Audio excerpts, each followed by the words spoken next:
hello. Welcome. Happy Friday to everyone. Happy Friday to those in television land. Happy Friday to our silent viewers. Happy Friday to those in the chat. Welcome to another Mystic Sensation Live with your host, Baron and Anne-Marie. And tonight's topic is Betrayal of Trust.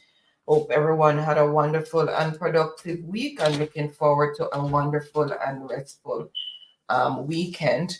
So remember, guys, when you come in, please thumbs up the live, share us out, and if you're new, show us some support by subscribing and turning on the post notification bell. It will be greatly appreciated.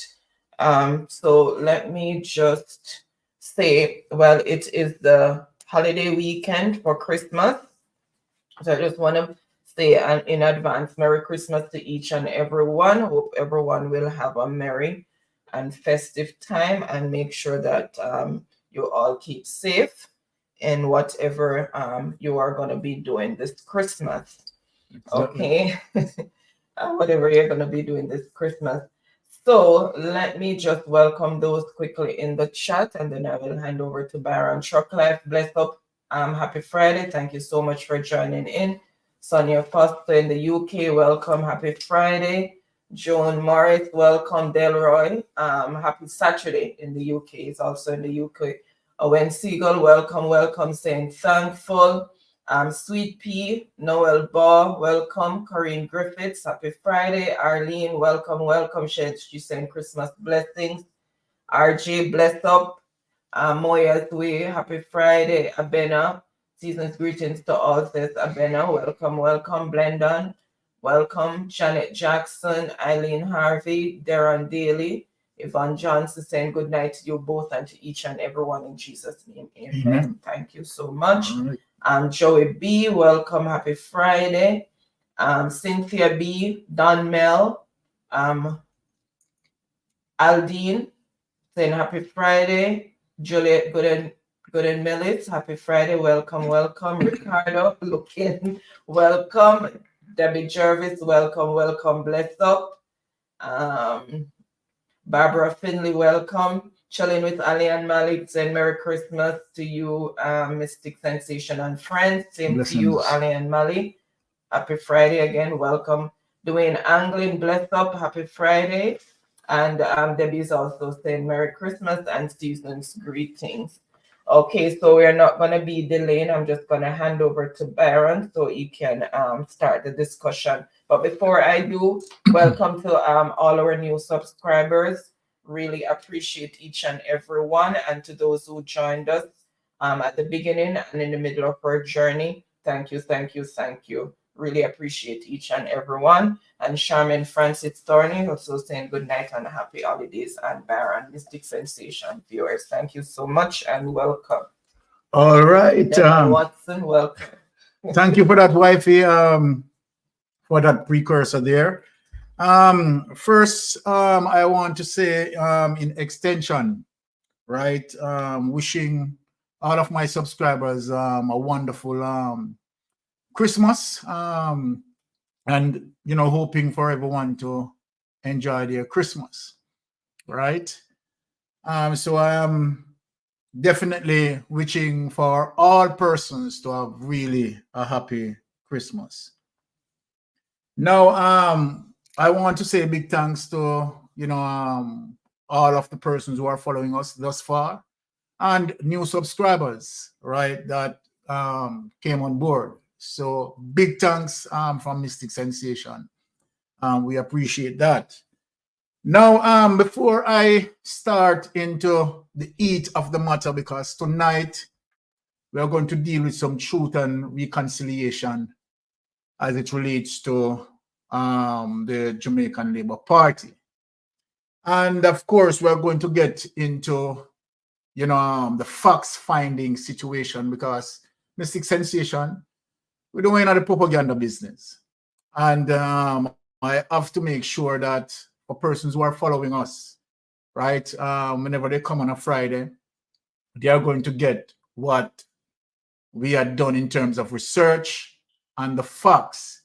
But before I get into the program, I want to answer one of Jamaica Labour Party, what we call propaganda media, you understand, popularly known as Rusty 416. And the thing is, it just speaks in tandem of the desperation of the Jamaica Labour Party, right? Using these social media warriors, right, to spew lies and venom. But tonight, what I'm just going to clearly do is to say to Rusty 416, right, that everything that he had spoken about is just lies upon lies upon lies, and it's really distasteful, right? And when you know very well that what you are saying on TikTok, the things that you are spreading, right, are definitely lies, or if you don't know that they are lies, it simply means you have lacked the research and you didn't research well. So I am going to definitely play what Rusty said and for us to listen. And then I am going to bring the facts to Rusty because we are all about facts, right? So if Rusty, if you are listening to me, right, and you being unlearned, I am going to ensure that you are learned tonight, right, of the facts. We are going to make you be aware of the facts as opposed to the lies that you're spewing on TikTok. So without any further ado, we are going to just highlight Rusty 416 of the lies that Rusty been telling, and then we correct Rusty behavior. Because the thing is, and why it is important to correct these lies. We are targeting the 63% of persons who didn't vote. And we don't want the distortion, right, to affect those people. And so then we have to clean that messed up. Without any further ado, let us play Rusty and hear what Rusty has to say. Go ahead. Again, welcome everyone. Let me just go ahead and share the screen. It's a lot to go through tonight.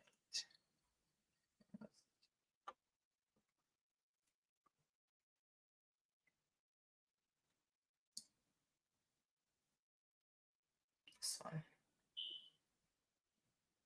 Yes. Share. Let me just make sure it's sharing. Okay. Perfect. People say Mark Golden can't run the country, and you never see me yet. You never see me yet. You never see me yet. Who you think did I run the country in the 90s behind Blood Clot, Omar Davis, and PJ Patterson? It was that same Mark Clowndin guy. And Bunting was a part of government, but he was also a part of what was against government.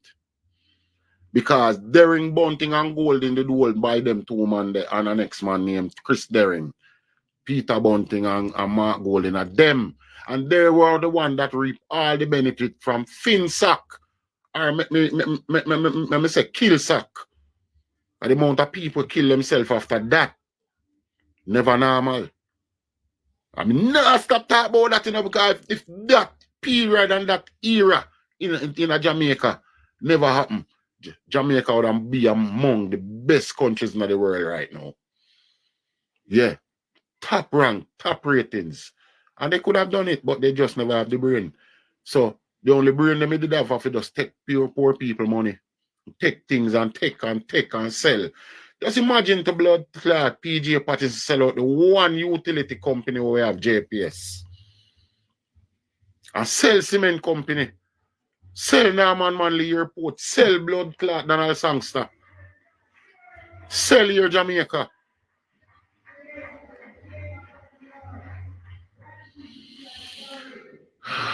All right, And no more of him. everything else sell.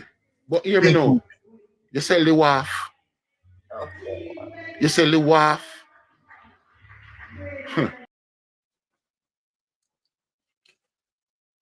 Now, my Jamaican people, these are the lies, the vicious lies that, you know, being out there. right? Jamaica Labour Party using these people to spew these lies. Social media warrior. And at the same time, Andrew Holness is speaking about persons on social media who are speaking the truth. So then, this is someone, right, from the Jamaica Labour Party camp, right, a part of social media warrior. Well, let me tell you something, Rusty. I am going to show you the truth as it relates to your propaganda and the lies that you told about PJ selling out this, PJ selling out that. Mark Golden was a part of government this and government that. Everything out of your mouth are lies. And as a matter of fact, right, you should be sued, right, because these are dangerous trends and plain lies, and you should be sued.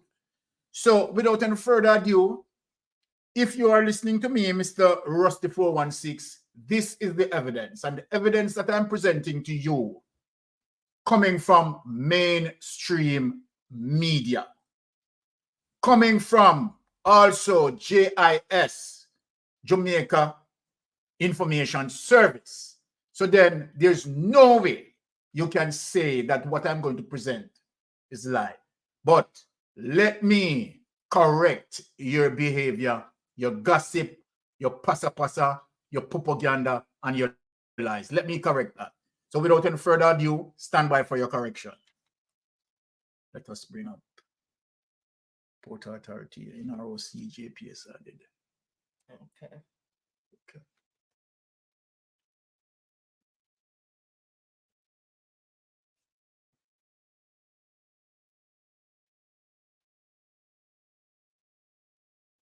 This one. Yes, and Make here it increase. 200%.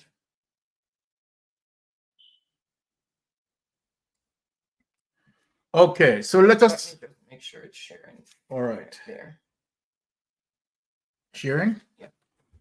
Okay, so let us read Mr. Rusty. Right, if you are listening,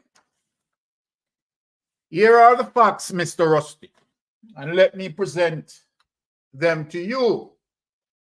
Let us read, Mr. Rusty.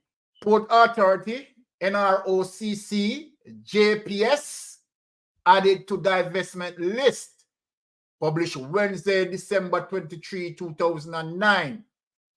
Mr. Rusty, if you didn't know, this is your seller, because you always want to put GLP destruction to PNP. Prime Minister Bruce Golden.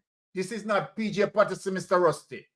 It says here in the document, Prime Minister Bruce Golden has added new companies to the list of state-owned assets now on sale.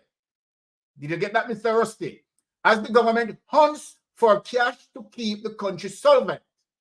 Added to the mix is the lucrative Port Authority of Jamaica, PAJ, and the problematic National Road Operating and Construction Company, formed at the top of this decade to oversee the development of Jamaica First Toll System Highway 2000, as well as its 20% shares in Jamaica Public Service.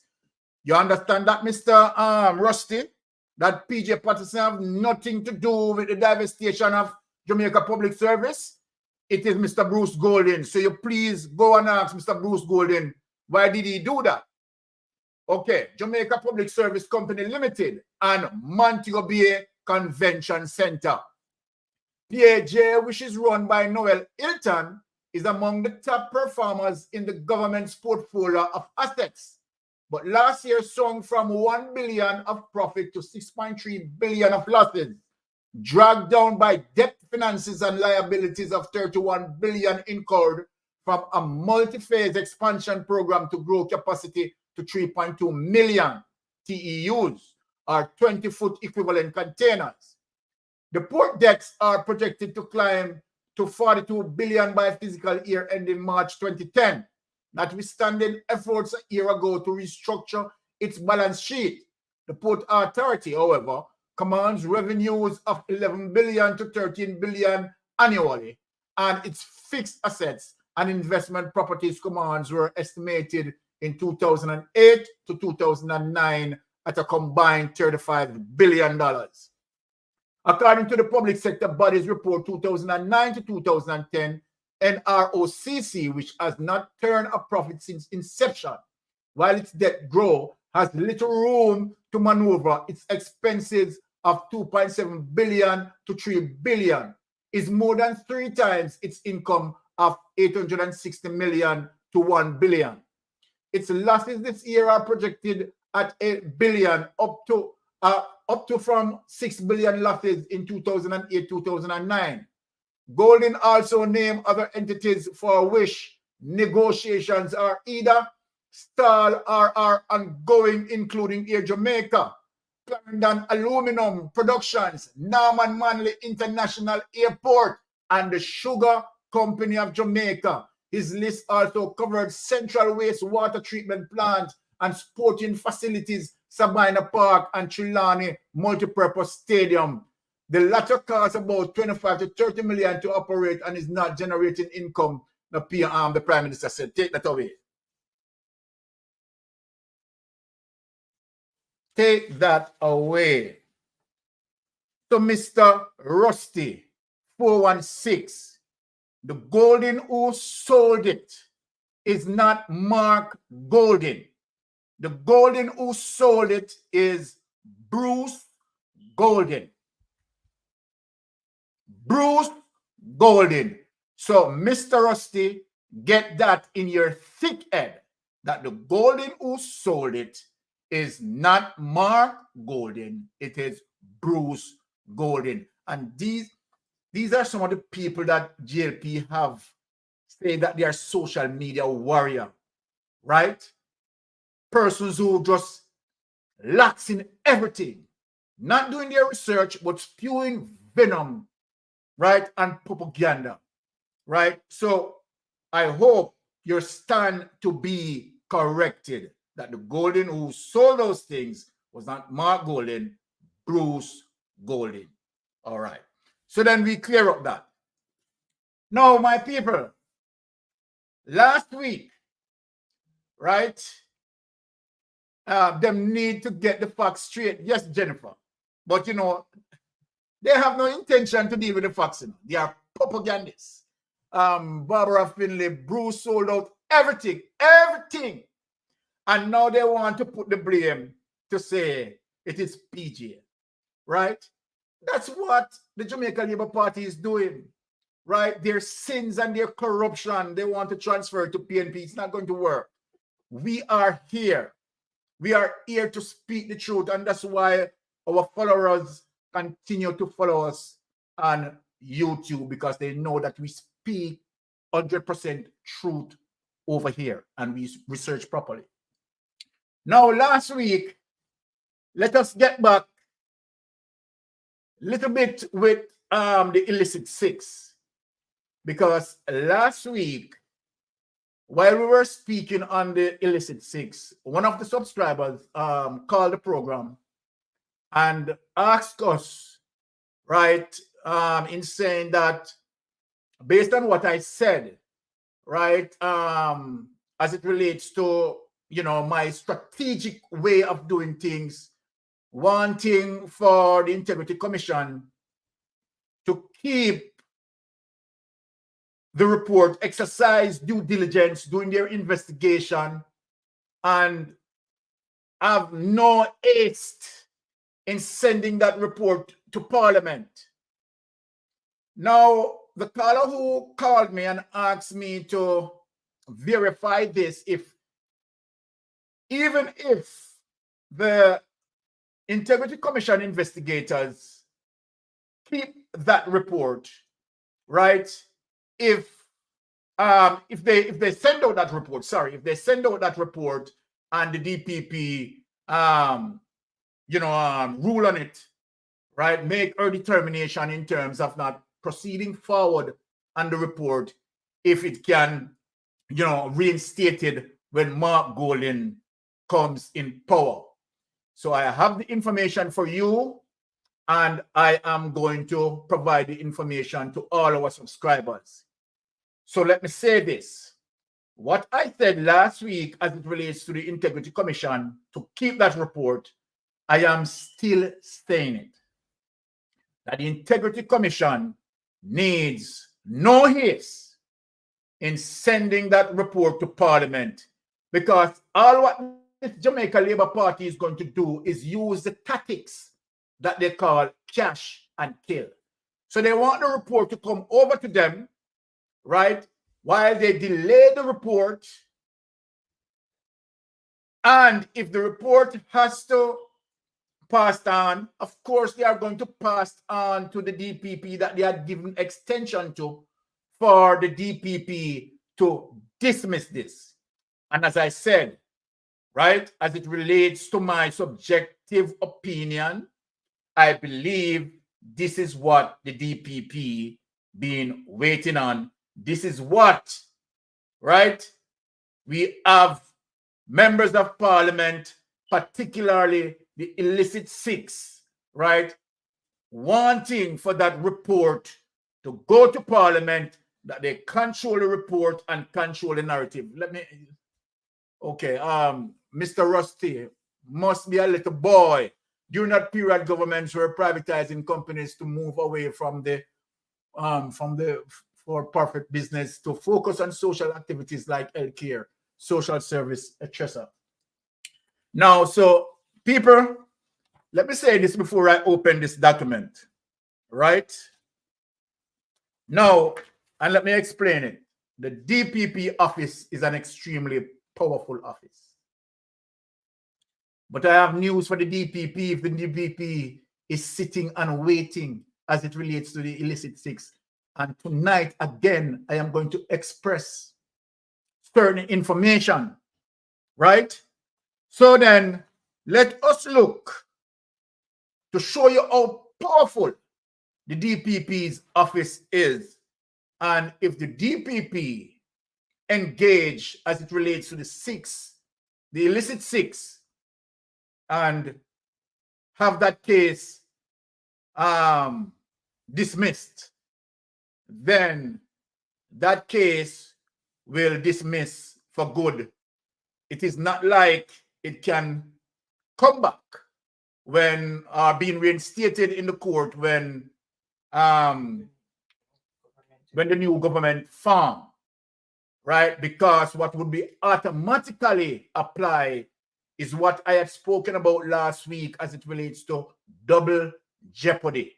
So I'm going to bring up the information from you, and this information is coming out of the DPP's office.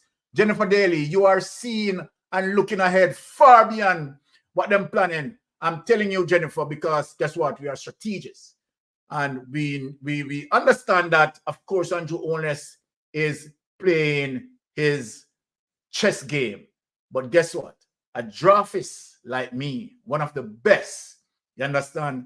I am 3 moves ahead of him.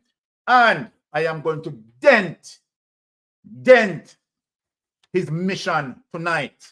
Now, let us go into the DPP document itself and show Jamaica why the reason why Mystic Sensation is saying it loud, saying it clear, that the Integrity Commission investigators need to have due diligence as long as they want, right? And that report, and keep the report close to their chest. So obviously, let us look into the powers of the DPP. Without any further ado, okay. Again, happy Friday, each and everyone, and Merry Christmas or Happy Holidays. Go to discontinue, yeah. Yes. Power to discontinue? Yeah. Okay. 200% so that them can see it.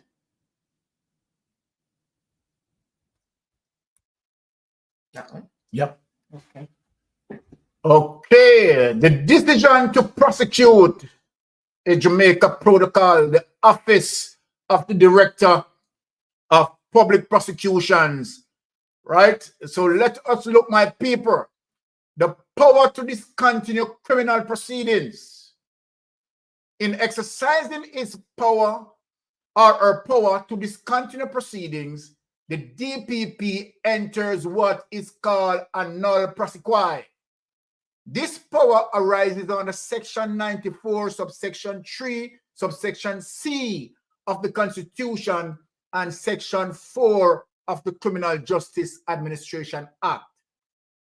Section 4 of the Criminal Justice Administration Act prescribes that any stage before the court renders judgment, the DPP may discontinue criminal proceedings in any court by entering a null prosequi. He may or she may do so by stating in open court where the proceedings are pending or by informing the clerk of the courts in writing that the Crown does not intend to continue such proceedings. Thereupon the proceedings shall be at an end, and on receipt of such notice, the accused person shall at once be discharged in respect of the charge for which the null prosequi is entered.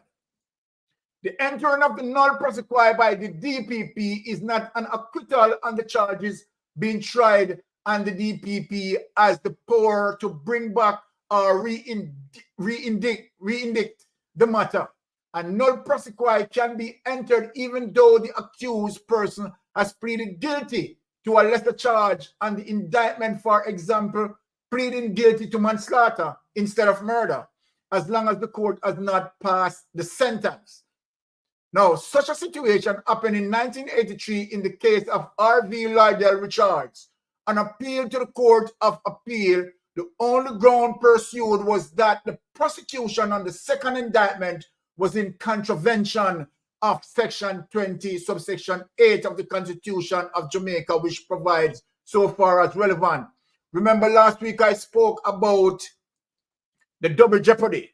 Now listen keenly here. No person who shows that he has been tried by a competent court, particularly where the 6 illicit persons are concerned, for a criminal offense and either convicted or acquitted shall again be tried for that offense or for any other criminal offense of which he could have been convicted at the trial for that offense, save upon the order of a superior court made in the course if the appeal proceedings relating to the conviction are acquittal. Now, the Court of Appeal dismissed the appeal and found that the DPP may exercise its powers of discontinuance to the point before sentence is passed. In a criminal case, the judicial determination comes at the point where the person is either acquitted and discharged or convicted and sentenced. The null prosequi was properly entered by the DPP.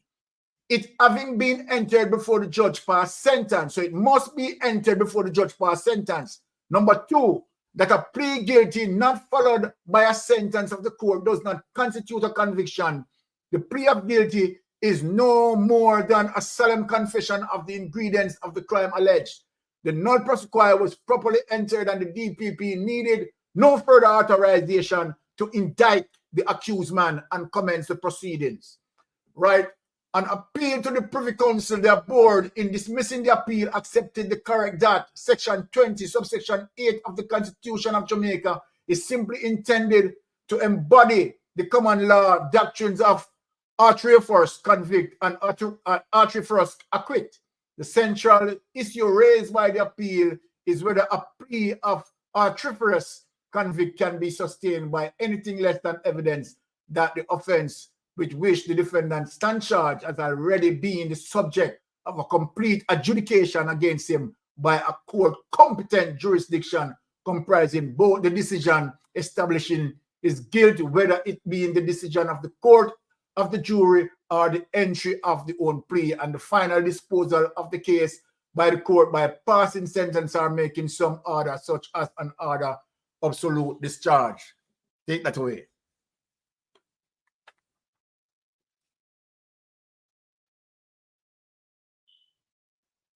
So yes, my people, as I said, that the prudent thing to do, right? Because let us argue this. We have seen that what I'm going to discuss later, what the government has done with SSL,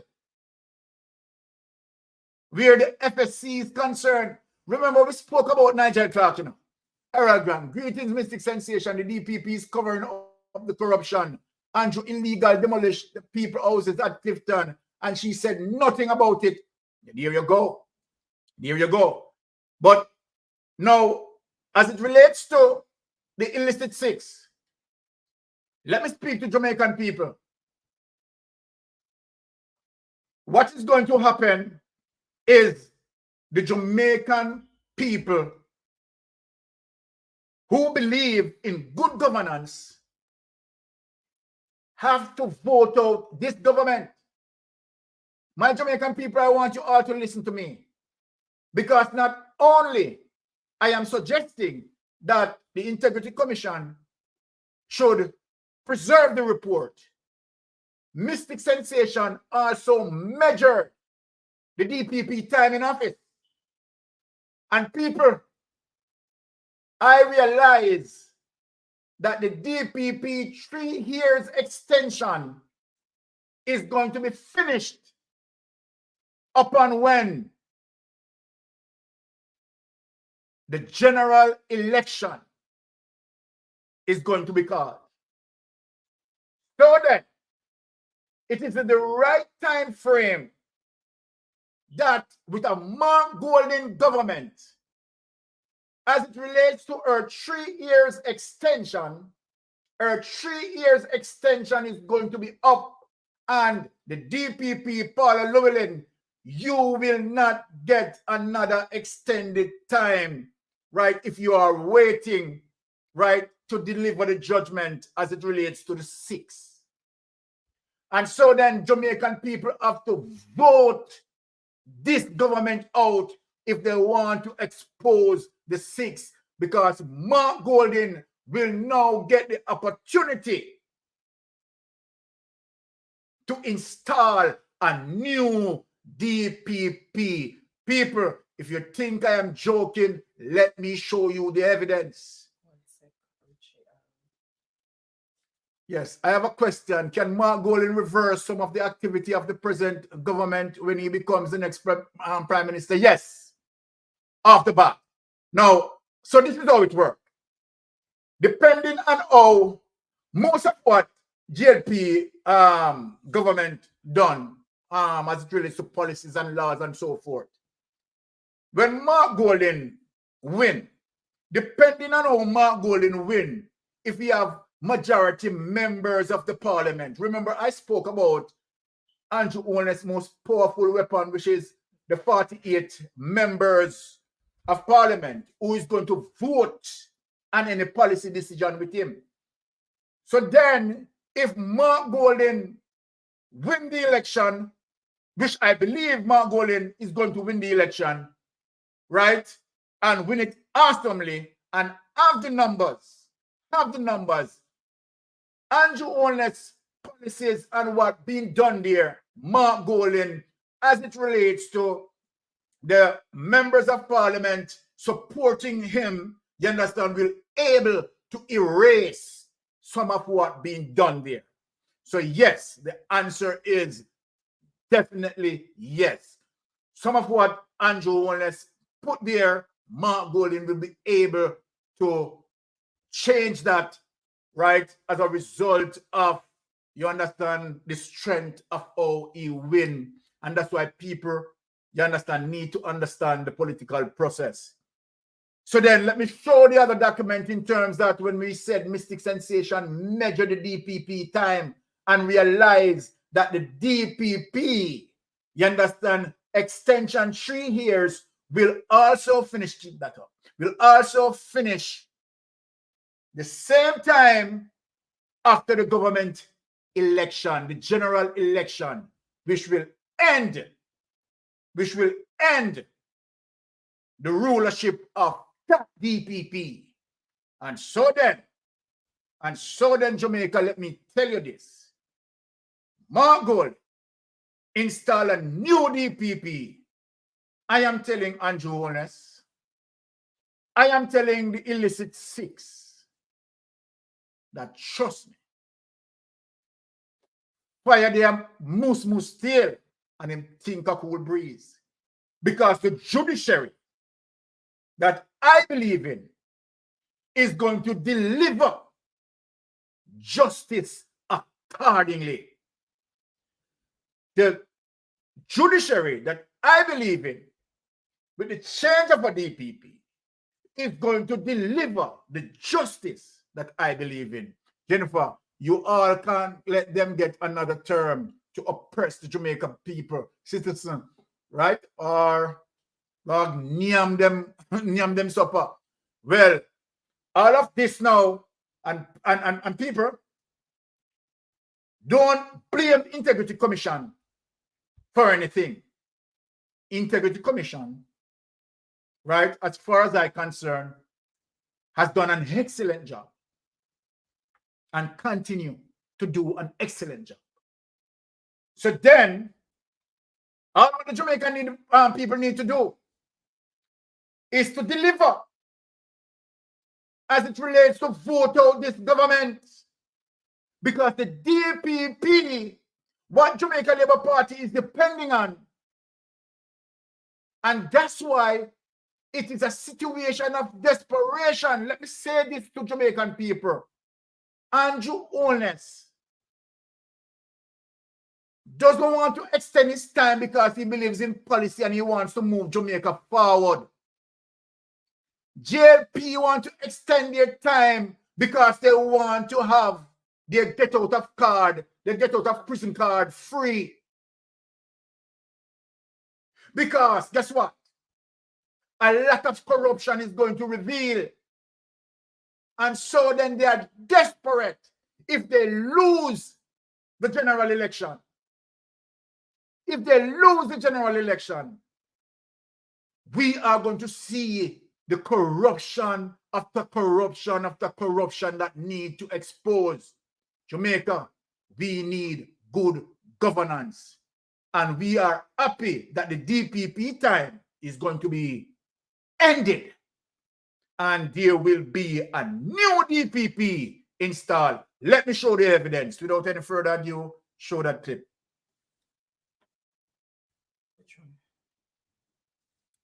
Again, happy Friday to everyone. Because court rules DPP 3 years extension. Okay.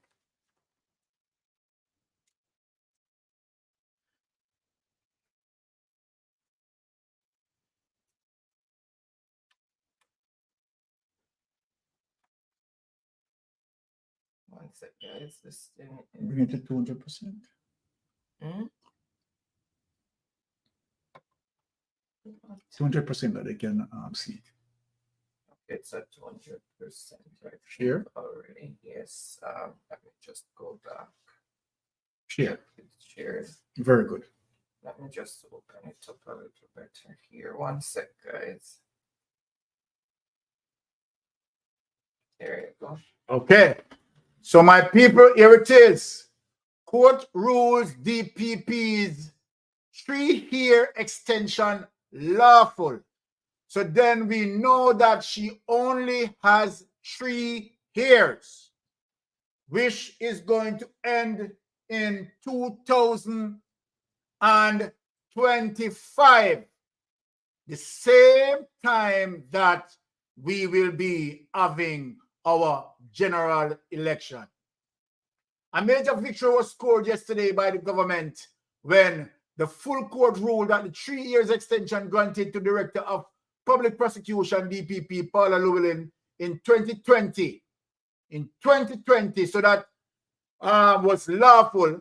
Double murder convict Mervyn Cameron had challenged the extension on the basis that it was illegal because the authorities failed to follow the proper procedure provided for an extension to be granted to the DPP under the Constitution and the Interpretation Act, thereby rendering the appointment null and void. The court said the fact that the extension would have taken effect on either the day of the DPP's birthday or the day after was of no moment. The court found that the agreement to extend the tenure of the DPP had been concluded before she reached the age of 60, and there was no breach of the Constitution. The Attorney General was the respondent and no order was made as cause. Cameron stated in his affidavit that his attorney at law, Hugh Wildman, conducted investigation and it was revealed that Llewellyn appointment had violated the laws. The court refused to grant the declarations that Cameron was seeking, that the extension was null and void, and that the purported appointment granted to her after she had reached age 60 was in breach of Section 96, subsection 1, subsection B of the Constitution of Jamaica. Take that away. So, people, we understand clearly that the DPP time being extended to 3 years. If we count them out, it drops straight into the general election. After the general election, Mark Golden, after her exit, will be able to now install a new DPP that either he or she definitely will see things differently from a different government perspective. So we are equally strategic, just like how the Jamaica Labour Party, right, extended DPP time for possibly, I have no evidence that the DPP to look left or the DPP stand in the way to defend, right? The fact of the matter that DPP, if the Integrity Commission decided to keep that report, so then we have to agree that the Integrity Commission investigators don't need to hurry up that report, and whosoever under the microscope of the investigation, they don't want their names to be called out, because that again is going to be poison for the entire JLP. So guess what? They have no, documentation to put themselves in the light. Oh, Byron, I heard someone else say fire their musmus still and them think a cool breeze. Yeah. And them no fire. Sorry. And them no fire. Yes. So guess what? If Andrew Holness is playing a chess game right now, he's losing to Mystic Sensation. So then, where you have your power, your ultimate power, we are going to the same delay tactics that you are utilizing, right? We are going to give you some of your own medicine, right? So then you don't have a report to deal with. The DPP cannot step, right, and make any difference if that is what she's waiting on. I have no evidence that she's waiting on it. But the fact of the matter, if that report doesn't go to Parliament, then there is no case for the DPP to make her determination on. And so then the mind game being fully utilized. All right. So far, it's not looking good, right, for Andrew, who love a game of chess, because he doesn't seem to be winning this. All right. Now, why the reason why we want the Integrity Commission to keep the report? We don't want the Integrity Commission to send our report and then, of course, corrupted persons take the report, utilize delay tactics, right? After Parliament review it, then Parliament, send it to the Integrity Commission oversight, because they're going to go there, There are 48 members in Parliament is going to rule that after the Parliament review that report, it must go to oversight committee. And so then when the report goes to the oversight committee. They sit on the report for God, he knows how long, until they get some pressure. What do you think they are going to do? Of course, they are going to call maybe the DPP. The DPP take it over, and the DPP, blah blah blah. In court, there's no case. The DPP is not interested, and then that case dead in the water, and then automatically engage what we call double jeopardy. And then now Andrew Holness and his powerful lawyers come out pleading double jeopardy, and you know all those KC lawyers are powerful to rain that down. So then that information, that report and everything dead in the water. Listen, not only you guys are strategic, we are following the game of chess. Now, let me warn you why we want the Integrity Commission. Oh, freedom. Andrew is a man that has overestimated his ability because he's surrounded by that makes him look smart. Exactly. And so then we are here, right, on social media. Right? We are here on social media. And I am telling you, we are getting the job done effectively.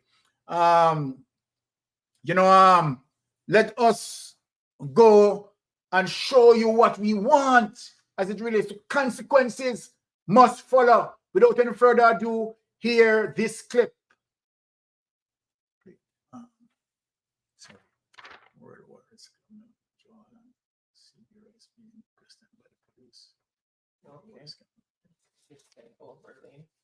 yeah. Right. So good night again, everyone. Happy Friday. Yeah. Ready? Yes. I tell you this, we're not going to stand by and see those who are corrupt go unpunished. We expect arrests to be made. Low officials forget arrests. Connected party people forget arrests. We expect the police to do their job. We expect transparency. We expect accountability. And we will not rest until justice is done by the people of Jamaica. Okay, exercise a bit. Okay. We are not going to rest until justice being done. A government who cares is not going to venture into SSL. Right? And we have no accountability from SSL. A government who cares is not going to damage our education system by ripping from it, right, monies that could better enable our education system to function. A government who cares is not going to align its pocket, right, and align its friends' pocket. A government who cares is going to deal with nation building. And we are here to ensure that the Integrity Commission investigators did not waste their time in doing their investigation. They were put there for a purpose. They were put there to protect the guardrails of justice. And we are depending on them to do that. They have done their work. It is time, Jamaica, for us to do our work to help the Integrity Commission to deliver what needs to be delivered as it relates to justice. Members of Parliament, right, who have been investigated and found to be corrupted must pay the penalty for their corruption. And we are not going to stop. We want justice. We want all of our dollar, every cent we need to account for. We want it back. We, the people, want it back. Now, let me say something before I go further. And I want to speak loud and clear, because I realize that you have some third-party interests. And I am not saying that persons who want to organize a third party, they are not to do that. But let me say this. We have seen UIC who had came up, right? And been an established third party. And when they started, persons who joined the UIC,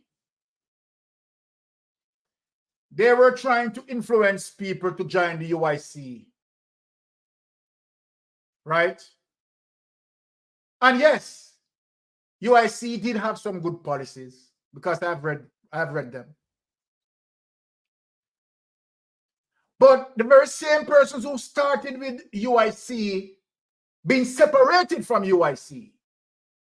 Why Mystic Sensation is saying this? So since I'm asking rhetorical questions, let me answer rhetorically speaking. Straight up. Now, Byron, do you think Holness would allow Paula Llewellyn to leave under the PNP so that the PNP can get to appoint a decent DPP? Now, let me say this to you, and that's why I speak about the DPP end of time. The DPP time cannot be extended again. And so then the DPP time will be ended, right? Just shortly after the election period. And so then the People's National Party has the opportunity now, you understand, to of course select a DPP. Which that DPP is going to see a case for its merit and its truthfulness. I'm not saying this, I'm not saying that Paula Llewellyn, right? Whatever, but we know that this is the government who extended Paula Llewellyn time, right? Remember, we have no evidence to say that, okay, all right, the government extended Paula Llewellyn time because the government want Paula Llewellyn to protect him or protect the government in its corruption. We have no evidence of that. We have no evidence of that. But we are speaking to the fact that so many cases as it relates to allegations of corruption, and we understand the ending of those cases, and where cases that it is clear where the DPP can engage in, the DPP has not engaged. So we are not here saying that the DPP is colluding with the government, right, as it relates to corruption. We are saying that clear cases, and let me give you the examples of the cases, Paula Llewellyn, if you are listening to me. Right? Now, why the reason why Paula Llewellyn has not stepped into SSL, right, and have a case indicted against Ukraine. I'm going to get to that tonight. I'm going to get to Ukraine tonight. Right?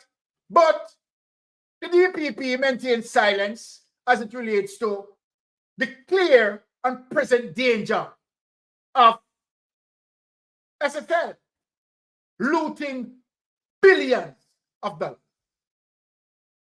So then on those clear cases where DPP can engage in those cases, make a difference and deal with justice, the DPP has not done that.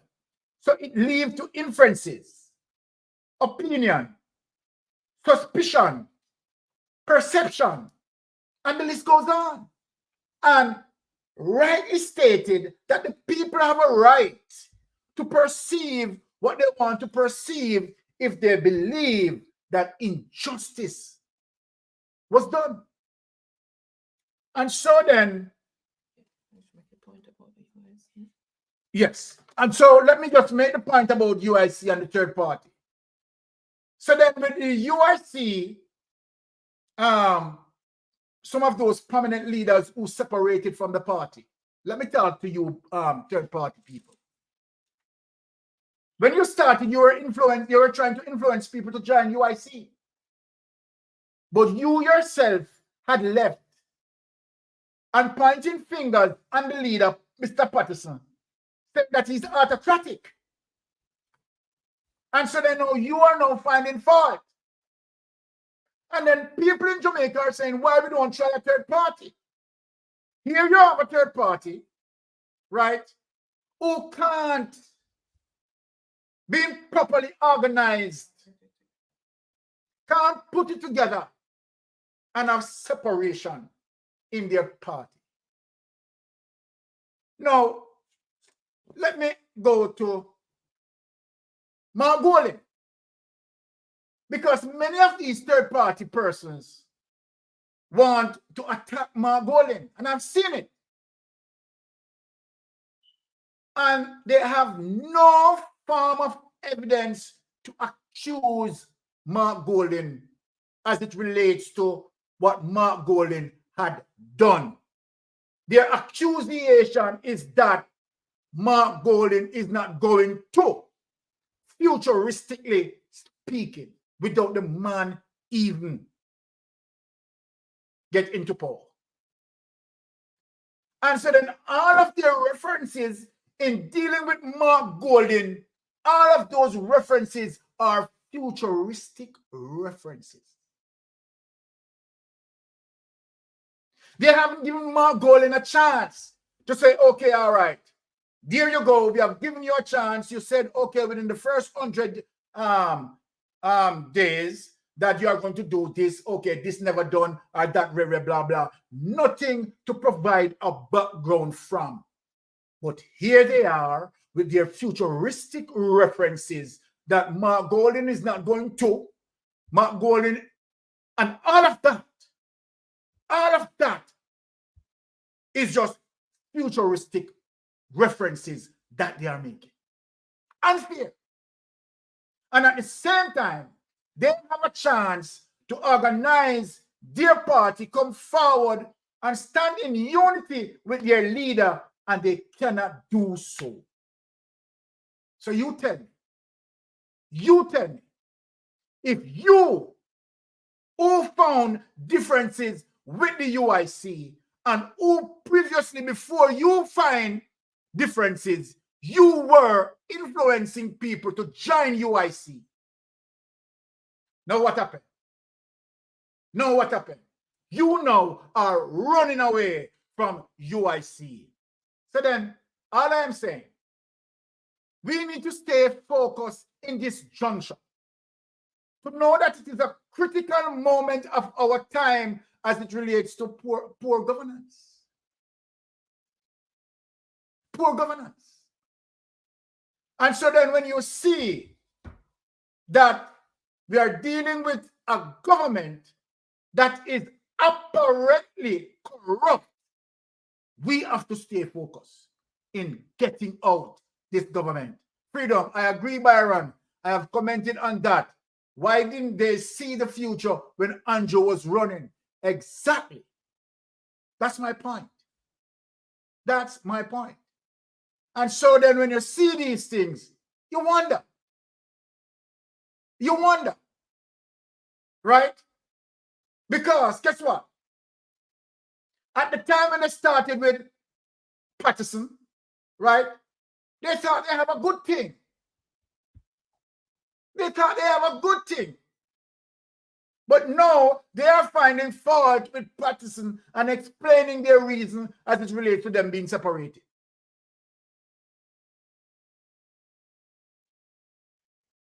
So you have trouble at the first furlong and you don't even reach the middle as yet. And yet now you want to direct Jamaican people to focus on a third party. Just gonna need a vote for Andrew. Right? And if you try to talk, tell people to talk about a third party, it is automatically a support for Andrew Holness, which the third party is complaining about the corruption. And so then I see third party interest in moving forward in a time like this. Because let me ask all the third party people, can you get it right within the next 2 months local government election? No, you can't get it right. Then why you want to serve yourself as a distractor? Can you get it right as it relates to 2025? No, you can't get it right. So then, why are you serving yourself as a distraction?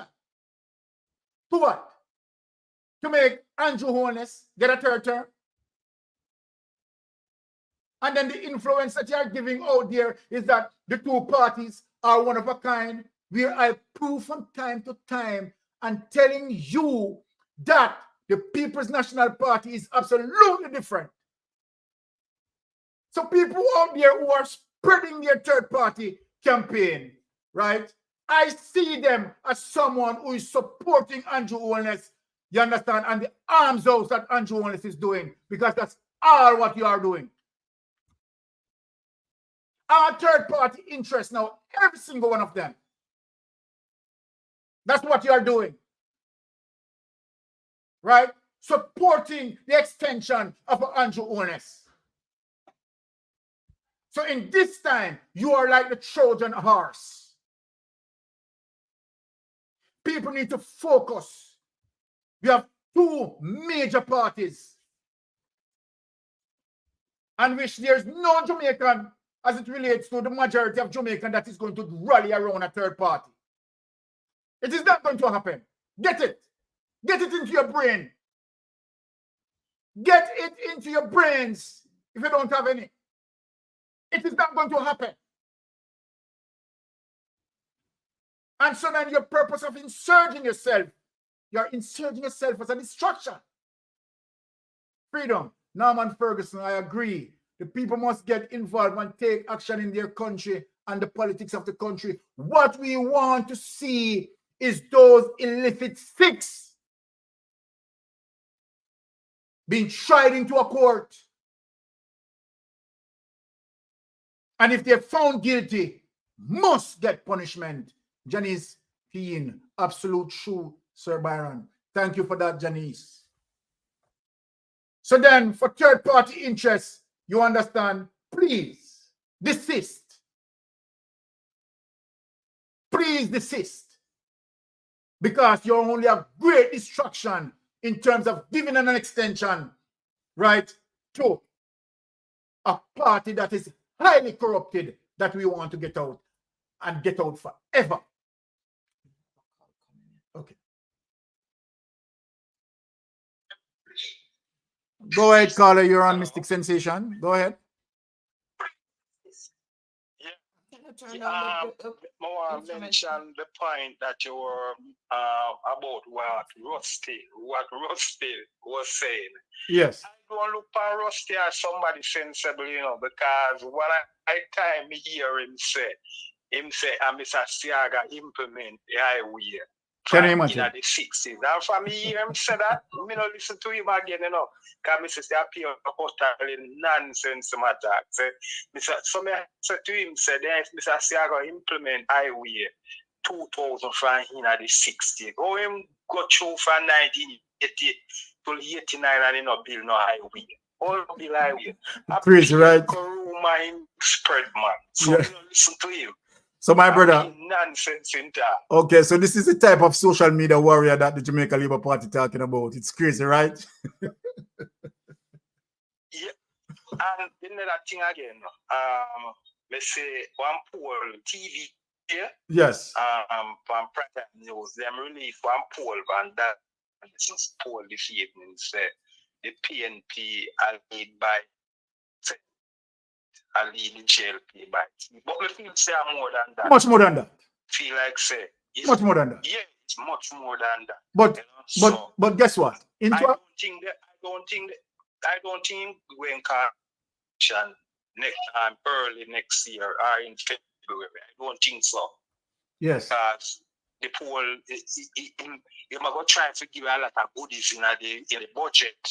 Yes. After the budget, you might go try to give us some goodies. Yes.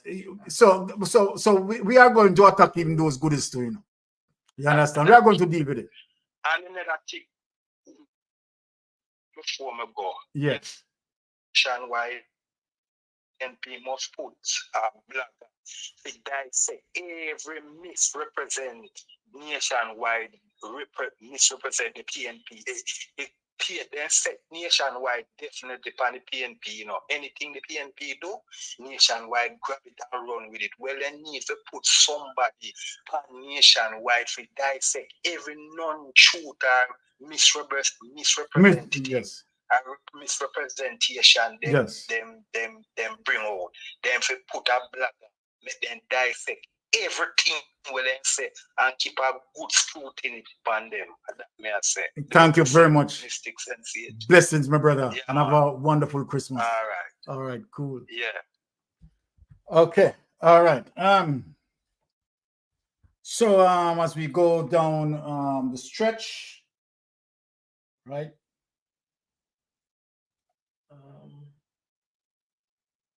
All right.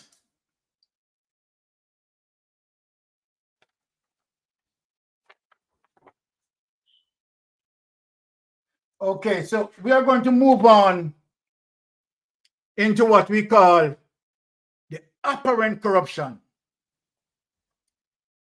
And remember that Mystic Sensation, for persons who are following Mystic Sensation, we have been talking about Nigel Clark and Andrew Holness. Yeah. And I see that Nigel Clark is going down a part where it obviously clear. Obviously clear. So then, without any further ado,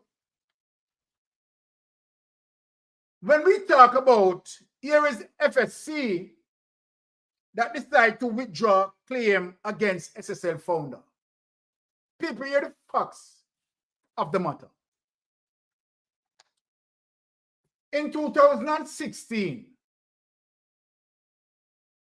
when FSC supposed to flag SSL for apparent criminal behavior of misappropriation of client funds, they did not do it. They did not do it. They audited the SSL and found so many wrongdoings. So many wrongdoings. So then, FSP coming out now, you understand, to say, okay, we are withdrawing the claim. That was just a plot in the making that they revealed. Act as if they are doing something and not doing anything. From day one, Nigel Clark covering SSL for might be the obvious reason. One, Nigel Clark told us that FBI is investigating SSL. When Nigel Clark realized that the people catch on and the people now cognizant that the FBI is not investigating, then he divert to an next twitch to say that Crawl is investigating. And when Nigel Clark realized that the people, okay, all right, not hearing anything from Crawl, no report from Crawl, as we know that Crawl gone into the abyss and dead silence, not one line of report from Crawl, then people know that obviously it's a lie. And then we move on now, and what we have today, let me show the report what we have today. Without any further ado, let's see the draw claim against us. Okay. And happy Friday and season's greetings to everyone.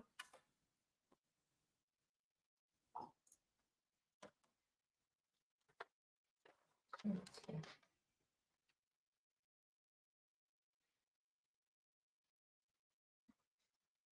Okay. 200, yeah. There. Published Wednesday, December 2023. The Financial Service Commission, FSC, has discontinued its claim against you, Croskery, founder of the fraud, its Tax and Security Limited, SSL.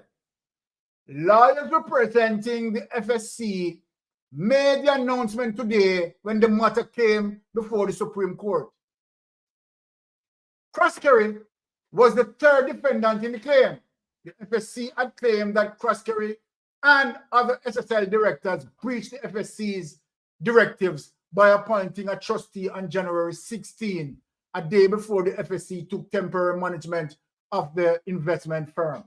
However, Croskery, in his defense filed by King's Counsel Peter Champagne and attorney at law Nico Pagan, claimed that his association with the company had never at any point involved any conduct on his part that would be a breach of his responsibility as a director or be a breach of any regulatory legislation, civil or otherwise. Croskery and several other directors were named as defendants in the suit, which was filed in January. Champagne says Croskery is obviously relieved and very much comforted by this outcome. Hear what being spoken about Croskery. I'm going to mash his can tonight. Our client guards his sterling reputation. My goodness. Your client guard his sterling reputation. Let me read back that over people. Here, Mr. Champagne, our clients guard his sterling reputation with the financial sector, which he has developed over a number of decades. The case was discontinued without any orders as to cost, and this was agreed upon by the respective parties, he told the Gleaner. The FSC, which regulates investment houses, argued in court documents that the defendants were refusing to cooperate, effectively hindering claimant FSC is carried out its functions, and the appointment of the trustee will have serious repercussions for clients. You look here, we don't want to hear that from FSC because FSC just acting like take this document away from me. Let me deal with it. Yeah, let me deal with it.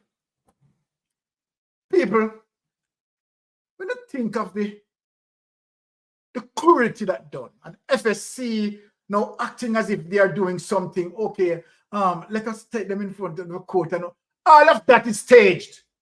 FSC, all of that is staged. Stage performance. Stage performance. And when you have the King Council talking about clean reputation, from who?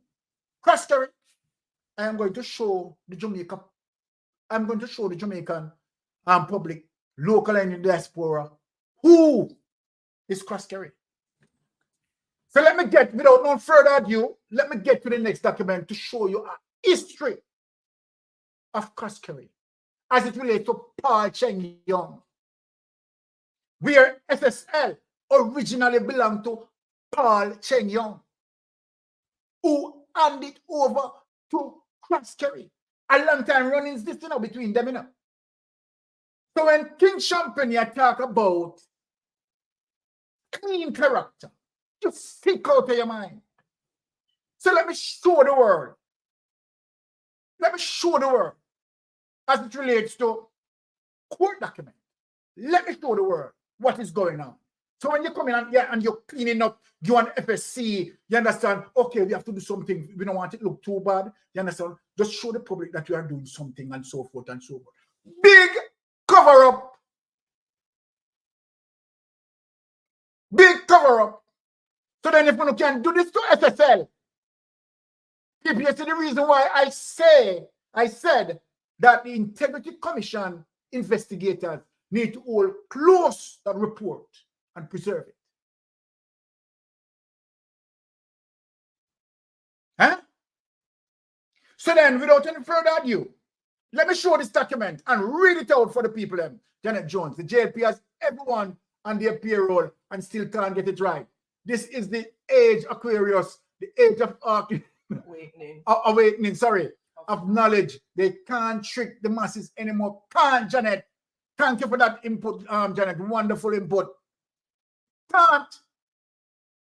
So the FSC, the very same FSC who allowed SSL to continue its wrongdoing from 2012, not 2016, from 2012, comes straight up, knowing that SSL was a Ponzi scheme.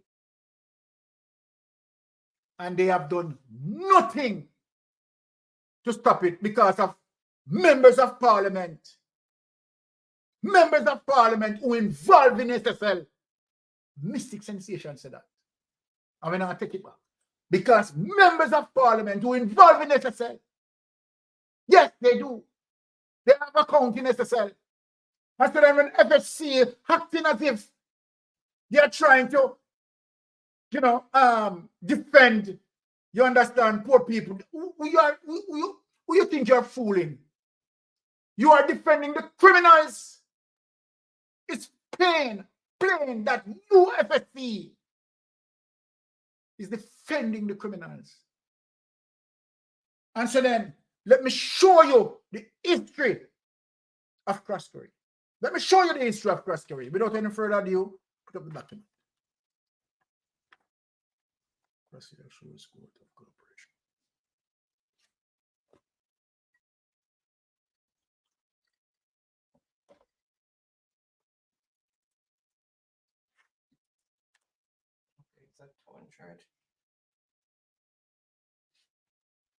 All right, so FSC, you never know to me of the document here. Yeah, man, me have it. Cross-carry assure Court of Corporation on Chen Young Properties. Wednesday, May 23, 2007. You have a history, Mr. Cross-carry. You have a history. Cross-carry. The Supreme Court has lifted the injunction against you, Cross-carry, in its capacity as trustee of Phoenix Note Holder Trust. The same dirty behavior that you did. Come and repeat in SSL. The stockbroker has announced in a public statement.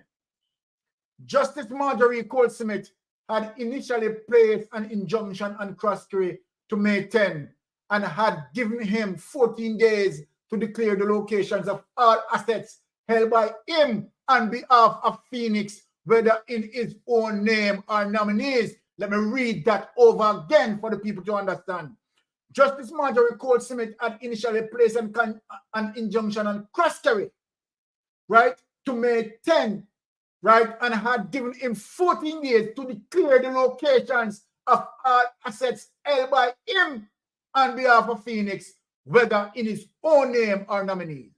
Cross-carry says he has given his undertaking to the court not to dispose of any assets held by the trust without the notice or consent. The assets were frozen in mid-April on the application of Jamaica Solicitor General Michael Hilton QC, who had traced ownership of the properties held by Phoenix to Paul Cheng Young, that you, Cross-carry, was keeping some of these assets. Former head of the collapsed Eagle groups of companies.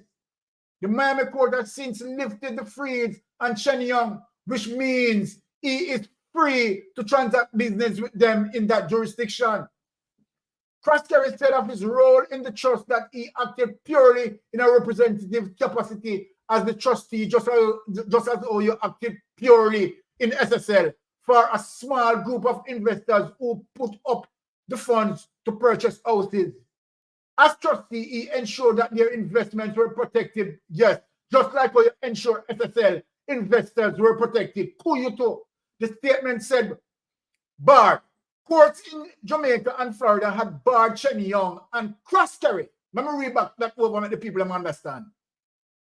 Courts in Jamaica and Florida had barred Chen Young and Cross-carry from disposing of the assets on the application of Eagle Merchant Bank and Crown Eagle Life two of Cheng Young's farmers' companies commandeered by the Jamaican government at the advent of the financial sector meltdown.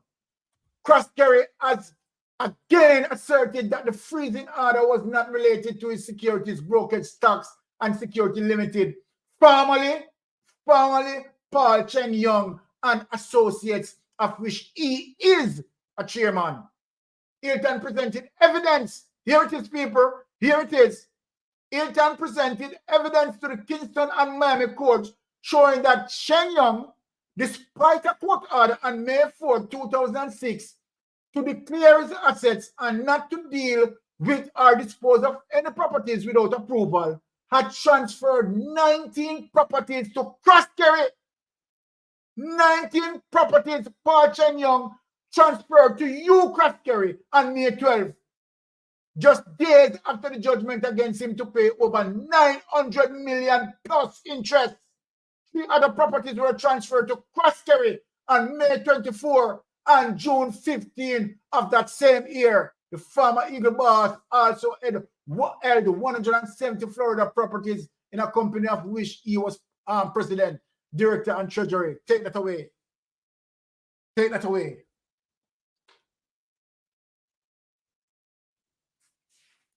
So now you're innocent. You're innocent. Eh? You're innocent. Eh? Investors' money. The investor invested in you, including middle-aged, golden-age people. And all of them money they lost. Just like what you did. Right? Paul Cheng Young. And so now what now? You're innocent? You don't have a history? Eh? And Peter Champagne is now saying that, oh, this man is a clean character. He knows nothing. You're kidding me. Mystic Sensation is because the white man must not go to prison. Errol Grant, let me tell you something. Let me tell you something, Errol Grant. Put up Errol Grant. Make Errol Grant stay there. Mystic Sensation is because the white man must not go to prison. You know what burn me? I'm going to talk what burn me. When I hear people talking about Mark Golden, you're not going to vote for Mark Golden because Mark Golden white. I wonder what Edward Seaga, what complexion Edward Seaga has. And not only that, this particular government,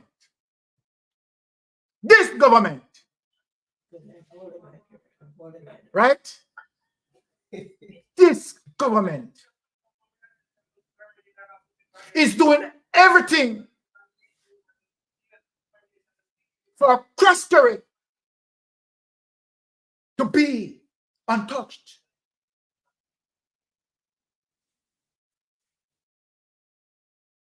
I want to know if the Jamaican people are so gullible to see that this government, FSC, who know very well that SSL was a Ponzi scheme from 2012, come straight up. I want to know if the Jamaican people are so gullible that they don't see the apparent corruption. If the Jamaican people defending the fact that these people need to get away with it, we are going to hold them accountable.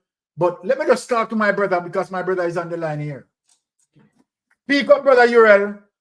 Me know my pressure gone up there.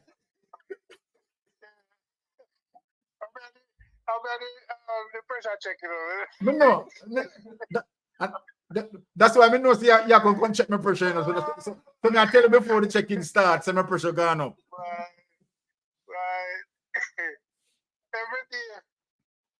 Every day you learn more and more that you have a two class of Jamaican you have, right? Exactly. Right? You have one that can go to jail for picking hackies, Oh my goodness. you know, and you have those who not even an investigation for their blatant, outright, downright barbaric behaviors. Hey, look here. Let me tell you something, man. This has to be a banana republic. You ready? This has to be a banana republic. Trust me.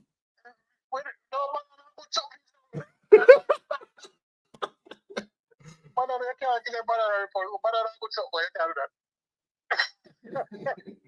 No, what question is though? Yes. I hear my Prime Minister before he was Prime Minister said that you must hold the government accountable. Exactly, my boss.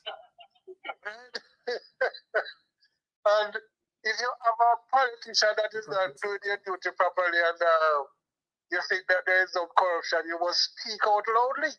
Exactly. And you must hold them accountable. Exactly. Right?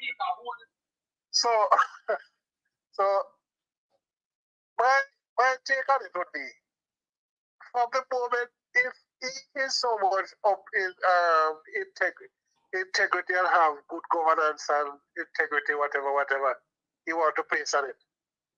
From the moment I see come out and tell them in a Jura or whatever, they will have 6 parliamentarians on the investigation for illicit enrichment. As a Prime Minister, you're supposed to say to INC, say, here, no. You say, there is an investigation, what I do? Put them on hold. And you see the 6 parliamentarians, be one who them. Exactly. If you are there as it relates to transparency. Right. But up to this day, I have searched far and wide.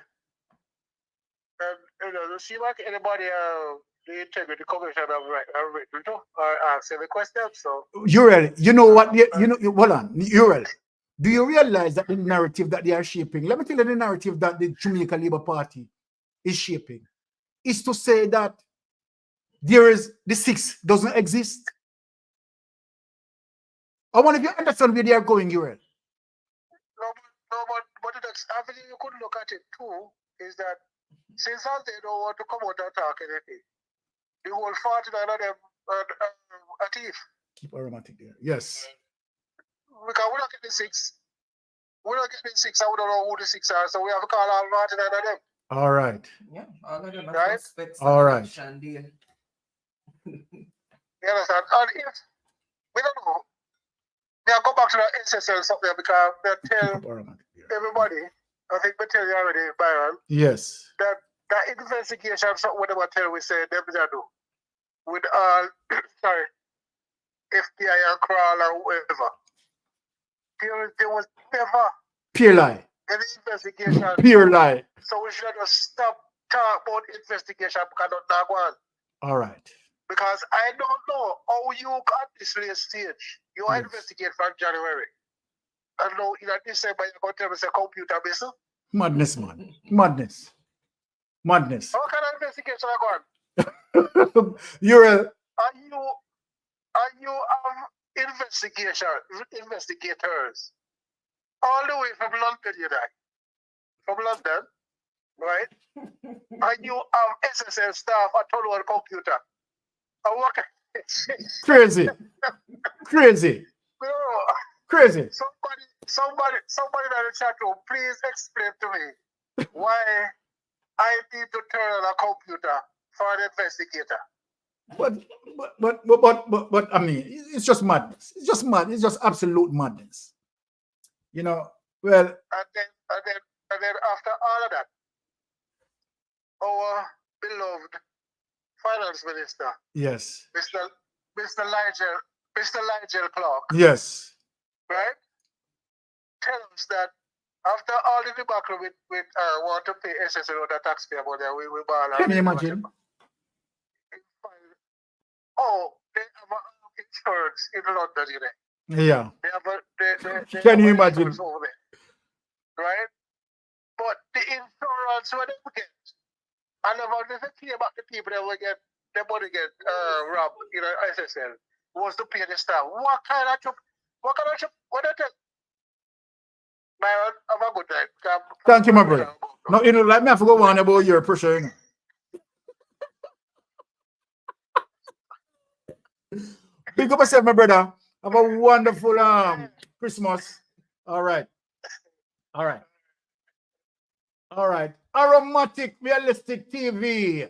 Yes. Was it the same FSC that sent Nigel Clark the document he claims he could not find? Yes, Arrow. And people, before we go any further, Aromatic Realistic TV is one of, you know, the revolutionists, right, who putting things together and dealing with the facts.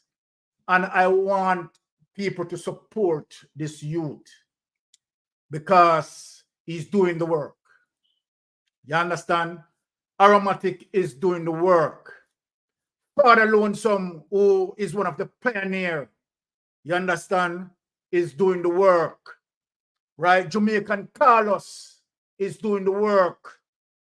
Talk Your Mind TV is doing your work. People, these are channels in this juncture. Let me talk to you people. These channels, Aromatic and all these channels, right? Rattigan, right? Jeffrey Tavares, you understand? These are channels that you have to glue to. Don't let their information miss your people. Because guess what? These are channels that try their endeavor best to deal with the truth, and particularly where again Father Lonesome is concerned. I'm not calling him Father Lonesome is to say that the man is whole. Talking about Lonesome being one of the pioneer. You understand? A man who definitely dig as it relates to the information and present the facts as it is. So these are channels in this juncture. Please, people, in this juncture, find these channels. Whenever these channels are on, support them.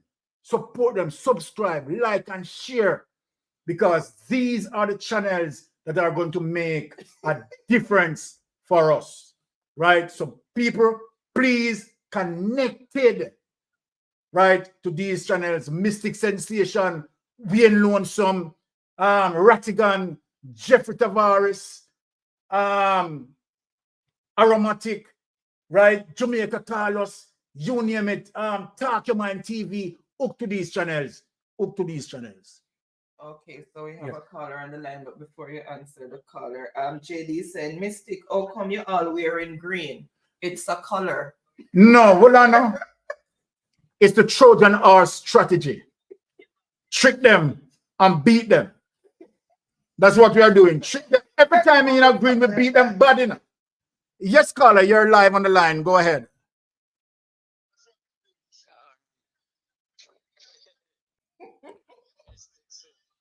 Blessings, my brother. All right. Blessing. Oh, sorry. We tell someone who's doing a superb job. Thank you. Yes, when you're doing a superb job. I tell you that. All the channels that you just did this. Hold on. You need to turn off the device in your background. Yes. Turn the device off in your background because it's causing a feedback. Yes, I'm open. All right. Go ahead now. Thank you, caller. Okay. Yes. You want to talk with you about now? Yes, sir. You see the state of robberies that are taking place. Yes. In this government. Yes. It is coming from the beginning of the party. Yes. It started from that time. You come from them time. The family through Boston, Norman, Michael, Shearer, Bruce Gold, and all of them. Yes. Right? And from that time, it has been happening. They just rob the ministries and disappear. The only one who really go to prison was Jack Smith. No man, Jack Smith. Jack Smith did get some time. Yeah. Yeah. Yeah, it got. Yeah, you had done sometime. Yes, yes. Now, how they are doing it now? Notice as you were talking about the jail using the narrative. You are very correct. Yes. And as a result of what they're doing, what they also do to the people is turn the history around. Yes. Whatever was done with the development of the infrastructure of the country, them says them. Yes, you're And so correct. Yes. Yeah, and the problem that we are now in was caused by the PNP. Yes, that's a narrative that they are shaping. Right. And they're doing it with everything. I mean, they are so corrupt that them even corrupting the parliament. Oh my goodness. Yes, you can hear politicians being corrupt outside. Exactly. But when you come inside of the parliament, you behave as if the parliament is a little house outside in the road. Yeah, well, I mean, them take the parliament for them bedroom. Yes. And exactly. They are handling the country's business like it's a fish market. Yeah, it's very serious. Very serious. Yeah. And you're 100% right. We need to stand up as a people. Right. And take these men out of the House of Representatives because they are making our country look like it's pure con man inside here. Exactly. And now two way about that. The reputation that Jamaica now has overseas is that Jamaicans are scammers. Mm-hmm. Yeah. Which is so bad. And because we sit down and allow these men to do what they're doing in the House of Parliament, it needs to stop. They are disrespecting the Constitution. I agree with you. I agreed with you. So when you're talking about constitutional reform, them only trying to reform it to suit themselves. 100% agree with you. Why you're hitting you're hitting the nails on the head tonight, man. Thank you. Yeah. But it's what I've been seeing because I'm coming from the 50s. So the history that people must hear is the truth. Exactly, this is the my time brother. when you have to know where you're coming from so you know where you are going. Exactly, my brother. Exactly. They keep out of the news how Africa is uniting because they don't want the Jamaicans to start doing for them things to unite. Yes. Because they know how close we are to Africa. All right. You see? Exactly. The Africans are changing the corrupt governments so Africa can get back its power. And we have to do the same. Full time we need regarded by Africans. Yes, full time regarded by Africans as Africa outside of Africa. Full time we need to get rid of the neo-colonialist. Yes, we have to get rid of them. All right. This is not a question. This is not two way about it, my brother. This is a directive. We have to do it. Yes, man. The so men are bringing down the country. Exactly. All right. So thank you for calling. Blessings. Thank you, my brother. Have a wonderful Merry Christmas when it comes. All right. Blessings, my brother. Yes, thank you, man. Cool. All right. So where are we at now?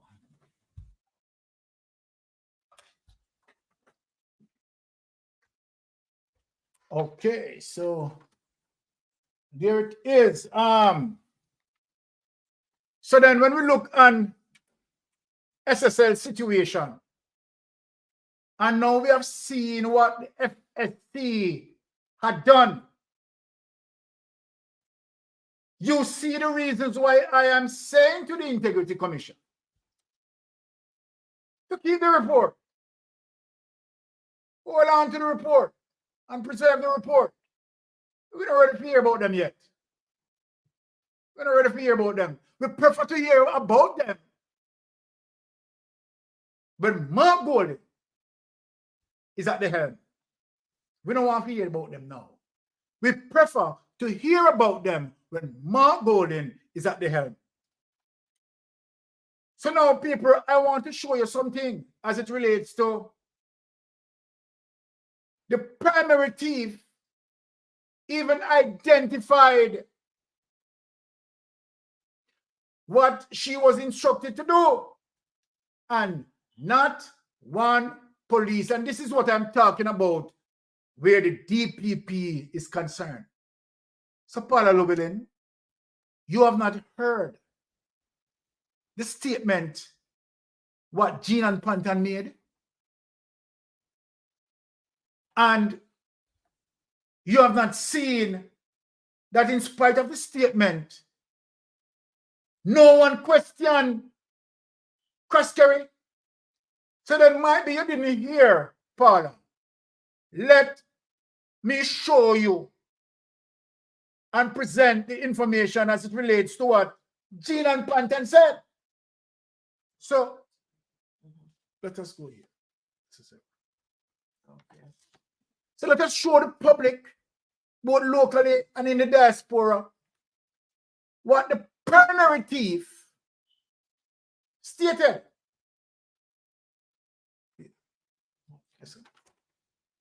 There's a major development in the fraud case at Stocks and Securities Limited, SSL. The accused in the matter, Jean Ann Panton, says she was persuaded by her boss and the company's founder, Hugh Croskery, to confess. Her lawyer filed new documents in the Supreme Court last week. Kalisha Williams has the details. Ms. Panton, a former client relationship manager, made the claim in her defense in a lawsuit brought against her and 9 others by an investor, Gene Ford. Mr. Hugh Croskery is listed as the 3rd defendant in the suit. In her defense, Ms. Panton said the background of the alleged confession was premised on an offer made by Mr. Croskery on behalf of the first defendant, SSL. In the document filed in the Supreme Court on May 25, Ms. Panton said the offer was an inducement and the statement would not have been made otherwise. She is challenging the claimant to strictly prove the validity of the alleged confession statement and allegations according to law. According to the signed confession statement dated January 7, 2023, which was made to SSL as part of an internal investigation, Ms. Panton named 39 clients whose accounts had a total value of almost $3 billion. She said she took approximately 20% from the amount stated for each account, in addition to a further $109 million. An account in the name of Wellgen Limited, a holding company owned by sports great Usain Bolt, was not mentioned on the list, and SSL in a subsequent statement said it was unaware that the portfolio was affected. Bolt's account value plummeted from US $12.7 million in October 2022 to $12,000 in January. Wellgen has also sued SSL.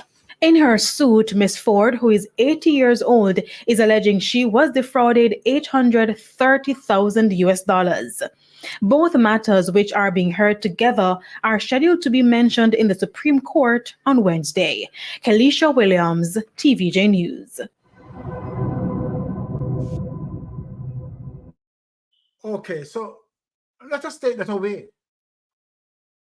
So apart from both, that 80 years of age lady, right, who had lost over $800,000 all her savings, preparing for her pension. Prepare for her pension. And in spite of, so let Paula Llewellyn, let me show you how to look at another side.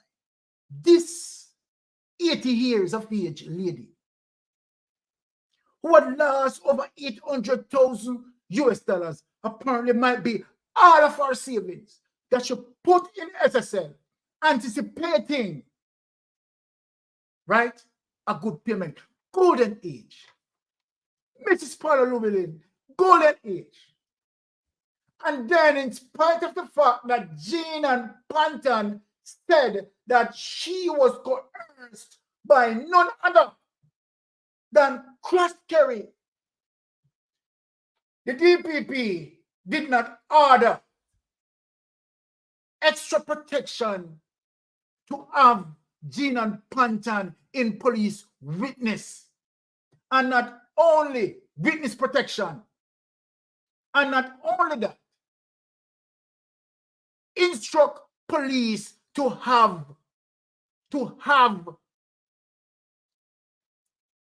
Craskery interrogated. This needs an interrogation. This needs an interrogation. None of that happened. People, none of that taken place. None of that taken place. And then have the audacity to fix up a little thing, then send out a report. What the whole I want to plan up. You understand? And talk about laptop being stolen. Laptop are front-end processing device. And so then even if the laptop stolen, you still have the information there. Because you still have the server. You are going to tell me that you have an investigation where billions of dollars being pilfered and you don't protect the data source? Who you tell that? You really, hey, listen to me. Who really tell? Who really tell them foolishness then? Eh? And then if laptop disappear or burn up or lost and blah, blah, blah. I know, I who deal with information on a daily basis. Laptop a front-end device information. The company server. We don't never protect that. So no wheel and come again. We don't know arms house. Because Nigel Clark.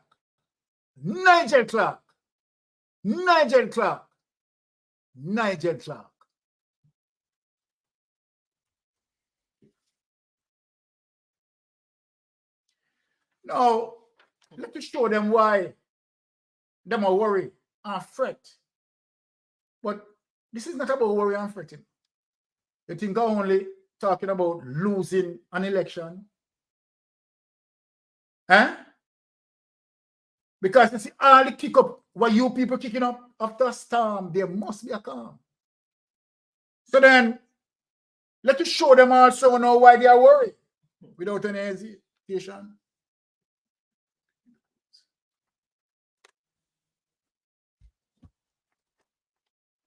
Like you throw a stone and hit Mario and the chat in a stop squeal. Okay. All right. In a stop squeal. Hello, good evening. Good evening. Thank you for calling. You're welcome. I'm calling in to participate in the program. Okay. That sounds good. Go ahead. Yes, good evening. And good evening to the listeners. And thanks for taking my call. Now you're welcome, my brother.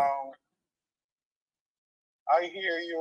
I see Mystic Sensation. My first time coming across the program. What's your name, sir? My name is Byron. And my wife, Anne-Marie. Good evening, Byron and Anne-Marie. Mrs.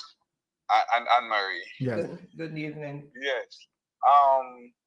Yes, I just wanted to put in my 2 cents. Okay. I noticed you were speaking in regards to SSL and what's going on, the corruption that's going on with SSL.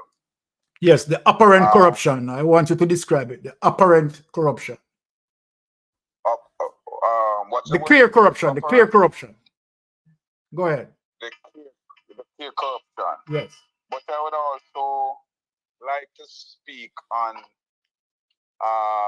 another corruption that's also going on right now with, and I hope your wife as a female would take part into the matter of Miss Silvera, okay, who was possibly murdered. Mm-hmm. Yes. And both the Jamaica Labour Party and a member from the People's National Party have come out and spoke in regards to this. Yes. We noticed Deputy Commissioner of Police Fish Bailey stated there would be no arrest. Wow. As usual. Well, I wouldn't put it past him, because he also is a part of the corruption that's going on, because Patrick Bailey has yet to be arrested and charged. There you go, you hit the nail on the head. For the 2016 murder. I mean, I was very close with them. I am Dr. Gordon from OBC Radio. Oh, Dr. Gordon. Yes, I'm the individual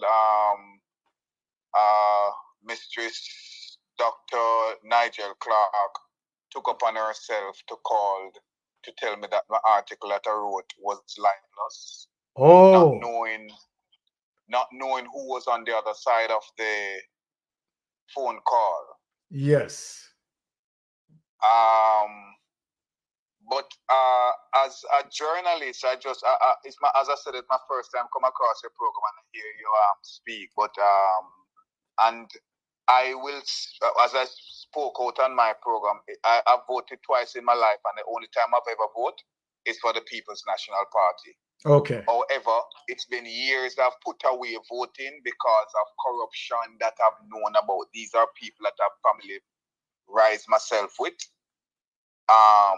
Growing up as a youngster, I've seen the manipulation of how they groom young boys. I'm not talking about females.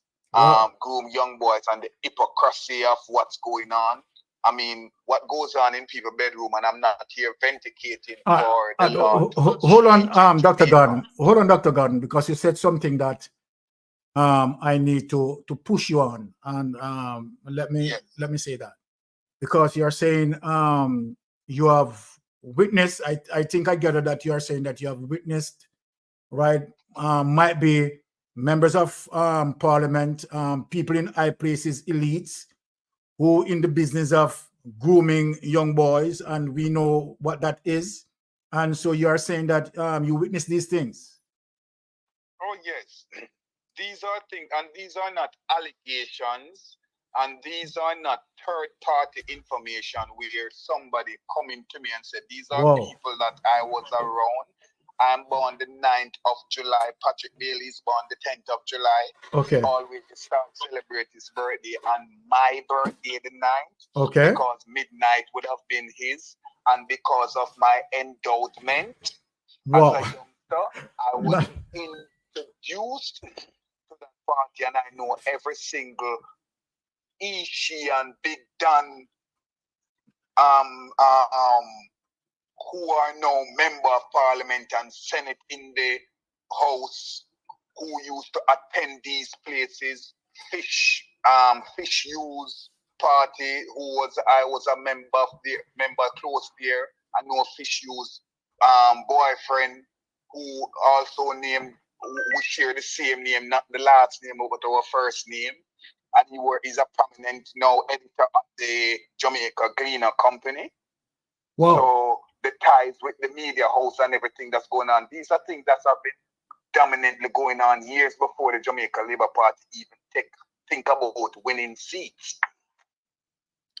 Okay. So these are not information coming from other people. How much the farmer mayor, Fishman Mackenzie, how much young boys from Denham Town that he have molested and sent away over here in the United States of America.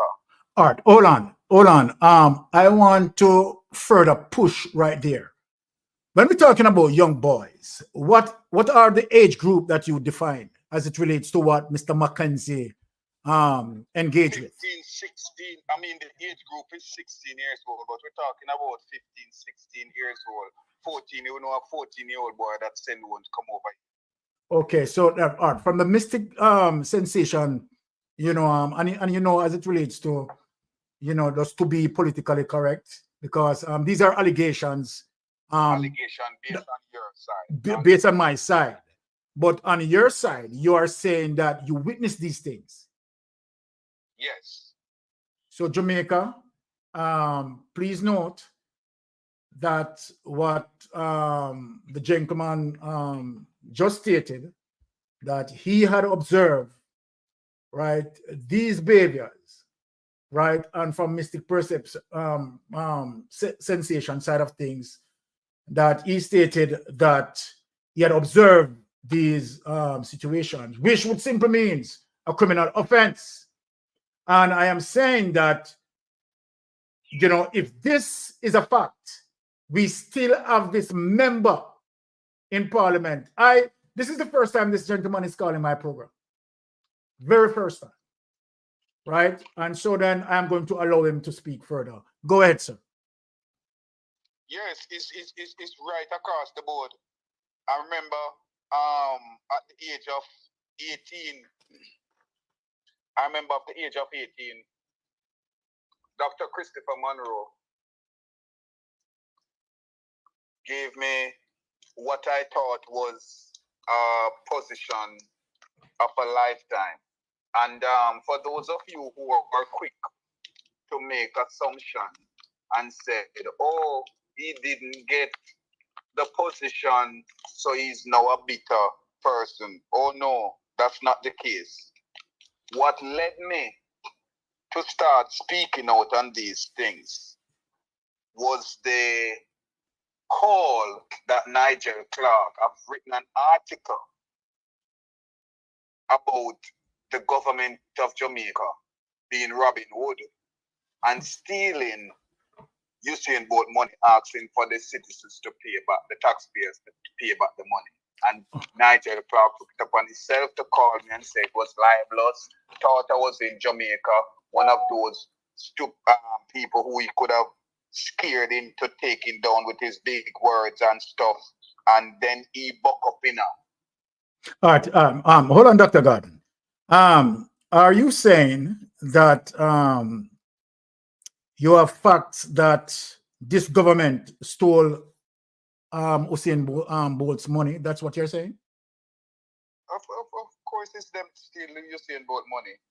Andrew Holness leave Usain Bolt. Andrew Holness worth $192 million. Andrew Holness, I've listed already three names that's on the illicit. 6. Go ahead with your 3 names. Go ahead with the 3 names. Let me hear it. Andrew Holness, Nigel Clark. Whoa. Dr. I like to give them titles. Prime Minister Andrew Holness, Dr. Nigel Clark, and the former Chief Justice, I don't want to pronounce her name, Malini Malfort. Oh, Marlene Malafort. Malafort Fort. Yes. Fort was the justice. Malahu. Her name is Malahu Fort. Malahu Fort. Yes. Malahu Fort was the justice minister who was cleaning up the dirty work, while DPP, who is, I don't know if it's him or she, based on, I'm living in America, we can't say, maybe they or them based on the terminology, he or she or them or they want to use. We have to give title to where it's due.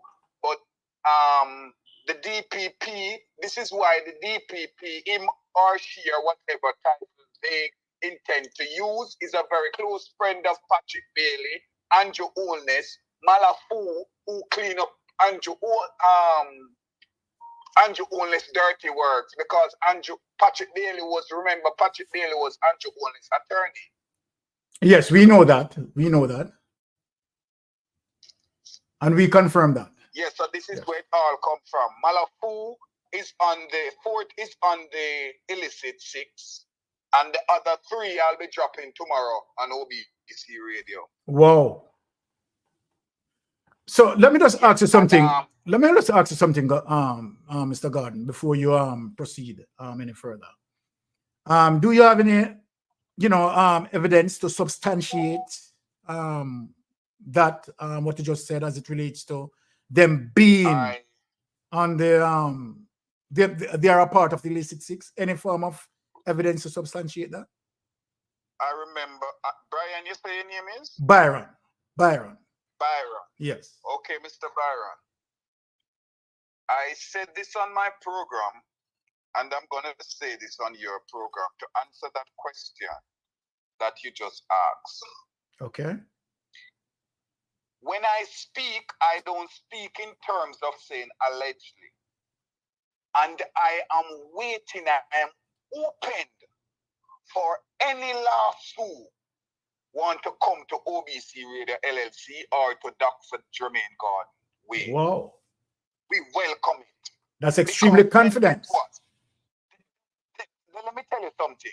And you and I know, and those who understand about the law, is aware that any lawsuit brought forward, then they will have to sit in front of me in the court of law and answer to the questions that I have to ask. Not only that, investigation will be launched.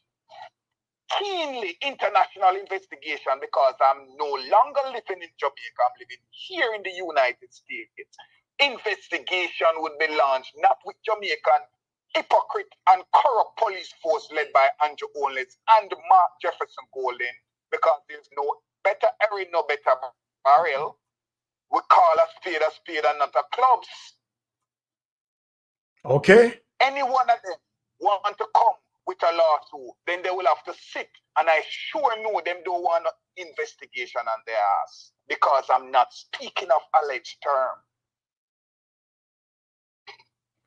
They have too much to worry about.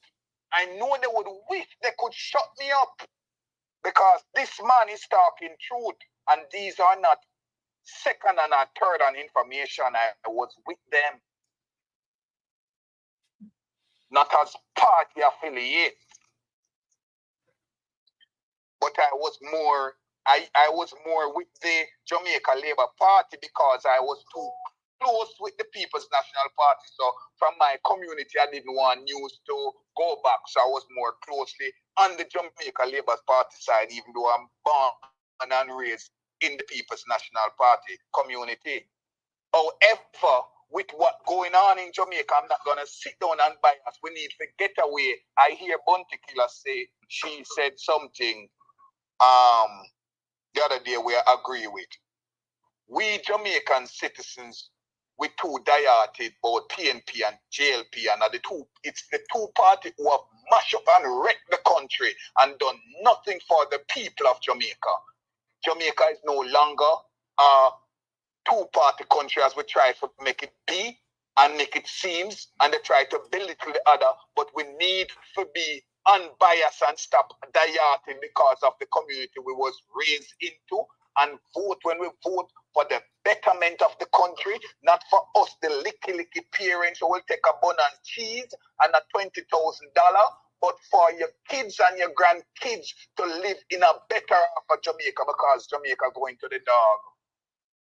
And with what going on right now with Miss Silvera, the murder of Miss Silvera and her son, because they found out that it wasn't his biological child. That's a whole other ansnet. And the whole corruption with both parties know about it, and nobody saying nothing and talking about, oh, she died from natural cause when 3 gunshot wound was punched in the woman's body.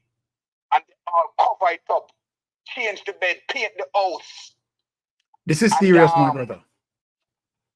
When Bobby Montague, Robert Montague came out and spoke openly that he spoke with his colleague, that she died of natural cause, and he was there, but now they come with a different story. Oh, he wasn't there. And it wasn't that. This is corruption, and this is why we have a weak opposition, because they both have secret for each other, and they're not enemy as us. They try to make us, the people of Jamaica, the enemy against each other, and this dieted PNP and this dieted JLP. We need to get away from that and look for the betterment of Jamaica. till we, the people, can do so, we won't get better.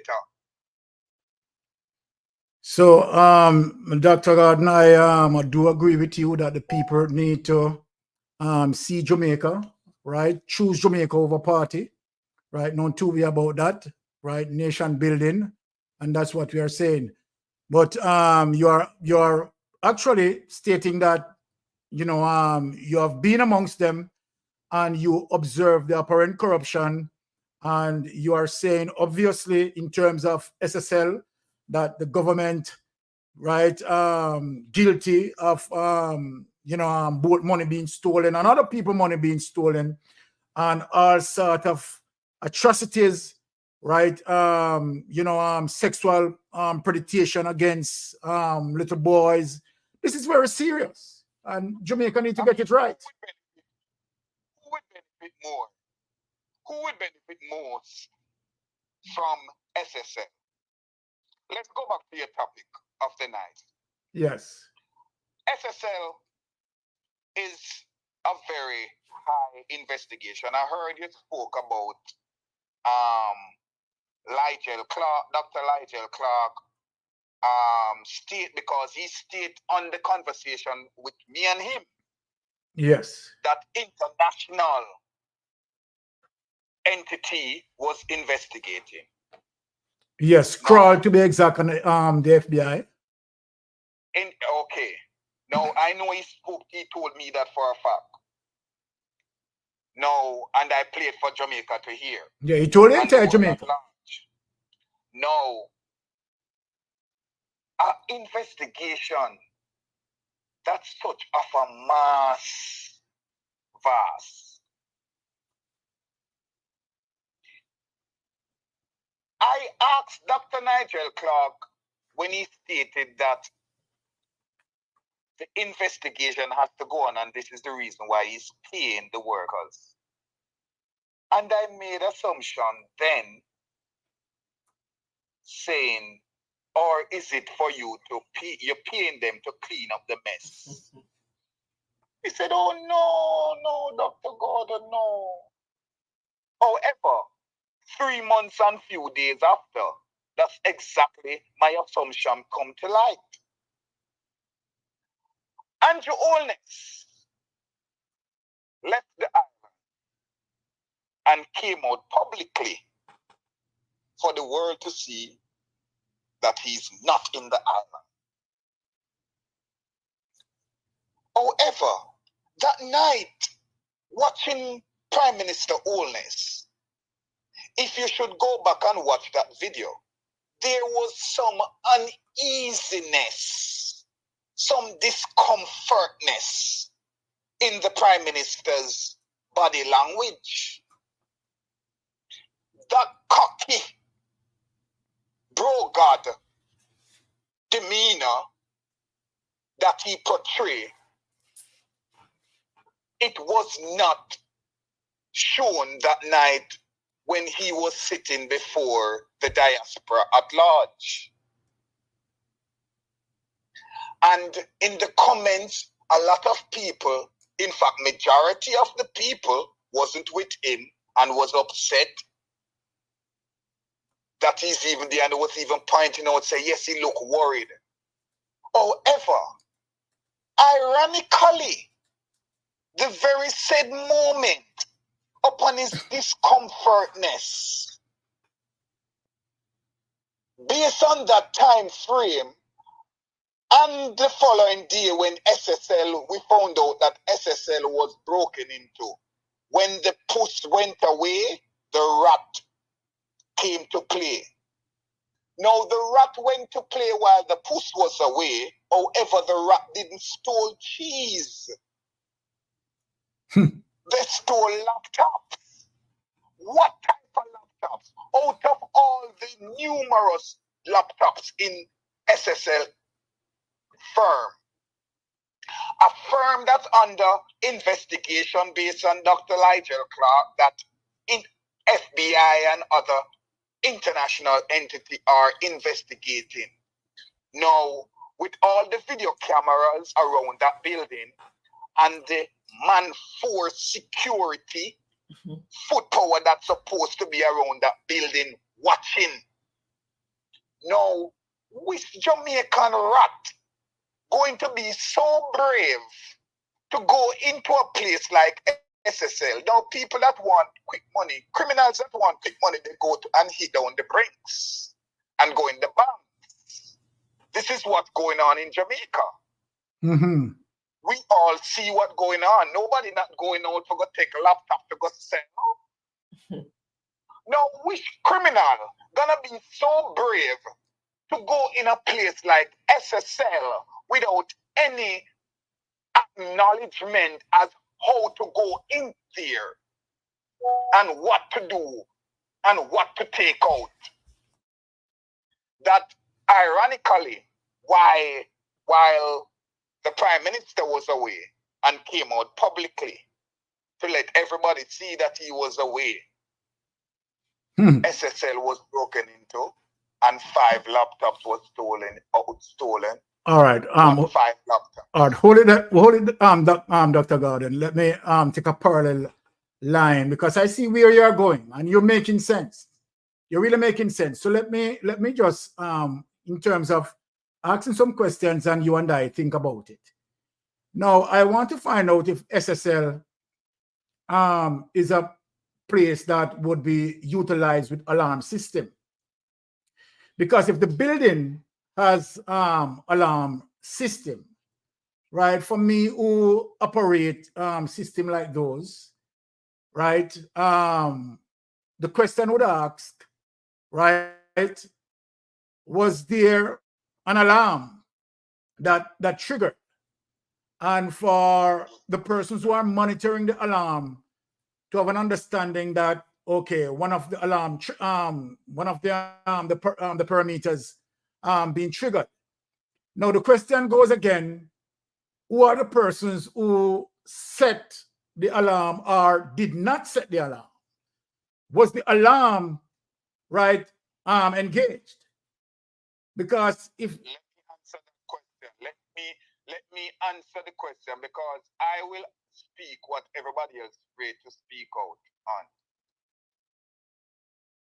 Dr. Nigel Clark came out and wanted to pay the workers in SSL to clean up the mess. Okay. I asked him to go on a recant and I came out and I told him that I would put this out broadcast. I could have get $10,000 straight from Dr. Nigel Clark to keep this down. Hold on, Dr. Gordon. Hold on, Dr. Gordon. Jamaican people, what we are getting is breaking news, right? Information from Dr. Gordon, right, who said that he's an associate of the very same persons that he's talking about, right? These politicians. And so then we are getting as what he claimed to be inside truthfulness as it relates to what he had observed. So this is what is unfolding here. All right, go ahead, Dr. Let me just put emphasis on the associating because I don't want you to other listeners to get carried away and think I am a politician. We swim in the same aquarium. Let's keep it PG-13. Okay, so so when you said that, let me understand. Meaning eccentric, being eccentric. That's what you're saying.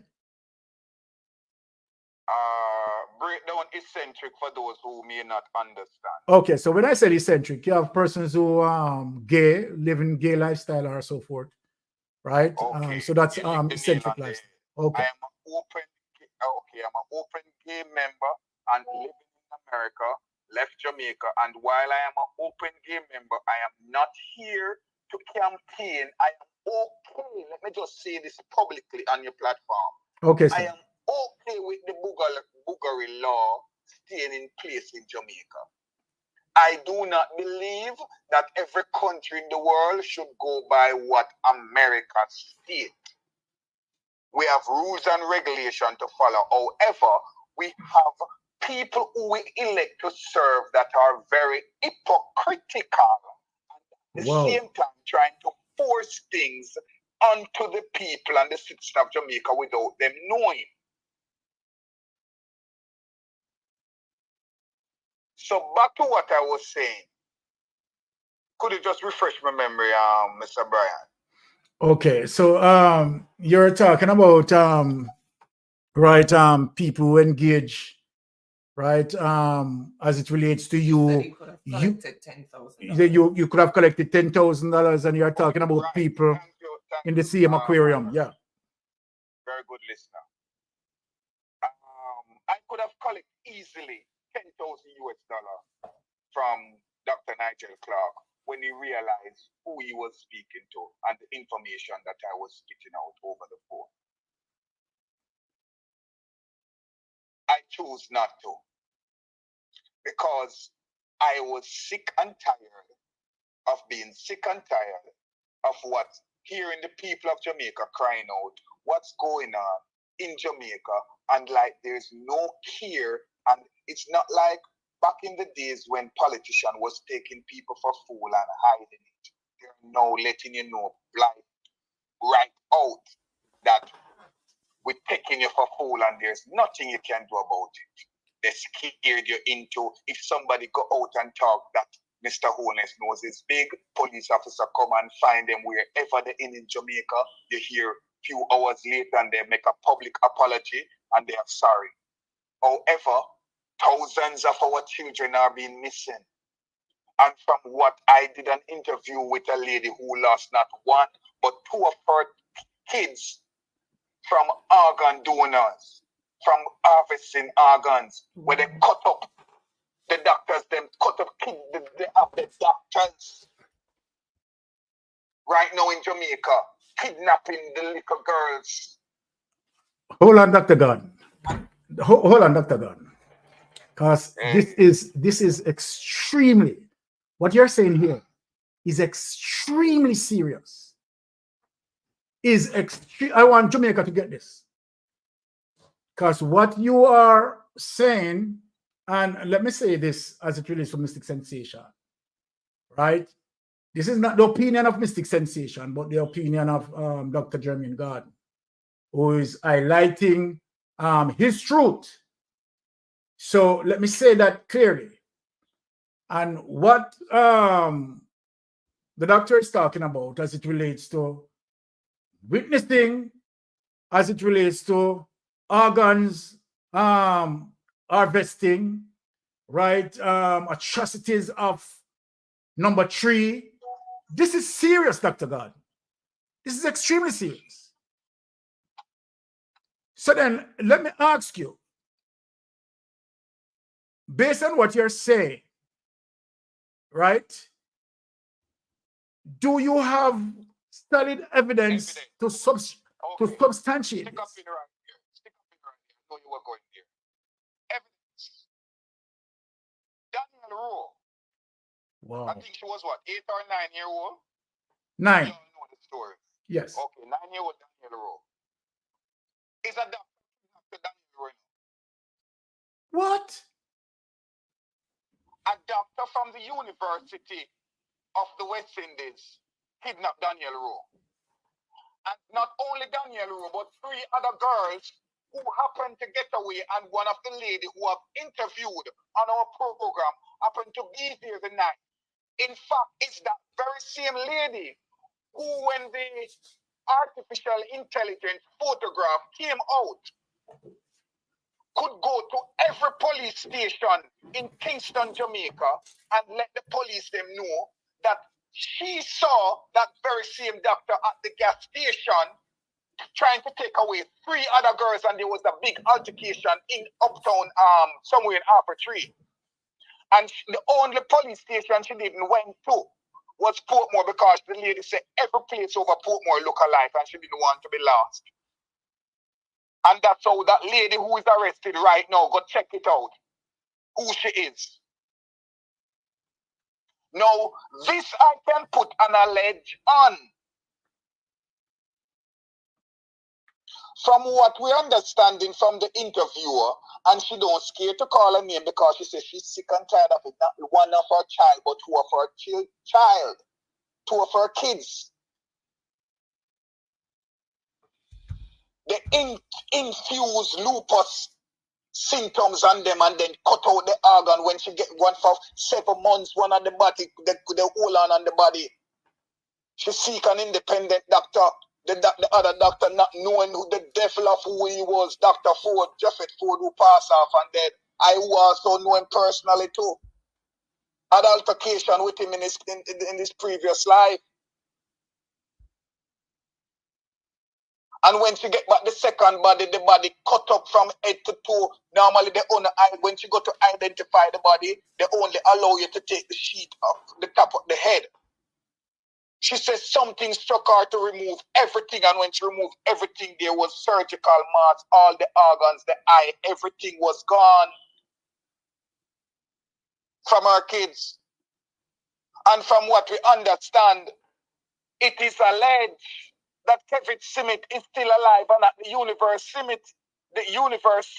of the West Indies, harvesting organs, sacrificing. That's why a few years ago, we find all these bodies popping up in Jamaica, land of wood and water, with organs missing.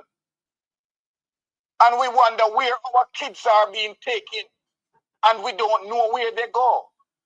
Why you think Andrew Holness legalized Obia?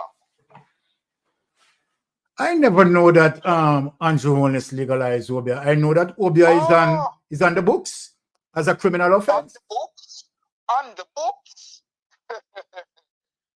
Why you think it was so important? Who are the sacrificial lambs? Why you think so much evil is upon the island of Jamaica? How is it you can find anybody that say you know it's big and you this and you that, but the kids them we don't know where they're missing, where they are going?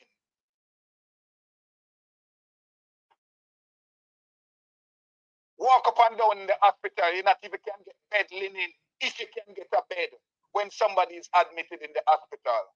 And we have a Minister of Health doing what? And these are the people who we elect to serve and we celebrate. And some of you worship while they sit down and make mockery of us, the people. You know how much little boys from you're going around and seeing the street. When last you see street kids on the street? Have you noticed? Well, you know, I have not been consistent in Jamaica, so I wouldn't take observation of these things. Well, people who are listening and living in Jamaica, check it out. One time Ghana used to see a lot of street kids. I know for a fact Dr. Ford used to take a lot of them away. I know Frankie Paul a lot of the dance them used to take them, bring them to Frankie Paul before he passed off. Between the age of 12 and 16, if they reach 16 years old, they will be too old to sold. Wow. So let me ask you a personal question, Dr. God. Right? In one of your engagements, when you were, you know, in their association, moving closely with them, right? Mm-hmm. You have witnessed atrocities like members of parliament, right, engage in, you know, sexually engage with little boys underage. And because we are seeing, the reason why I'm asking you this question, we have seen this government find it difficult as it relates to the sex registry to make it public. And one of the first responsibility of the government is to protect the citizens of Jamaica. And so then if you have someone who is a sexual predator, it is very important for the community to know such individual? We vote them in all the time. Wow. We vote them in all the time. I don't think you want me to start calling him now. But I wouldn't mind, you know. Because at the end of the day, we are in what we call, right, the revelation of facts. And if you said that, you know, you're amongst them. Are we talking just names of politicians, or we talking entertainers, media host personnel? Well, I'm not interested, to be honest. They need to be identified, but we are talking about leaders who are supposed to set example. Elected members. Good night, Prime Minister Andy Holness. Huh? Good night, Edward Warmington. Huh? Good night, Patrick Bailey. Good night, Hughes. Good night, Fish. Deputy Commissioner Fish. What the Fish buck's there in Bailey. Palmer tonight? Good night, what's her name? Good night, Orlando Terrelon. Good night, and let me not be biased now. Good night, Dr. Christopher Monroe. Good night, what's that name? That one from the PNP that was arguing with Alonzo. Both of them have argument, and he had pretend to pass out in his party. If the name called, he's on the People's National Party. I don't think he's running anymore. Okay. But good night to you. I know the listeners, the viewers, know who I'm talking. In the previous election, he was running against Terrelong, and he had pretended to pass out, and there was a big thing. But good night to you, sir, with the mighty anaconda, but you like taking it from the rear. My God. Good night, Desmond Mackenzie.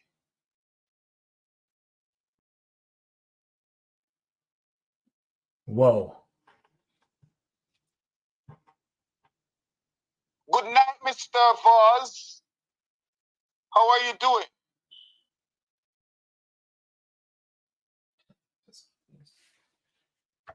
I mean, this is an old man, the former old lady, Minister Henry, but good night to you. Okay. All right. Dr. Gordon, I think, trust me, it's your truth that you're telling. You said that you associated with these persons and so forth. So hold on a sec, because I don't discriminate. I don't want to feel like I'm discriminating. Good night, my dearest DPP, Paula Lewin. I don't know if you're male or female, or if they are him or she. Good night. I don't want to feel like I'm discriminating. I just naming males, and yeah, good night to you. wow. All right. So We're on par together. Dr. G, I want to say thanks for coming on the program. And most of the persons who are here, they listen to you keenly.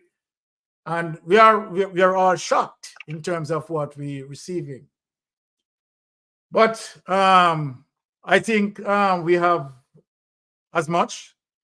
And I want to say thank you for your input, Dr. Gordon.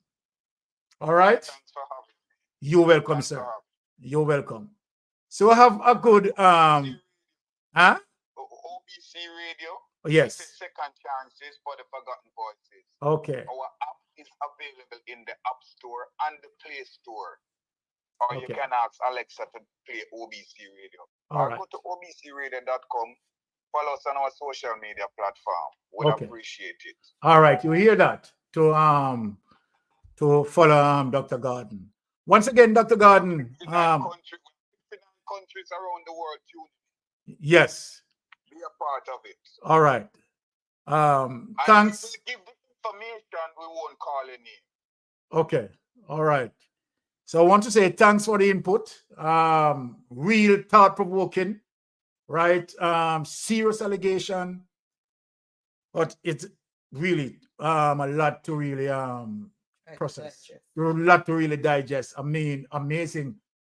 And oh my goodness. These are all right. So, you know, as it relates to Mystic Sensation, these are all allegations. As it relates to Dr. Jermaine Garden, to him, he had associated with these people, and he is, as according to him, giving his first-hand knowledge. Once again, Dr. Garden, big up yourself. Thank you very much. All right, thanks for having me. You're welcome, sir. All right. People. All right, we have to move. Yes. We have to proceed. Really a shocker tonight. Wasn't expecting this, but you have heard it, you know, for yourself, right? This one seems to have me even lost in my program right now. All right, so where are we at? Okay, so Jamaican Carlos. Okay, Jamaican Carlos, big up yourself. And yes, that's Jamaican Carlos there. I want people to, you know, support Jamaican Carlos. You understand, man, will burn the fire. You understand, unquenchable fire. So big up Jamaican Carlos. You understand, go on channel, give him the support, right? Because of course he truly deserve of it, doing the hard work like us. Right. So I am going to turn to something as it relates to what we have seen the Jamaica Labour Party government is doing, right, as it relates to pushing back against the rails of justice, right? And so then it seems like this government doesn't respect even the very court ruling. And so then even when the court made a decision, right, they still go against the decision-making process of the court. So we are wondering if this government is going full dictatorship, because it doesn't seem to be adhering to the court findings. And so then the next document that we are moving to, Police Federation chairman seeks contempt of court order, right, against the subject. Let us move to read that as it relates to how this government is operating, right, going against court orders. Which one is that?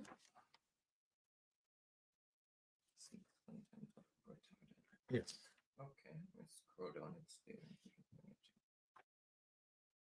All right. So while wife is searching for that, yes. All right.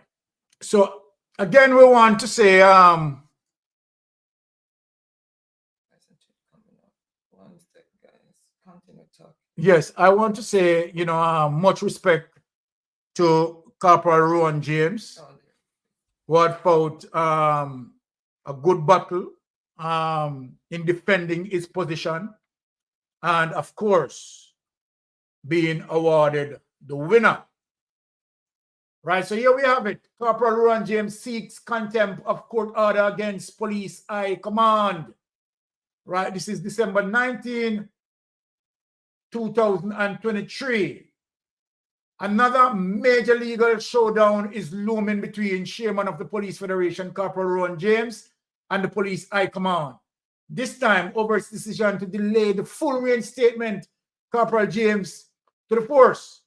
Lawyers for Corporal James on Tuesday filed an application before the Supreme Court seeking a contempt of court order against the police high command and Assistant Commissioner Andrew Lewis, who was named as the chief complainant against Corporal James in his ongoing legal battle with the leadership of the force. Lead attorney Hugh Wildman told Radio Jamaica News that the application was filed Tuesday afternoon due to the apparent reluctance of the High Command to honor the court ruling handed down last month. The court made an order a couple of weeks ago that Mr. James should be immediately reinstated with full pay, and to date, the Assistant Commissioner who will be responding in this case, he has not carried out the orders of the court, so we were left with no choice but to file an application a while ago that he be imprisoned for failing to comply with a court order. And the attorney said, adding that no one is above the law, and rightly so. Take that away, Odi.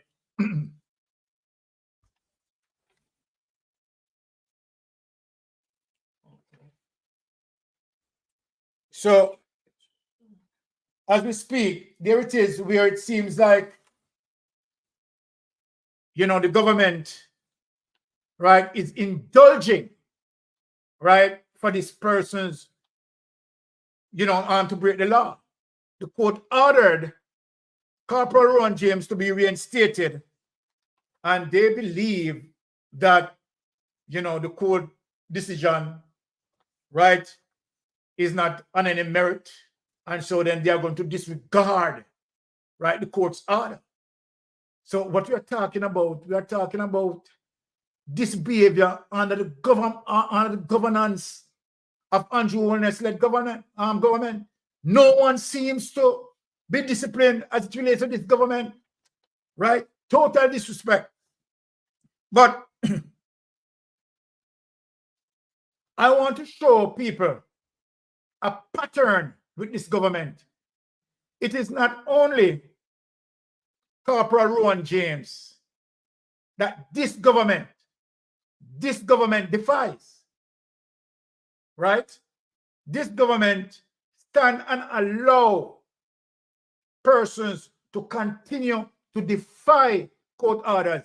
I am going to show you another documentation. Without any further ado, okay. Okay.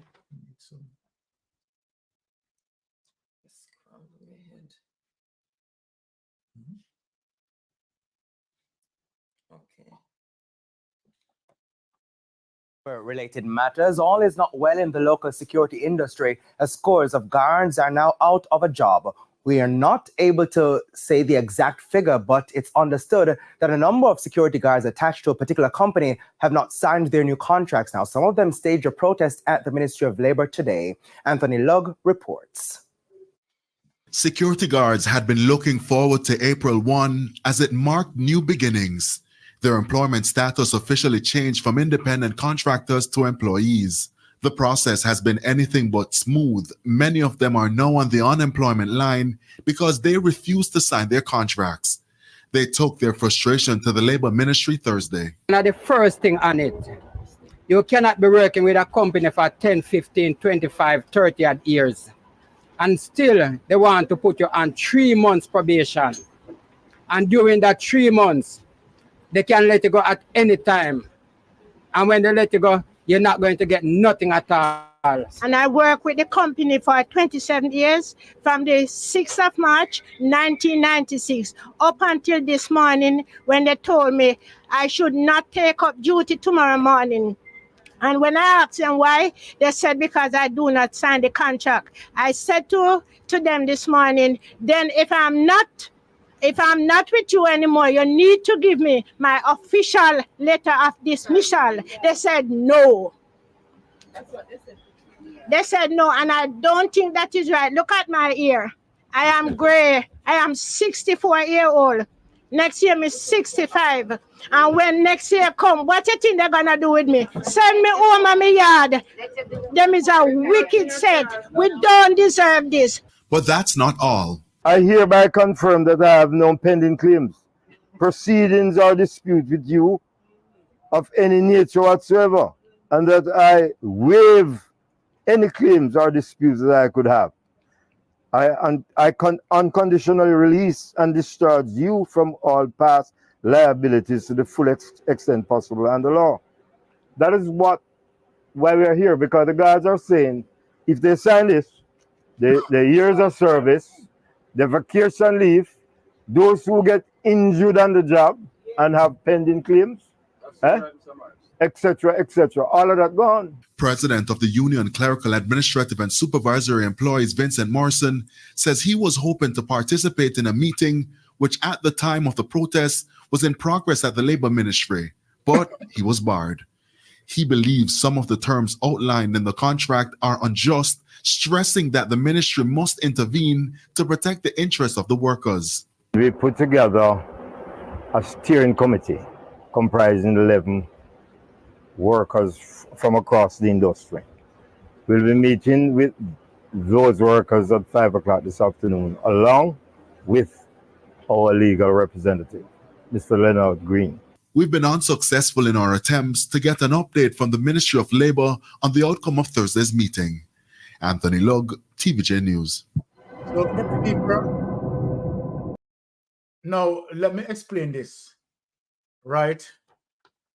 Now, just imagine, right, that the Supreme Court ruled that the security guards are not to be treated as contract workers because it's unconstitutional.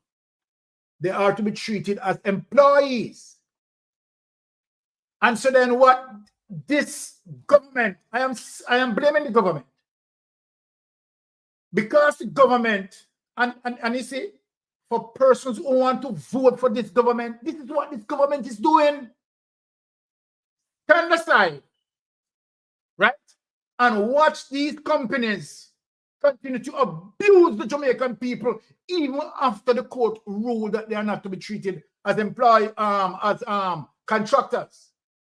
So then, you want a security guard, for example, let me make it clear so that people can understand, who spend 30 years, 35 years, 40 years with a particular company. And then because the court, and they have been treating them as contract employee because they don't want to give them any benefits. Right? So this is just totally enslaving the people. So the court ruled that they are not to be treated as contract workers, but to treat it officially as employees. They decided to go to the contrary of that. That, okay, since the court said that, all the years that you spent with the company, right, you are going to lose that. We are going to start afresh as it relates to the court ruling. So we are not going to honor those 30 years that you have spent. That is vicious and wickedness. And so then now you are forcing the people, right, to sign a contract, right, that they will be losing, right, their 30 years of service, their 25 years of service, their 10 years of service, you name it. And Andrew Holness-led government have a deaf ears, a blind eyes, and Andrew Holness-led government is asking the Jamaican citizens, particularly the security guards, to vote for them, you understand, for a third term. Let me say this, people. Let me say this, right? And I know that as it relates to Dr. Garden, right, who said previously, right, where we believe that, right, both parties are the same. Mystic Sensation, you understand, based on his investigation, deep surgical investigation, both parties are not the same. People's National Party is totally different from a Jamaica Labour Party, right? People's not, let me repeat it. And I am telling the people of Jamaica to ensure that you vote People's National Party. Let me reinforce that. Because this government break down the rules, and that's why I am showing it as it relates to this government even pushing back on court orders, right? The evidence and surgical evidence that I had done in terms of my investigation, bringing forward as it relates to Jamaica Labour Party members of parliament from 1954 being sentenced, going to prison. And nowhere in the history that is telling us that one People's National Party member, right, had processed in the judiciary, right, and found guilty. So let me reinforce that tonight. That while I am speaking, I am encouraging the people to vote People's National Party. Now, let me tell you something. We see the apparent corruption, the clear corruption. We have seen that. We have seen that. And see how this government is for the elites, for the rich, nothing for the poor. Right? So I am encouraging our Jamaican people locally and the diaspora, based on my investigation, with Mark Golding at the helm, right, to be the next government of Jamaica, right? I have done the investigation. I have seen all the evidence. I have brought forward all the evidence. And so then, for propagandas who want to propagandize the People's National Party, it will never happen while Mystic Sensation is here, right? While other vloggers is here, other vloggers are here, and we are taking out the truth. We had shown the clip since night where we have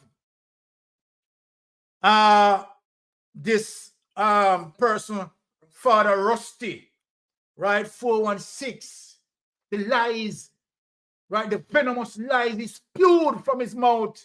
It's not only him spewing those lies about People's National Party, right? And yet he knows, right, that PJ Patterson did not do none of those divestation. And so then when I show all that proof, right, he blamed PJ Patterson to divest Norman Manley Airport, Donald Sangster Airport, and the list goes on with those lies. Right? He blamed Mark Golding for those things. Right? Now, just look at it. Right? Blaming PJ, blaming Mark Golding. Right? And all of that information, right, is lie. So I am empowering the people, right, to vote People's National Party in power. And when we want to see and have an understanding about the six, because they are not going to get away, with the crime that they have done. The crimes, the allegations against them, they should not be getting away with that if they go through the court and found guilty. And so then we are doing it on the appearance of a new DPP and a new government to see a new light into the investigation.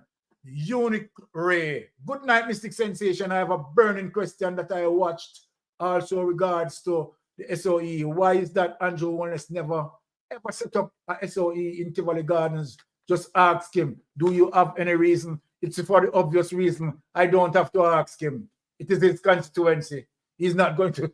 He's not his constituency. That is a JLP stronghold for the Jamaica Labour Party. That is a sure seat. They are not going to provoke that. Right?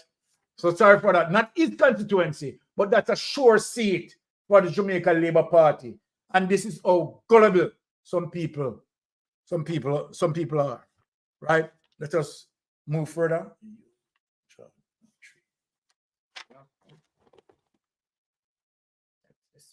Yeah. We don't feel comfortable sitting in Parliament with a Minister of Government who has openly accepted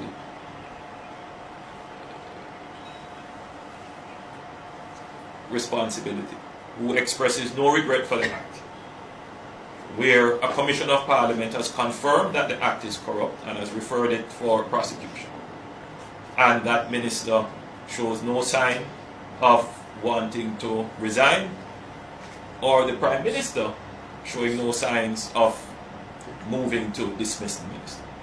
With all the sympathy that one can have for support, this is embarrassing, not only to the government as a party, not only the PNP, but to the government, to Jamaica, to all of us. Our heads bow this morning with this sort of reaction to it. So we have to take firm actions in this regard. It is a dark day for Jamaica, where the Prime Minister is unwilling or afraid to act against a minister in which the public has lost total confidence and in which the institutions of the society are all agree that this person does not enjoy their trust or faith and has breached the confidence that the people have placed in them. I believe that this has the potential, if it continues, to bring down the entire government. Take it away, people. People, all of my listeners knew very well that I showed that clip last week. The question, Byron, why are you showing that clip again? You have shown it last week. Why are you showing it again? My people, 18 degrees north. Send me an investigation. And when 18 degrees north send me an investigation that they have conducted, I said, hold on. I have to bring some clarity to my people. Because isn't this the same Andrew Holness who had spoken about Azan, so-called corruption? Remember, what Azan had done is to build some stars, right? Give to some sellers to save them from the element. And they make hell out of it. You have heard that there is a dark cloud. Right? Same Andrew Holness. People, I am going to expose tonight that the same Andrew Holness who viewed Azan to be corrupted, 18 degrees north, revealing investigation as it relates to the very same Andrew Holness and Azan, who being directors in Andrew Holness company. So we are going to get into that tonight to understand and dissect what is happening there. Without any further ado, let me reveal the investigation. 18 degrees now.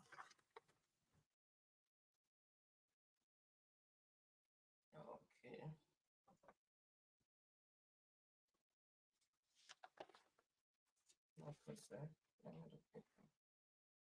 All right. Okay, so it's just one of the top.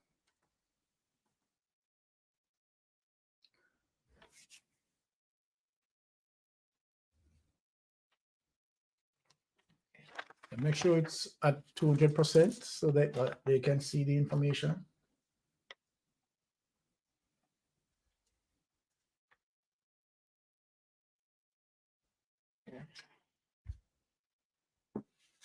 So, all right, my people.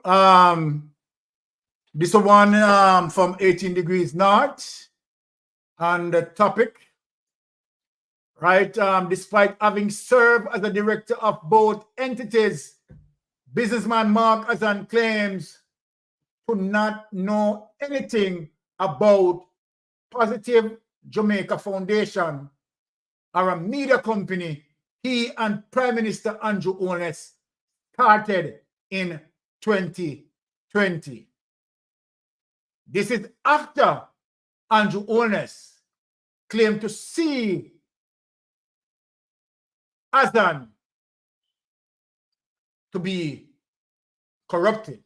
Let us go into that. Lawlessness is going to kill this country if it is not already dead. You are either a thief, corrupt in bed with a politician, and I have no time for this anymore, as according to, right, that complaint came from Mark Azan. That is what Mark Azan stated. Let me read over so the people can understand. Mark Azan stated, lawlessness is going to kill this country if it is not already dead. You are either a thief, corrupt in bed with a politician, and I have no time for this anymore. That complaint came from Mark Azan when 18 Degrees North first called him in January of 2023. He was bemoaning how difficult it had been accessing his old business place, Azan's House of Fabrics in downtown Kingston, which he said had closed 8 years ago. But the part about being in bed with a politician and having no time for this anymore was strange, coming from someone who's had a business relationship with Prime Minister Andrew Holness for over a decade. Mr. Azan served as a director and the secretary of Positive Jamaica Foundation Limited and West Central St. Andrew Trust, both of which had the Prime Minister as a director until 2021.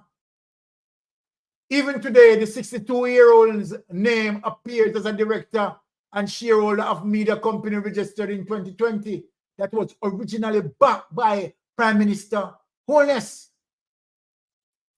The name of the media company is Positive Media Solutions Limited. It was set up to do media broadcasting, multimedia services, event management, communications, and promotion based on company's record. At inception, Mr. Azan was the only listed director and was allotted one of the 100 authorized ordinary shares.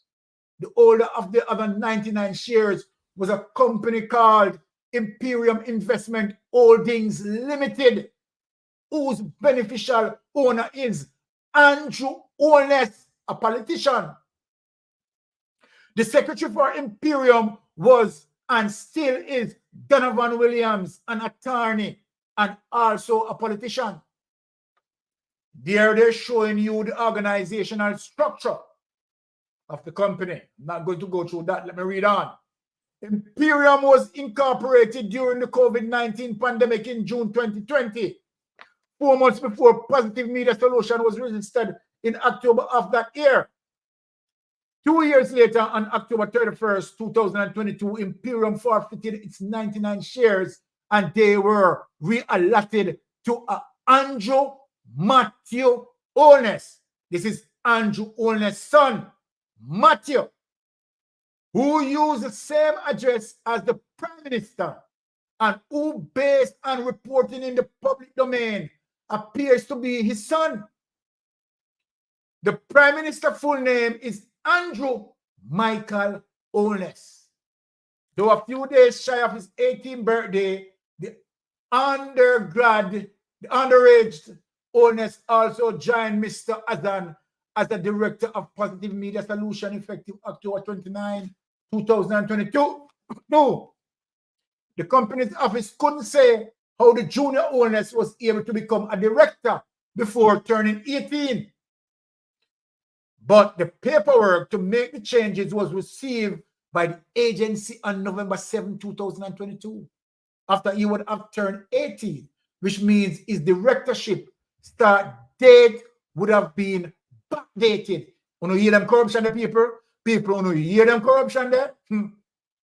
When 18 Degrees North asked Mr. Azan, aren't you in bed with a politician? He responded, no. When I realized that it's not making sense and have no interest in Jamaica, I left. You notice I'm not involved in nothing anymore. People, let us read back over this, you know. Let us read back over this. This is what Azan is saying. And so then I want to ask if Azan is identifying the corruption in that company. Let me read it over. He responded, no. When I realized that it's not making sense and have no interest in Jamaica, I left. You notice I'm not involved in nothing anymore. Look at the amount of shares up there. That's here. Okay. Shareholders So Mark Azan only have one. Only have one ordinary share here. Andrew Matthew Holness have 99 ordinary shares. What a bangarang, yes, sir. Now, 18 Degrees North followed up. No, I see you as a director with Mr. Holness on this Positive Media Solutions.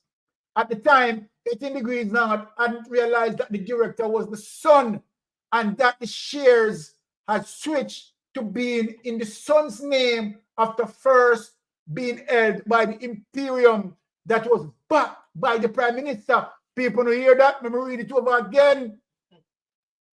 18 Degrees North followed up. No, I see you as a director with Mr. Holness on this Positive Media Solutions. At the time, 18 Degrees North hadn't realized that the director was the son and that the shares had switched to being in the son's name after first being held by Imperium that was backed by the Prime Minister, people of Jamaica, Jamaica City. Yes, well, that's how life is, darling. And I give up, Mr. Azan said. On a year? Yes, well, that's how life is, darling, and I give up, Mr. Azan said.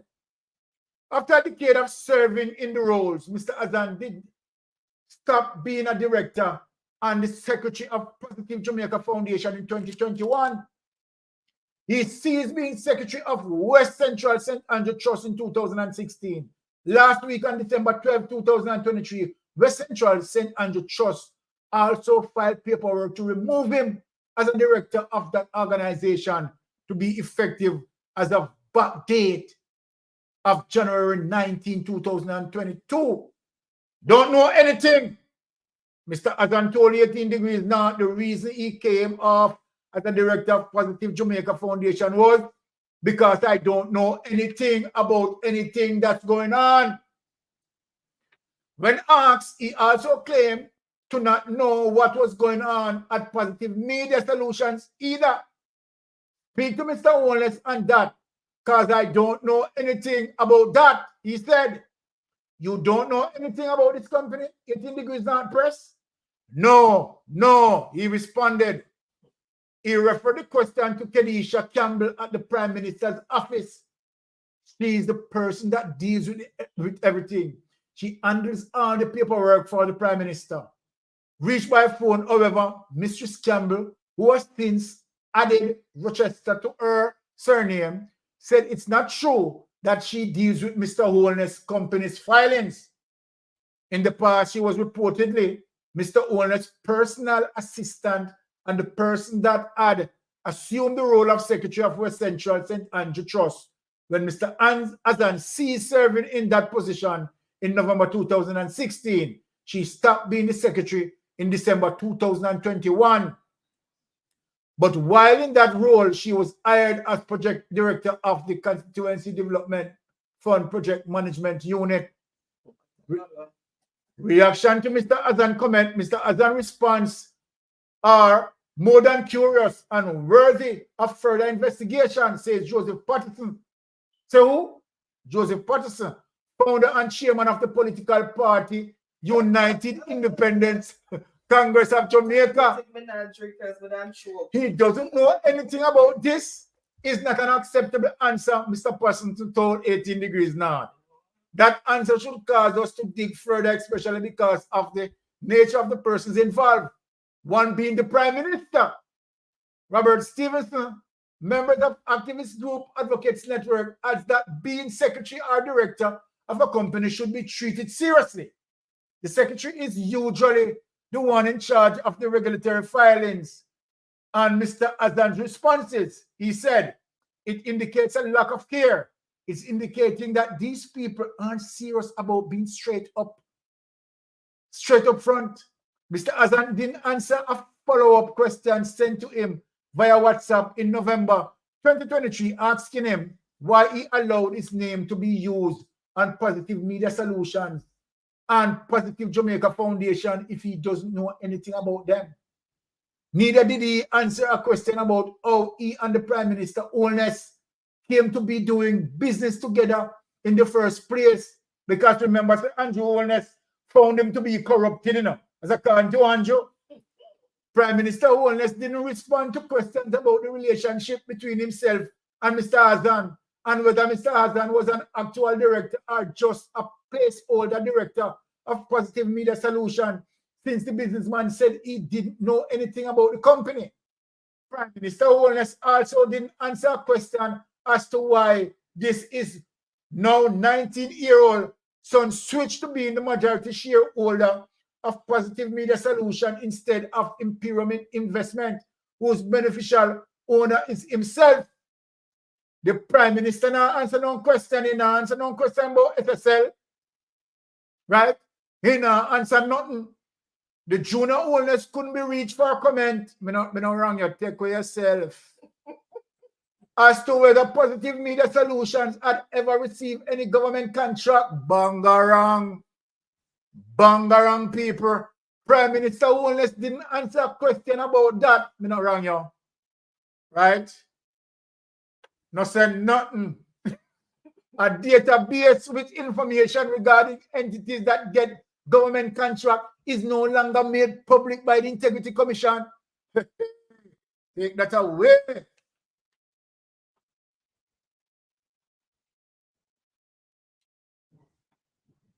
Let me ask people a question. Let me ask Jamaica a question. Andrew Holness no want to vote for. Andrew Holness no want to get third term. Eh?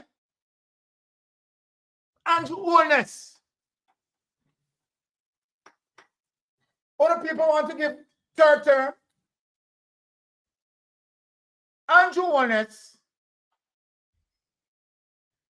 Colonel Charles, who took around Holy Poland and St. Thomas, Minister of National Security, my well-learned friend, call him our Dr. Crumb. Dr. Crumb. Big up yourself, lonesome. A real Dr. Crumb. Right? And you have seen the lady there. These people who said there's a dark cloud over Jamaica and labeled Azan to be corrupted, which based on Zara Burton report, them find back Azan and them and Azan, you know, the positive vibration, Positive Foundation, Jamaica Positive Foundation, where this company, government contracts being awarded to. What happened to the transparency? Eh? And where shares, the son listed as director, even before the appropriate listed age. And we are back dating Guan. People don't understand the corruption what they go on. Eh? We don't understand the corruption what they go on. So then, is this man who don't want to give third term? This man? Okay. Let us move on. Now, let me show you and dig where Andrew Holness is. Trust me. Now, let me play a next clip because this is, and these are my final clips that I'm going to finish.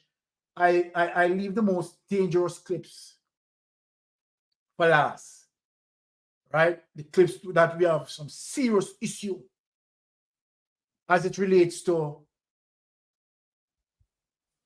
the Minister of National Security.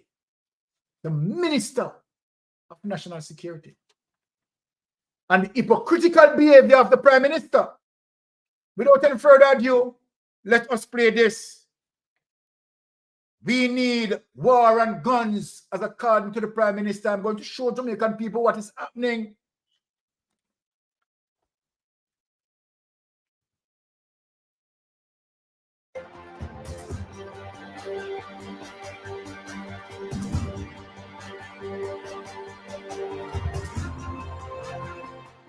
Mr. President, several countries in Latin America and the Caribbean are facing an epidemic of crime and violence. Since the pandemic and the disruption in education, challenges with mental health are being increasingly expressed in violent ways. The propensity to resolve conflict or cope with social and mental stresses through violence requires a public health response. And Jamaica has not only engaged in global initiatives such as the Partnership to End Violence Against Children, but we have recently empaneled a National Commission on the Prevention of Violence to advise the government on building out an articulated public health and social service response. However, the situation is exponentially complicated and exacerbated by the influx of illegal and unregistered small arms into our country. From organized transnational criminal enterprises to street-level gangs to the misguided youth in the inner city. The availability of guns is driving an ever-increasing homicide rate. In the same way that a war on drugs is being prosecuted, in which we have been faithful partners in policing what comes through our waters or leaves our shores, there now must be a war on guns.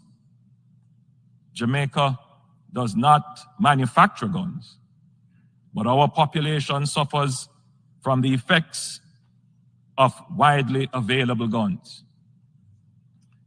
The countries that manufacture weapons that are available to the public must implement stronger measures to ensure that those weapons do not end up on the streets and in the hands of people for whom they were not intended.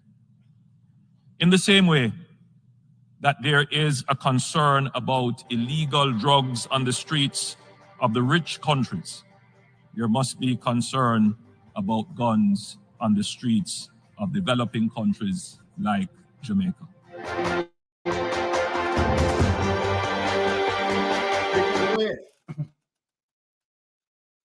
My Jamaican people, you heard the Prime Minister, and when you listen to him, appears so genuine. His concern about guns entering the shores of Jamaica. And he said clearly that Jamaica doesn't manufacture gun. And he's correct.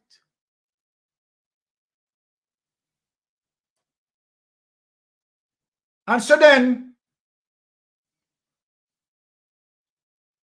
diplomatically, and want to be politically correct, right? Which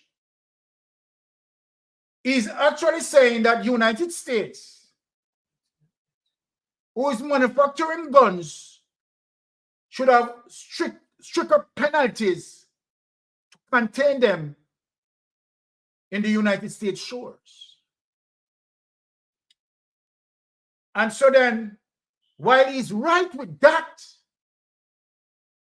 hypocritically, my Jamaican people, while he's correct, let me say that, hypocritically, Jamaican people, on the other side, that WikiLeaks flagged, as according to allegation, WikiLeaks flagged Andrew Holness, Minister of National Security, to involve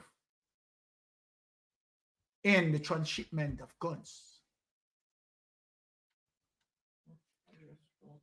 While the Prime Minister, hold on, let me just read this, Jarul.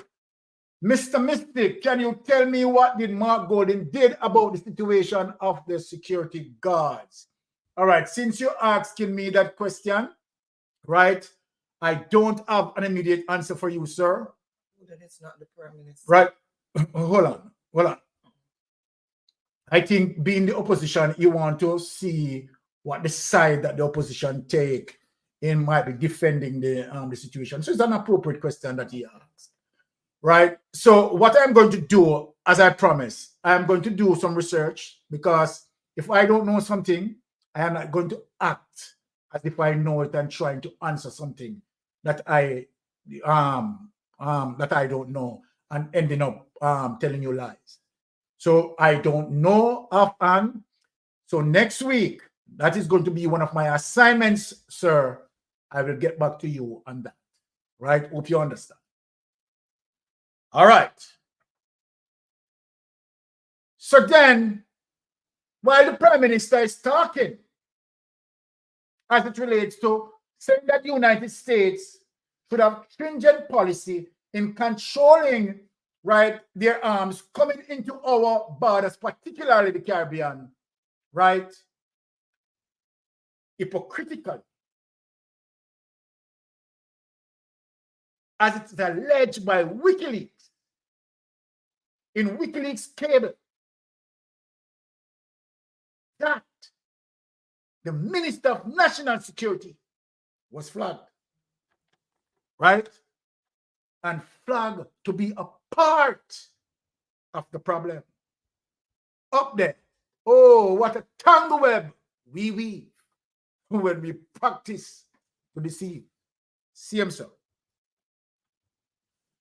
Let me show you what the Prime Minister is addressing, because roughly about 6 months ago or 8 months ago, I had done an investigation and realized that certain guns were reaching Jamaica borders, right? And these guns I listed, right, which named ghost guns. So that is where we are getting back. And that is what the Prime Minister is also addressing. Without any further ado, let us play this clip. How easy it is to build. And this is what majority of the Caribbean prime ministers are concerned with.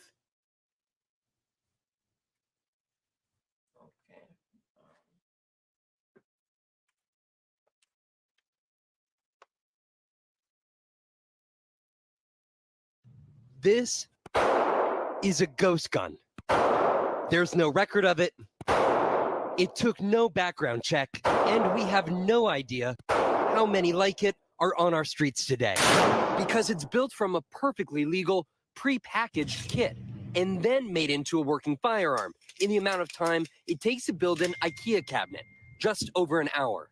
There was a black market ghost gun sale that went bad and turned deadly. A 16-year-old student gunned down 2 classmates. Law enforcement tell NBC News the weapon may have been a ghost gun. The firearm in evidence is described as an 80%er, a ghost gun. Last year, the LAPD recovering more than double the number of ghost guns compared to the year before, in the weapons used in at least 24 homicides in the city. In Philadelphia, the police department recovered 571 constructed ghost guns, more than 5 times the number in 2019. But just how easy is it to order the parts for these guns? This is our NBC producer, Jason, who lives here in Pennsylvania. There are a litany of options that come up of where you could purchase these kits. Boom. But with the tools, you want to make sure you have everything. It tells you the exact parts you literally need to buy. This is where I suggest you get ammo from. Done. Thank you for your purchase. Jason was able to place this order because he lives in one of the 40 states that has not regulated the selling of these kits. And that's also why we were able to walk into this gun show outside of Philadelphia. We went in with a hidden camera to show just how easy it is to buy a kit. Or you can leave with it today. And you don't need anything from me, right? Money. Money? Yeah. But no ID or anything. We're not doing background check. No.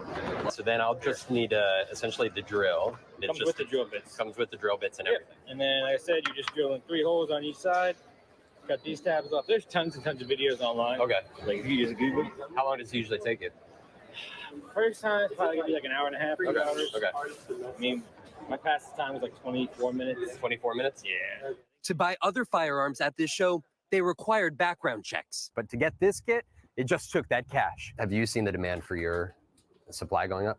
Yeah, the entire industry's gone up. We tracked down Jordan Vinrow, the major ghost gun kit supplier in Pennsylvania, as we left the show. So don't you bear some responsibility then when these guns get into the hands of criminals? No, because I'm not a criminal. But you're essentially handing them a piece that they can build in a half an hour and turn it into a gun. Yeah, you can get keys and a pack of Budweiser and drunk drive, kill somebody too. Last year, the man who ran Pennsylvania's major gun shows agreed to no longer allow the sale of these kits. But when met with pushback by Vinrow and others, he sold the gun shows to Vinrow, who went right back to selling them. You're following the laws right now. Yeah, 100%. Handing over those kits just for cash, that is by the books. Yeah, it's like buying a lawn chair at Walmart. You can buy a lawn chair in cash. Plus, these kits and the guns they turn into are harder to track because most don't have serial numbers. Because of these legal loopholes, many of them across the country, from shows and online sales, are bought by former convicts who are, by law, barred from owning these weapons. As just one example, there were 586 such convicts arrested with ghost guns in Los Angeles just last year. This is the beginning of a ghost gun. This reality has led many to call for a change in the law. Pennsylvania Attorney General Josh Shapiro has tried to classify these ghost gun kits as firearms. That would force people to pass a background check to get them. Do you even begin to know how many are out on the streets? I think it's almost impossible to know at this point. We need a national answer. But there is no sign of legislation passing on Capitol Hill. The Biden administration is, however, working on formalizing new regulations to help curb the rise. A ghost gun should be treated like a regular firearm. 2 weeks later, we returned to Pennsylvania and met up with special agents from the AG's office who agreed to use the kit we purchased from the show and build it into a ghost gun. But we also could have done it ourselves. If you just go to YouTube, videos, how to, are still all over the internet. We won't show you all the steps, but for the agents, it just took some drilling, sanding down, and a little bit of hammering. A firearm. Just over 1 hour later, ready to go. Wow, Vaughn, you're here with me in the studio. I'm shocked by so many things you showed us there. The YouTube videos that you mentioned over and over again. So my people, let me just break it down for you and what Andrew Holness was addressing. These guns that call ghost guns reach on the shores of Jamaica. I'm going to show you evidence of that. Several of them reach on the shores of Jamaica. They are untraceable. So it's difficult for Jamaican authority, right, to trace it back to the sender. But of course, if the Jamaican government act prudently, the persons who are receiving it, they can put a trail and catch persons who are receiving it. And of course, they can have a case from that. But apart from what I'm saying, right, the Republican in the United States, backed by the NRA, National Rifle Association, they allowed the sales of these guns, because they are guns. And why they allow the sales of these guns, big up yourself, more fat. Them can't trace the traceable. Or them are going to trace the untraceable. Big up yourself, more fat. Let me explain. The Republican, backed by the NRA, National Rifle Association, right?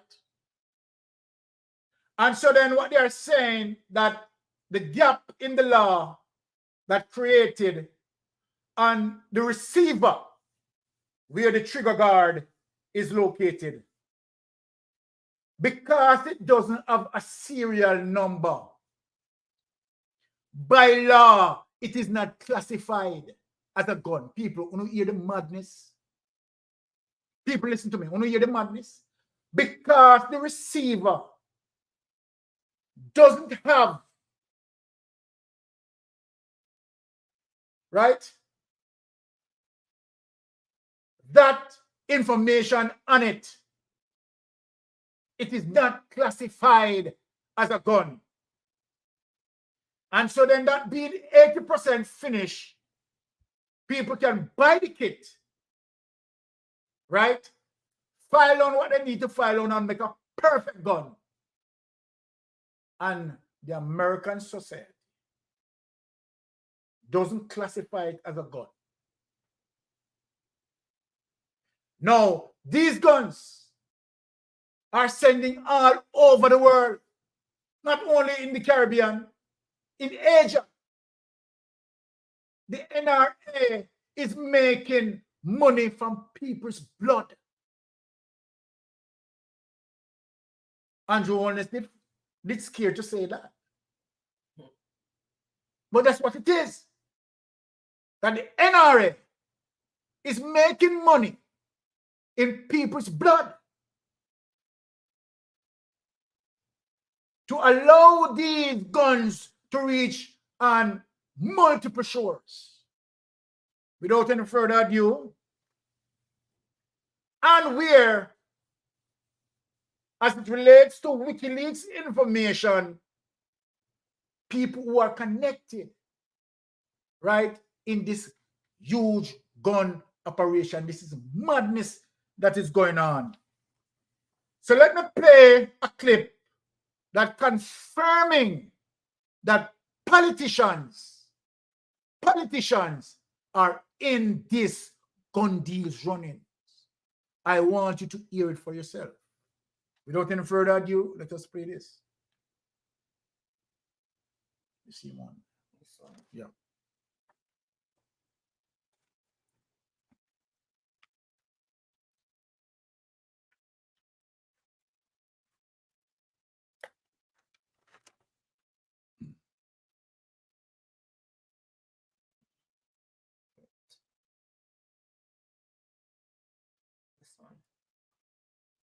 Mm-hmm.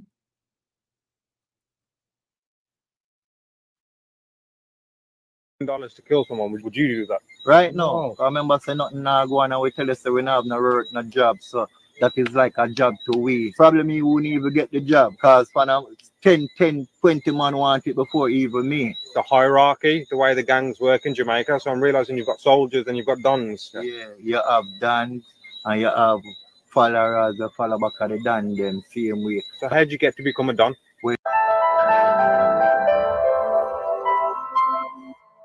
You have to kill people, and people know you as a serial.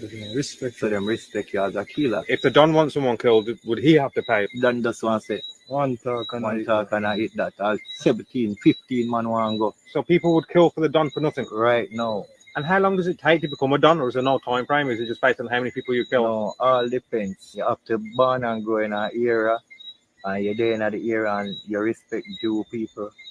Can look up to you and say, well, this man is fit to run the place. Or from the councillor, give you the Don or the MP, say, well, him are the Don, you know you have to just work with that because the MP them powerful, you know. And the MP them tell you all these things what them are going to do for you or what them are going to make happen for you and we still not see nothing. So we have to just go and live the way we can live for better come. We don't want in a bush every day. I live bush life, can't get no good night's sleep, we can't rest in our bed in peace because we have to look out. All right. I just pray that I want you to hear what the man is saying. Right? That the councillor and the MP, right, who are in this whole mess, and also, right, where these youths have been sent all over the place to kill people for money. Now,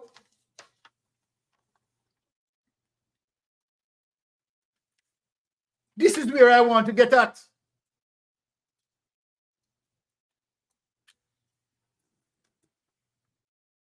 As it relates to mystic sensation and what I'm presenting here.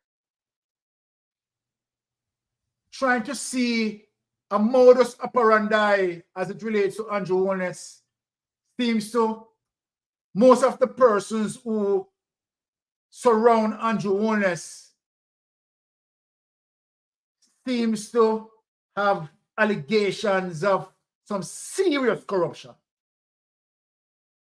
Most of the persons who surround Andrew Holness, like, of course, the URL Reed, the Grace McLean, and you know the whole works, right? Patrick Bailey, right? Minister Crop, right? But now when it comes to Minister Crab,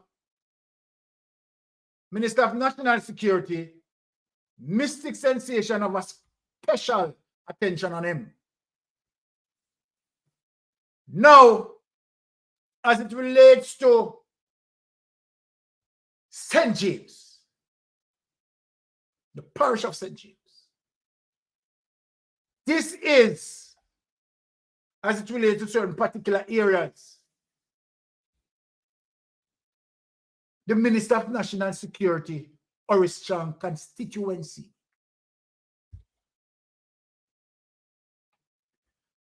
St. James as a parish happened to have the highest homicide rate that filters in the homicide statistics, the murder statistics of Jamaica. Armstrong responsible for that constituency. Not only that, majority of the guns that filter in Jamaica seems to turn up on shores where St. James is concerned.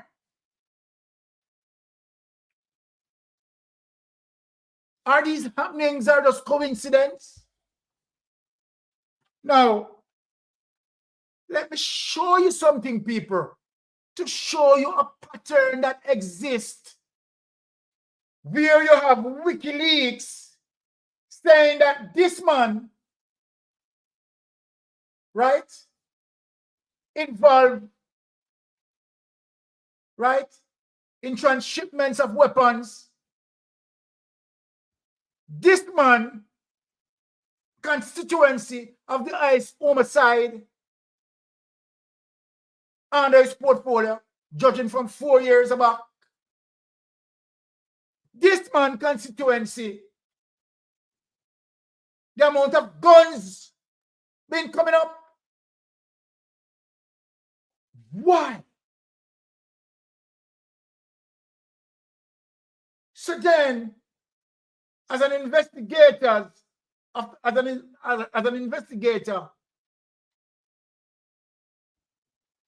the 5 martial laws in questioning have to apply. What happened? When it happened? Why it happened? Where it happened? And how it happened? Why is it that these things happening in St. James? We want to know how that situation continues to happen.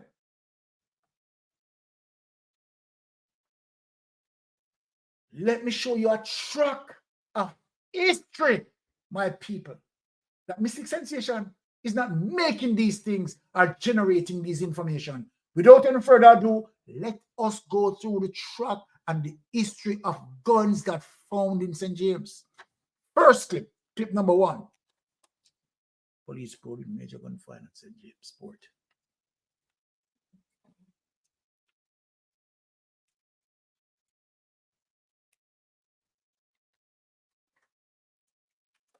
Enforcement agencies are assisting local police to track down the persons behind the shipment of guns and ammunition, which were seized yesterday at the Freeport Wharf in St. James. This was disclosed by Head of Area 1 Police Assistant Commissioner Clifford Chambers in an interview with Radio Jamaica News.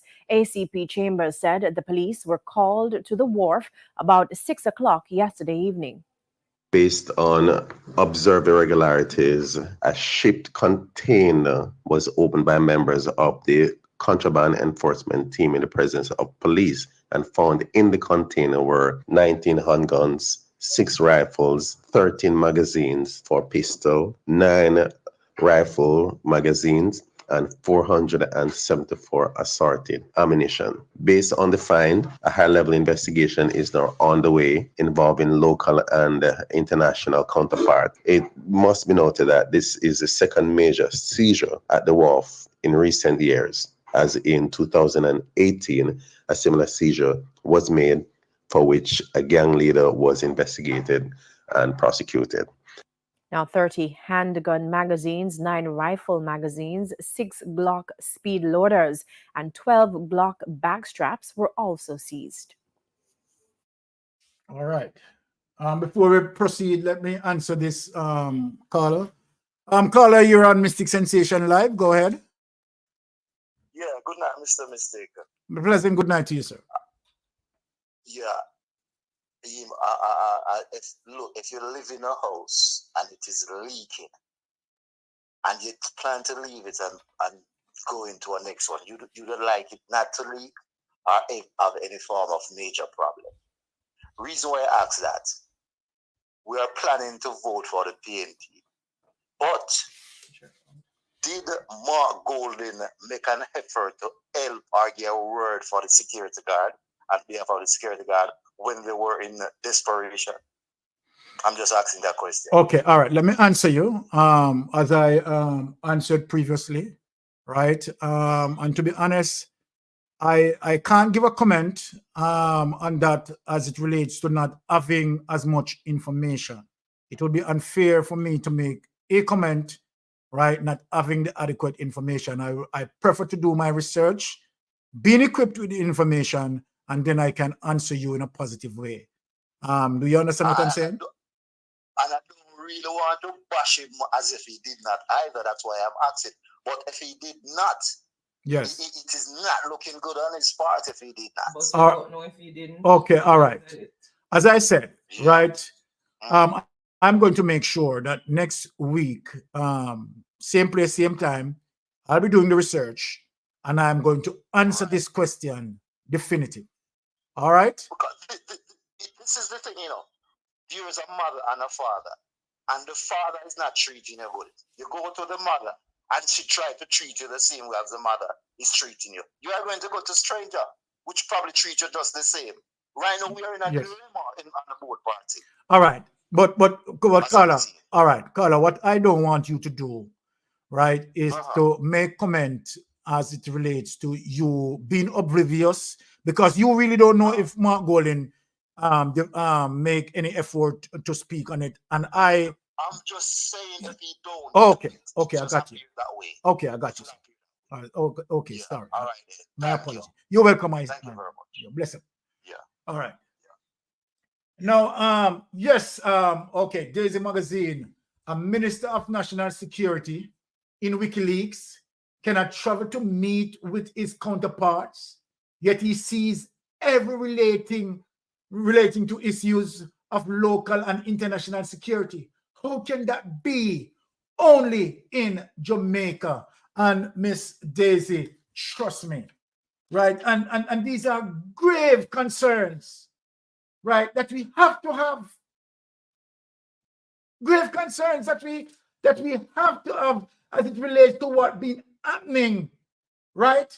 Now, and so then, Daisy, we thank you for that input, right? And I stand parallel in terms of your question. I mean, no, think of it, people.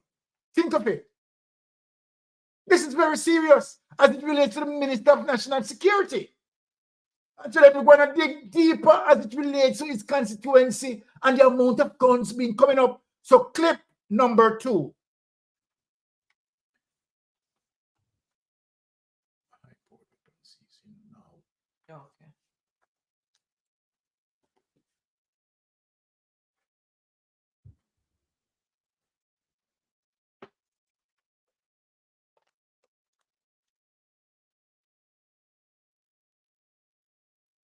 Okay. High-powered rifles are among the finds after a joint police-military team carried out targeted operations at a number of premises on Hacker Lane in Norwood, St. James. The operation happened between the hours of 4:30 and 10 Saturday morning.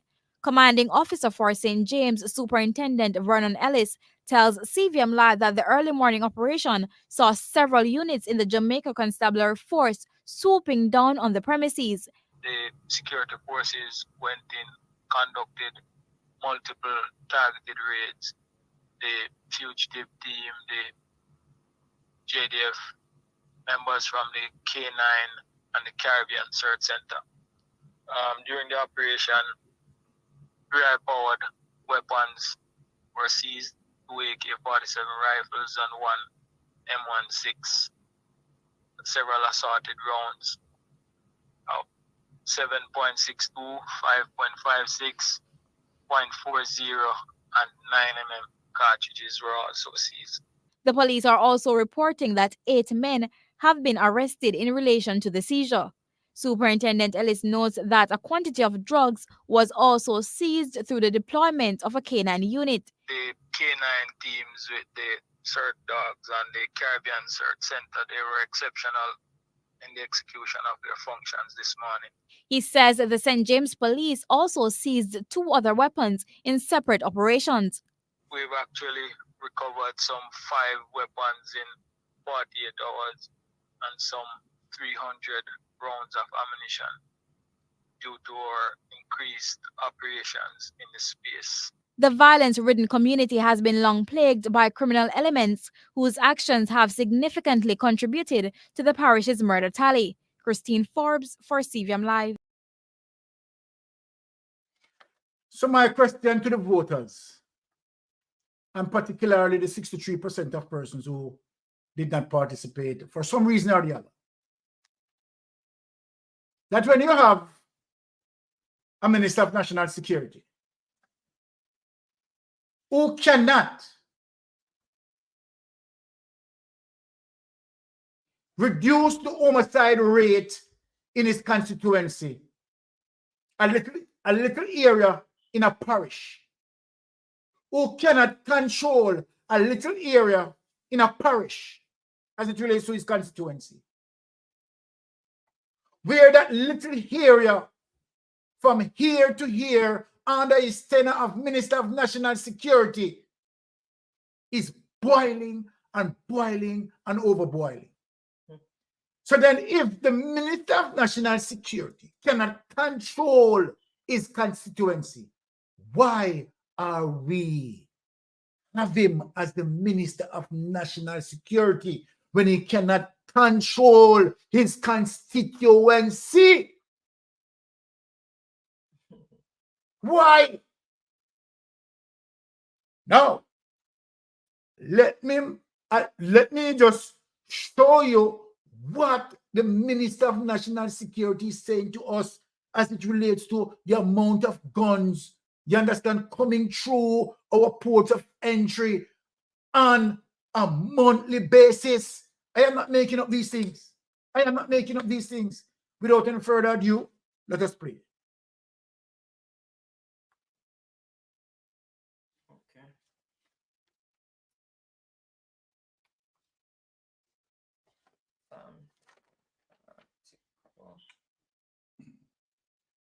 Here. It's a 200.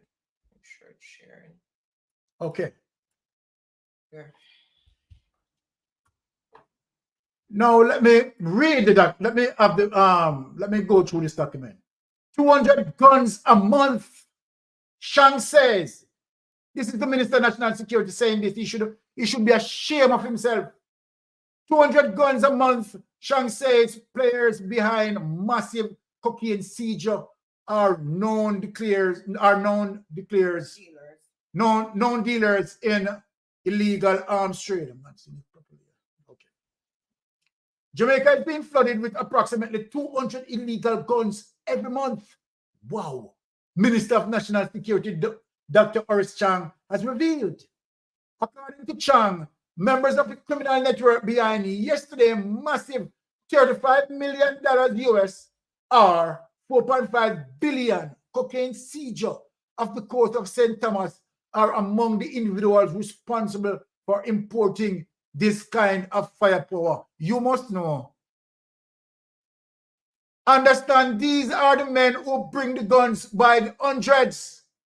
So you know that, you know that, okay? He declared in the House of Representatives yesterday, we are currently, by my intelligence, getting up to 200 guns coming to Jamaica on a monthly basis. So even when we get 100, we're not going anywhere. Wow. Police statistics show that Jamaica has recorded close to 800 murders since the start of the year. The police confirmed last night that the cocaine, which weighed approximately 1,932 kilograms, was intercepted by members of the Jamaica Defense Force Coast Guard 60 miles southeast of Moran Point during an early morning operation. Reports are that 50 bags containing 998 parcels of white substance resembling cocaine were removed from the waters and over to the police narcotics division. No one has been arrested. Yeah, we expect that. GLP government. Chang, who was closing the sectoral debate in Parliament, revealed that the $1 billion cocaine shipment was delivered to the area by another boat. Pictures are available of them, but we couldn't cash them. Our partners gave us information, and our Coast Guards, that's officers, were to do the interception, he disclosed.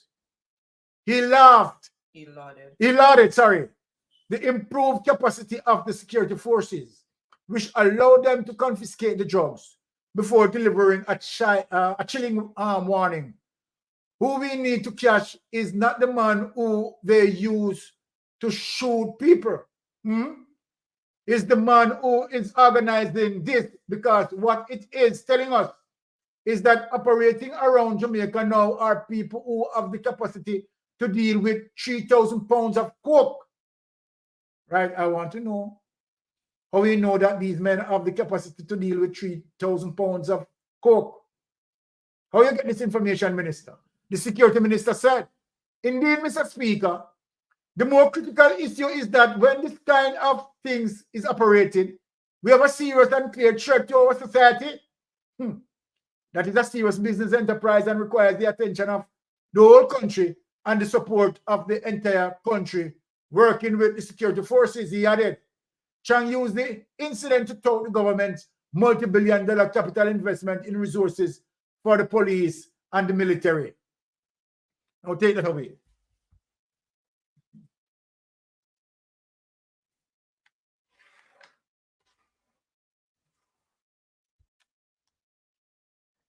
Now, Jamaican people, let me just tell you raw as it is. Here is a man who is at the helm, right? Being the Minister of National Security. Someone who we trusted with the responsibility to protect us. On the flip side of this, one,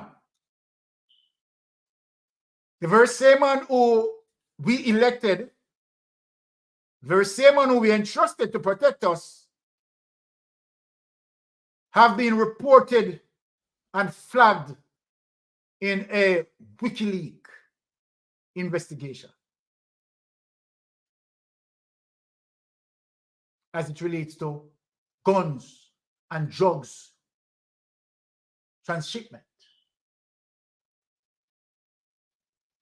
And here is a man talking about gun seizures and all of that. And here's a man that under his tenure, let me show you the matrix of his performance. And people, why are we voting for him? But before we move there, let us read from Daisy Magazine. Only the well-connected can bring drugs into the country. Agree with you. Take on that. Poor people do not have the capacity to do so, and rightly so, Daisy. Where poor people are going to get the money from to buy how many assault rifles? Think of it, people. Think of it. Right? They are victims of organized crime, criminal enterprise. Fully agreed with you, Sister Daisy. Right? And here we have a man at the helm, right, who is the Minister for National Security. Let us show you what his leadership style brings. And I wonder why Andrew Holness seen all of that, but still chose to keep him. Without any further ado, let us go to the Jamaica government website as it relates to homicide. Homicide. And show people what we are dealing with.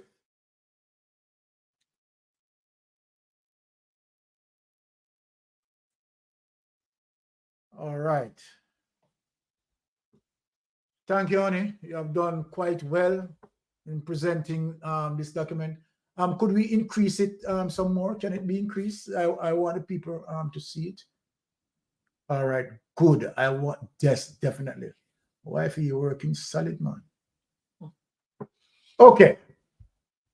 So people, this is the Jamaica Constabulary Force. And we have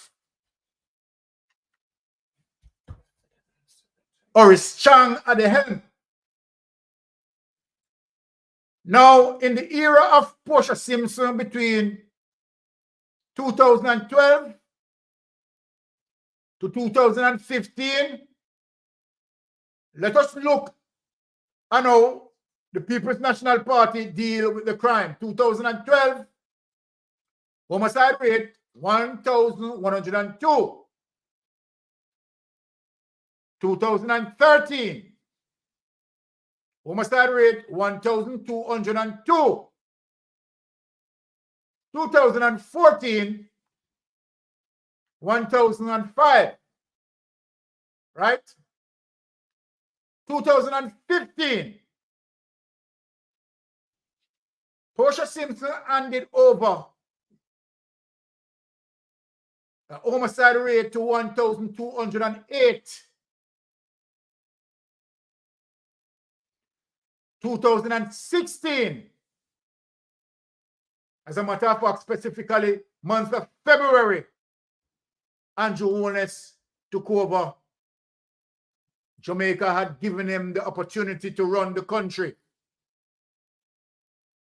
The crime rate 1,354. Let us look back in Portia Simpson time. None of which reached 1,354 under Portia Simpson time. 2017, when I think it can't get any better, right? Dr. Crabb, Minister of National Security, 1,647 homicide rate. Andrew Holness said to us that we need to elect him because he will make Jamaicans sleep with their doors and windows open. Wanna try it now? Wanna go and go try it? Who want to believe in him and vote for him? No go, no door and sleep. With no window. 2018, 1,287. Right? 2019, 1,339. Horace Chang, if you are listening, come and see your indictment of your performance. 2020, 1,323. Let us visit something that can show you 2021 and 2024. Didn't have that document. Okay, yes. 2023, 1,419 murders. 2022. Okay. Yes. All right, people, we are getting up that document to you. Show you how well Horace Chang had performed. Right? How well. And here is Horace Chang. Right? On the campaign, seeking a third term. People, trust me. Me now make up this enough. Horace Chang is seeking a third term. Here it is. Oh, it's okay. One sec, guys. All right. Horace Chang is seeking a third term. My. Look at his performance. And look how they had criticized the People's National Party. Yeah. Now let us look at this. Jamaica recorded 1,498 murders in 2022. Let us read. Jamaica recorded 1,498 murders in 2022 according to the latest crime statistics from the Jamaica Constabulary Force.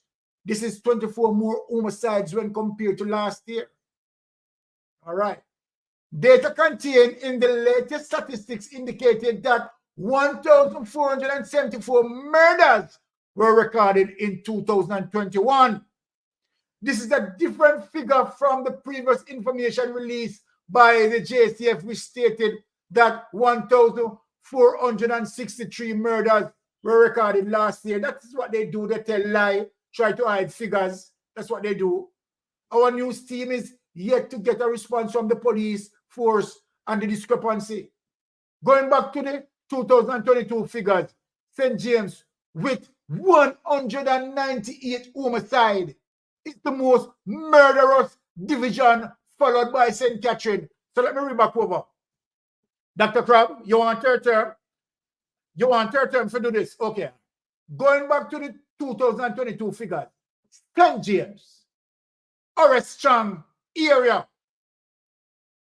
and in Horace Chang constituency, St. James with 198 homicide is the most murderous division, followed by St. Catherine North with 145, Westmoreland with 140, St. Andrew South 131, and St. Catherine South 113. Take it away. Take that document away.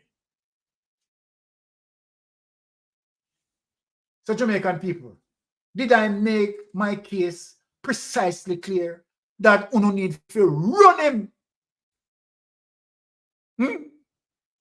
Any constituency him show up in and they look vote, run him away. Right? We can't continue like this. But my final two clips, and then we get into jeopardy. Right? I am going to show you as it relates to Andrew Holness speaking the truth about Mama Portia. Speaking the truth about Mama Portia. And not only Andrew Holness. You know who had spoken the truth about Mama Portia? Barack Obama. Yes. The former United States president had spoken the truth about Portia Simpson, a woman of integrity. So when Mr. Them try to size up Dalrymple, and I talk about Mama Dalrymple, you can't put corruption on Portia Simpson here. Don't bright. Dalrymple, your whole space. See the real Mama here? And let me show you. Oh, Obama bigging up Portia Simpson. Without any further ado, let us play that.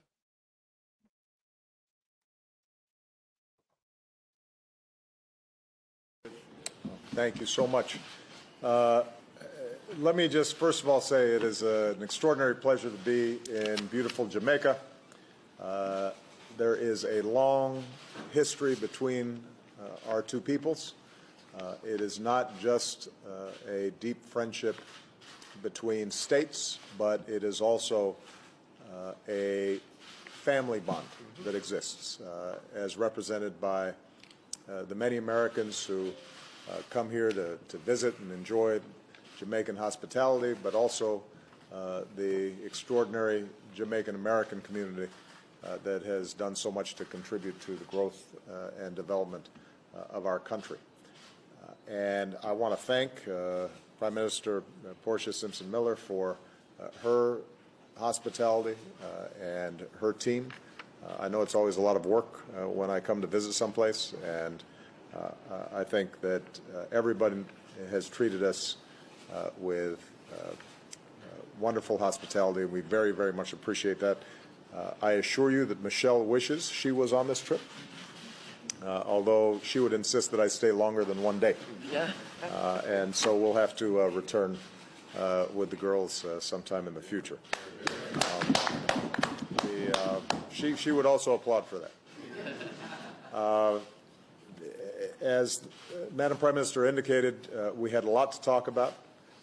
First and foremost, we discussed how much we support the ongoing reform efforts in Jamaica to deal with its public debt while still making investments in youth and the people of Jamaica, which ultimately will determine long-term growth, to strengthen good governance and rule of law.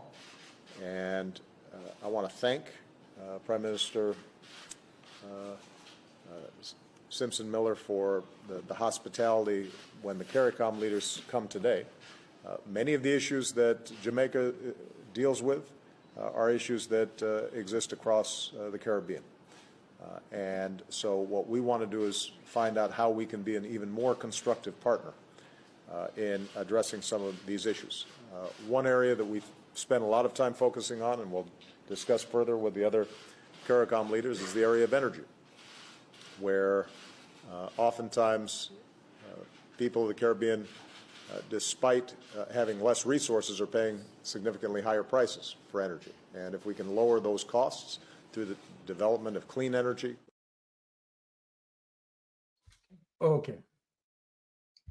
All right. So let me just quickly play my final clip in terms of Andrew Holness also endorsing Portia And one of the reasons why I am playing that is to say that the work that Portia had done in terms of making those bridge, right, and to set up our economic corridor for success, right?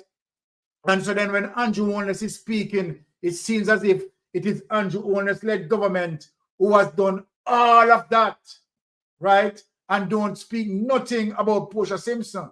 But this is what now Andrew is now saying.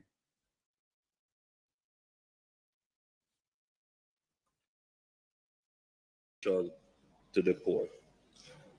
And I have studied you in that regard. I've observed how you have operated. And I am saying to you on your retirement that you don't have to worry. There is a new defender of the poor people of Jamaica. Okay.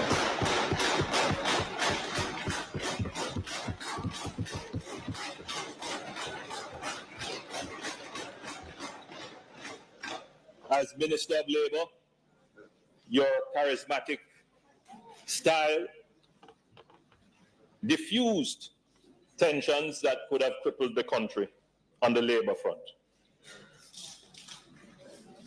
As Minister of Social Security, you ensured that not only the poor, but the vulnerable were attended to. So there you have it, people. Andrew Holness admitting that Portia Simpson is the defender for the poor and vulnerable. Andrew Holness promised Portia that he would follow Portia Simpson and defend the poor and vulnerable. Now what we have, SSL and NHT start becoming now a bunch of ripe bananas for monkeys to pick. Where NHT is being depleted. NHT money put into SSL. Right? Poor people contribution. Right? And all of that money gone. And this is how Andrew Holness defending the poor. So let me say again. Why should he get a third term? So then, Jamaican people, I'm saying to you, vote People's National Party at the poll. We want to bring back a government, as according to him, that defend the poor and the vulnerable. That is the end of my clip. I'm handing over to Wifey for Jeopardy, right? And I thank all of my subscribers to pass through on a Friday, right? And listen to Mystic Sensation. Big up yourself. Have a Merry Christmas to come, and I hope all of you enjoy the Christmas. And wishing you all a Happy New Year when it comes. Okay, thank you so much for that insightful and informative presentation. As usual, really appreciate the amount of work that you put into your presentation. Thank you. Freedom is saying, well done. Blessed Freedom. All right, so it's a bit late right now, so we're just gonna go straight into Jeopardy. So as you know, we're playing for credit.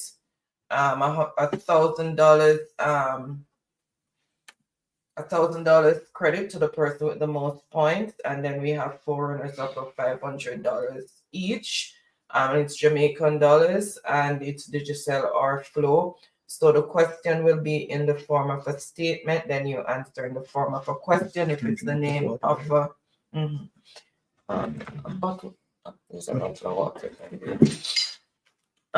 If it's the name of a person, you answer who is, and if it's the name of a thing or place, then you say what is, and then the answer.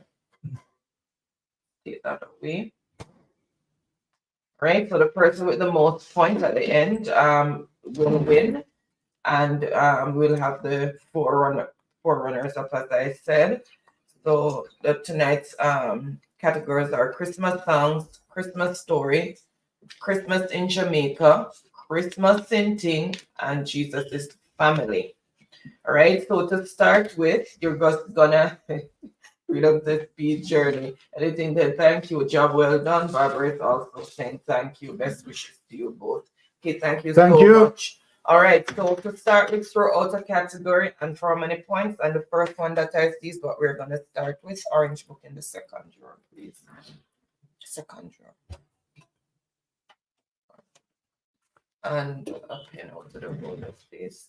Okay, Andrew saying Christmas songs for 100. So let's get into Christmas songs. This song contains this lyric in a one-horse open sleigh. Name the song. This song contains this lyric in a one-horse open sleigh. So name the song.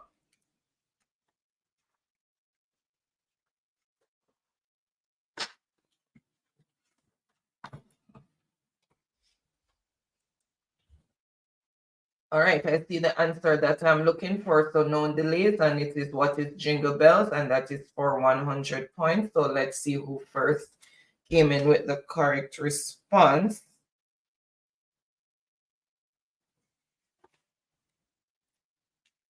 Ricardo, Jingle Bells, then Andrew, Truck Life, and it's for 100 points. Freedom, Danielle, Editing, Ricardo? James, welcome, James, Ricardo? happy Friday. Yeah. I think you've been here from beginning. Getting confused now. Yes, Ricardo won that. And then Jack One also came in with Jingle Bell Daisy. 100 points? Yeah, 100.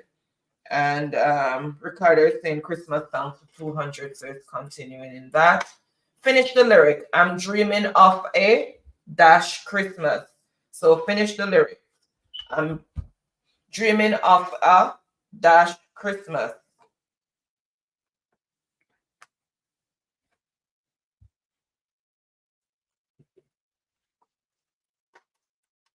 Right, I see the answer that I'm looking for, known delays, and what is a white? So I'm dreaming of a white Christmas.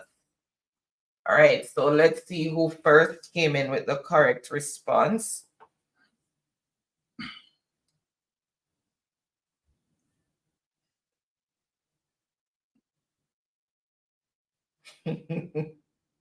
Oh, Sonny also came in with Jingle Bells.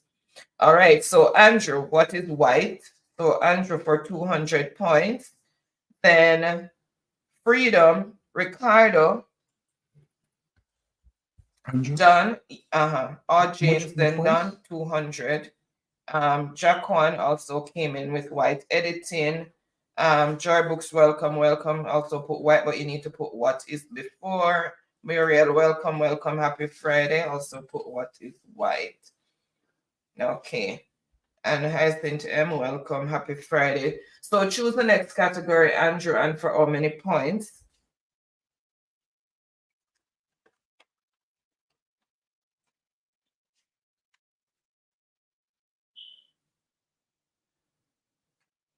Andrew, choose.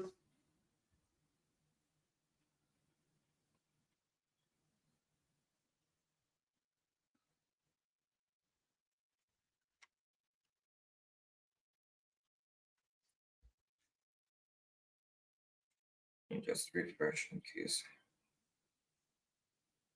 Andrew, choose the next category. Okay, Christmas songs for 300. Can just put C. Oh, there's Christmas story as well. This person sings the song, All I Want for Christmas is You. So name the singer. This person sings the song, All I Want for Christmas is You. Name the singer. And the score as it is, Ricardo on 100 points, Andrew on 200 points. Where's Empress? I'm not seeing Empress tonight again. Empress trouble sleep. All right, I see the answer that I am looking for, and it is who is Mariah Carey. So who is Mariah Carey, and that is for 300 points. So let's see who first came in with the correct response. Okay, so it started there. Ricardo, who is Mariah Carey, that's for 300 points, Ricardo. Then Andrew, Truck Life, Odd James.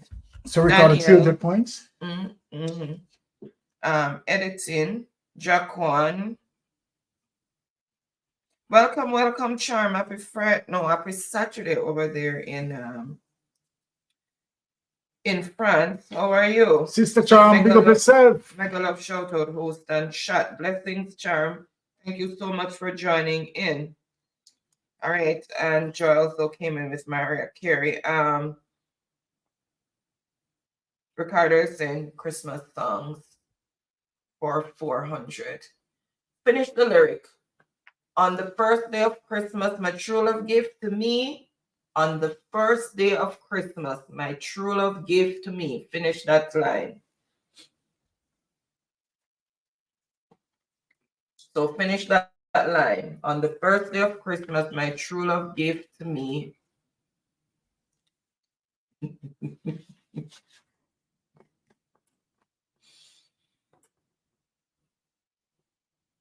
Welcome, Empress. Happy Friday. Thank you so much for joining Empress in. there. And Empress's Island Thing. All right, I see the answer that I am looking for. No delays. What is a partridge in a pear tree? So on the first day of Christmas, my true love gave to me a partridge in a pear tree, and that is for 400 points. So let's see who first came in for those 400 points.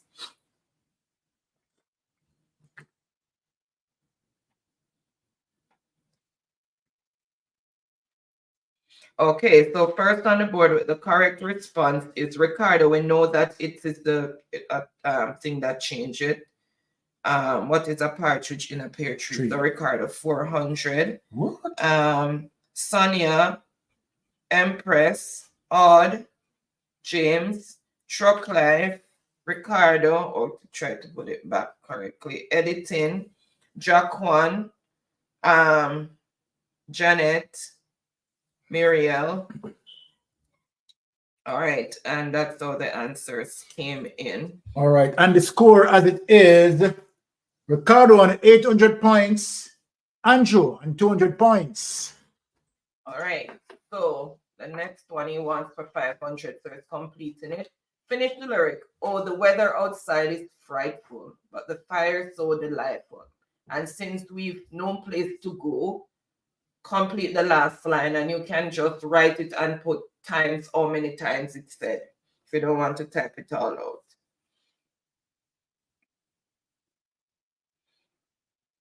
So, oh, the weather outside is frightful, but the fire is so delightful. And since we have no place to go,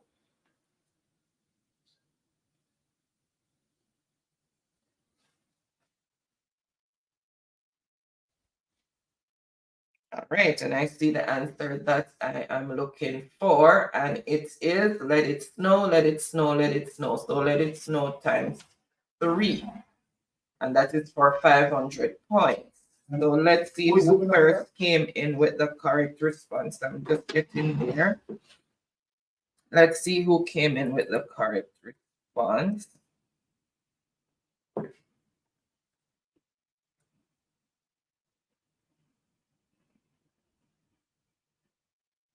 Okay, thank you so much, Empress. Really appreciate that.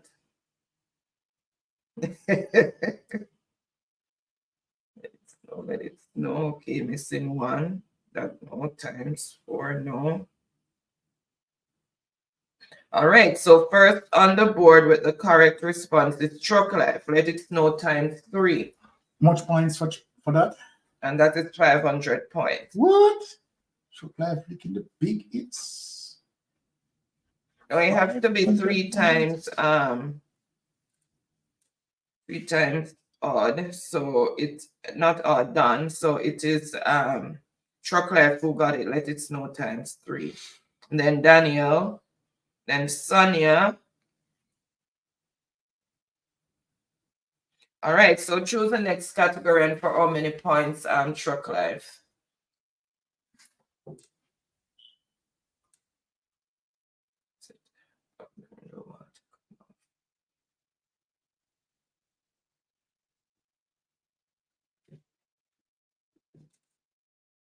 Okay, Christmas in Jamaica for 100. You should make the Christmas catch you in this mood. You should make the Christmas catch you in this mood in Jamaica. Should be in Jamaica. You should make the Christmas catch you in this mood. In what sort of mood?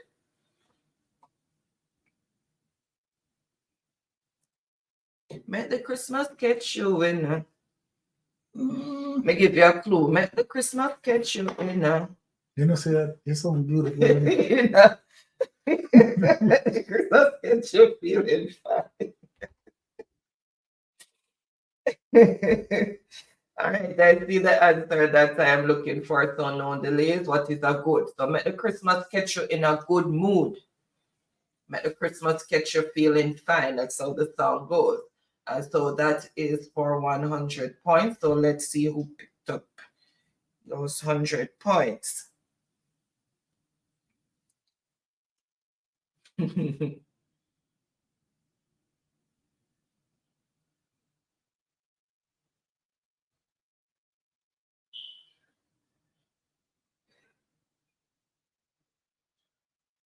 Okay, so first on the board is Ricardo. It's a typo.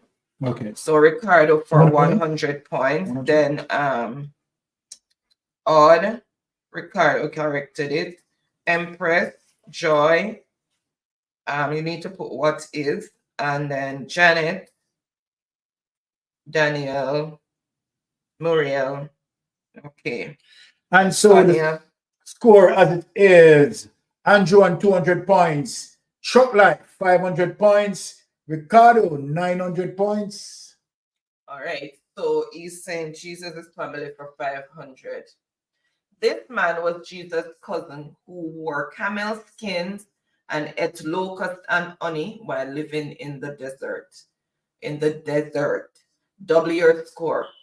So it's a double your score question. So you're gonna get 500 points, but plus whatever score you have, it's gonna be doubled overall. Right? So we need to know exactly who is his name and his title. All right, so this man was Jesus' cousin who wore camel skins and ate locust and honey while living in the desert. All right.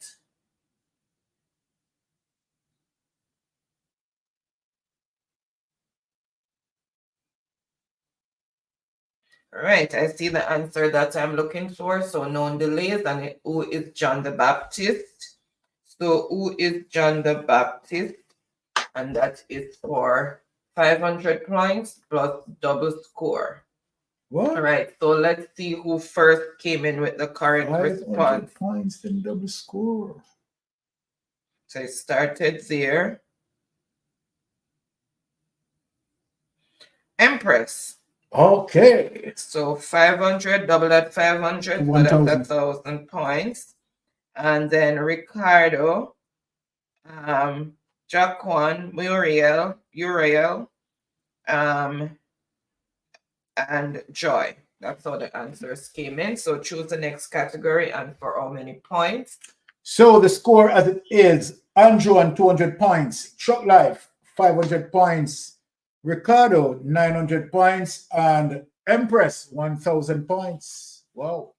So Empress, choose the next category and for how Empress. many points. Empress eat the big 500. I tell you, looking up on the board already. Big, big.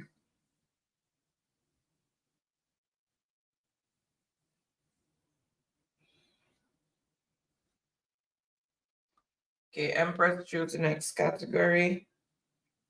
Let me just refresh there.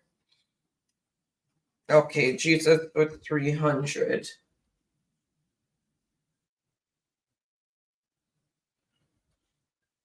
Jesus was this old. Oh my goodness. Jesus was this old when his family left Jerusalem without him and found him in the temple. So what age was he when that happened? Jesus was this old when his family left Jerusalem without him and found him in the temple. So how old was he when that took place?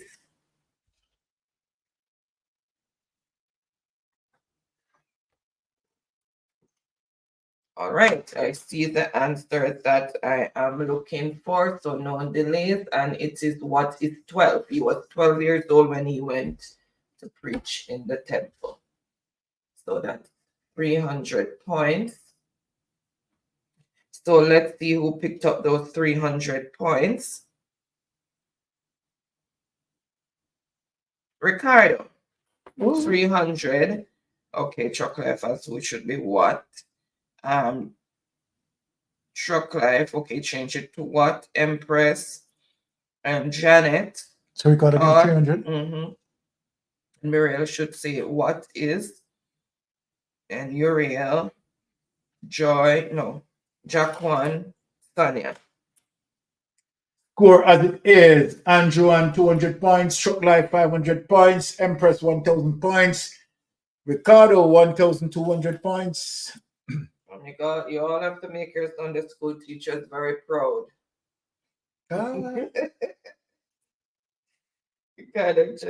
Christmas in Jamaica for 200. Other name that Jamaicans call Santa Claus. What do Jamaicans call Santa Claus? Too late to okay, he's something else. Okay, what's the other name that Jamaicans call Santa Claus? What do we call Santa Claus in Jamaica?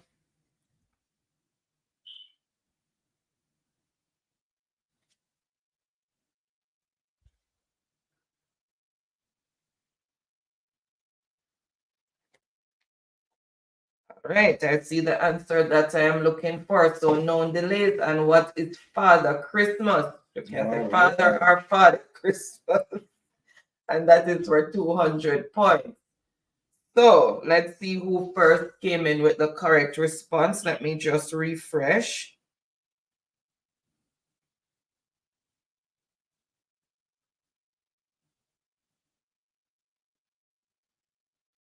My beard. It's Andrew Holness. So James is on the board with 200 points. What is Father Christmas? Who? Audie James, A-U-D, and then James. Okay, Audie James. Then Empress, Jaquan, Janet. Okay, 200 points for Audie James. Arlene, F. Empress, okay, and Joy Brooks, okay. All right, the score as it is: Audie James and Andrew on 200 points, Truck Life 500 points, Empress 1,000 points, and Ricardo 1,200 points. Oops, she's right. Wait there, let me see. Hold on, let me go right back. It was for 200, right? You know, I opened the incorrect thing. What did I say? The other name that Jamaicans call Santa Claus. Sorry, it should be who is and not what is. Empress just corrected that. It should be who is and not what is. Sorry about that. Santa Claus. Who is? So let me. So it would be Empress. Empress. For 200. Sorry about that, Odd. Okay. Yeah, it's the name. So who is Jaquan? That's correct. And I wasn't even seeing that. Who is Arlene? Yes. Sorry about that, guys. My bad. I made a mistake there. Okay, right. so the score as it is: Andrew on 200 points, Truck Life 500 points, Empress and Ricardo 1,200 points. All right, so Empress choose the next category, and for how many points?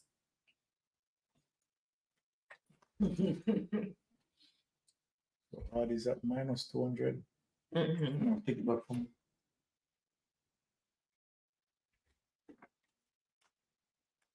Okay, choose the next. Let me refresh because I think there's something going on.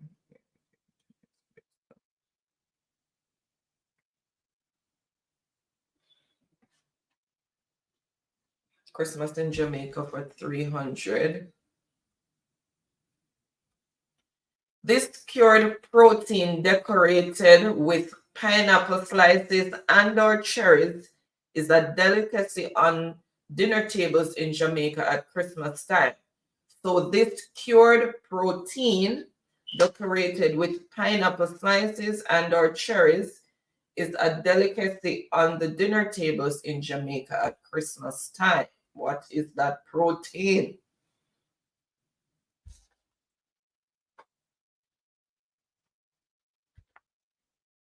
Everybody run out. I tell you. All right.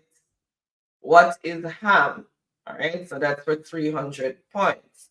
So let's see who first came in with the correct response. Everybody run out on that one.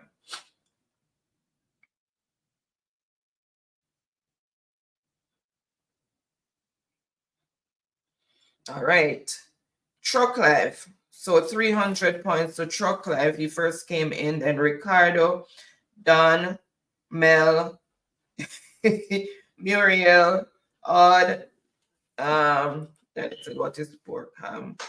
Empress, Sonia, Arlene, Jaquan, Uriel, Danielle, Joy, Empress. So that's how the answers came in. All right, so choose the next category and for how many points?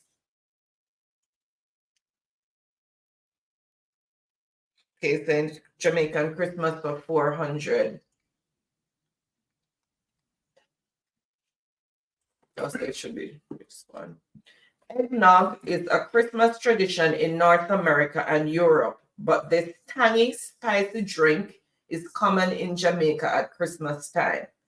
Eggnog is a Christmas tradition in North America and Europe, but this tangy, spicy drink is common in Jamaica at Christmas time. Name the drink. Everybody run out.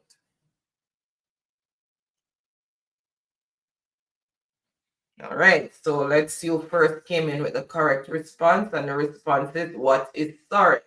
And that is for 400 points. So let's see who first came in with the correct response. Ricardo for 400 points. What is Cyril? Then Andrew, Trucklife, Danielle, Dan, Empress, Sonia, Janet, Arlene, Odd, Jaquan, Muriel. That's how the answers came in. And yes, what are the points? Ricardo. For 200? 400. 400? Please give him full points. He come back with a vengeance. No, I'll lick him something at Christmas. Oh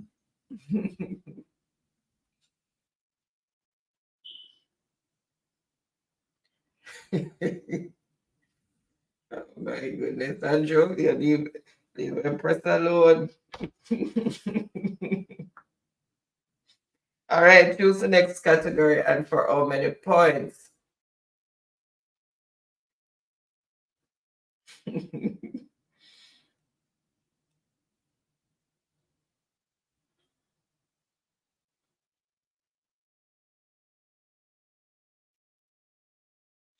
I'll choose the next category. Let me see if I'm choosing, I didn't state. I'm choosing the next category.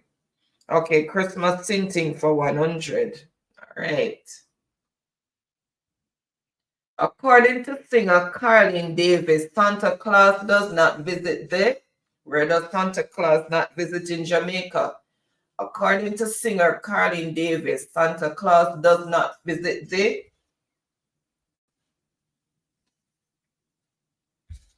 What's Colin Davis? It's a long time I haven't heard anything about Colin Davis.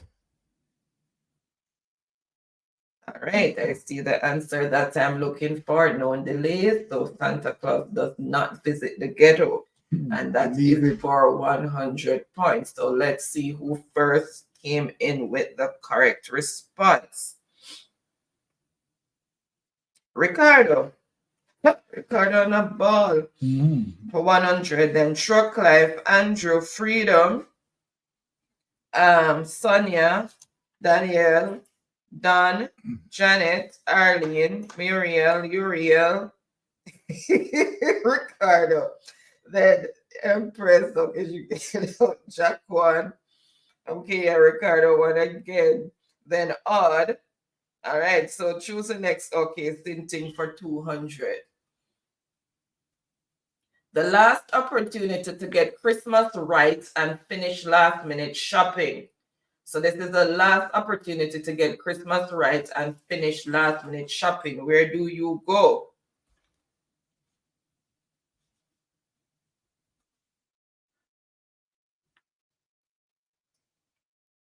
Daniel, you're not America.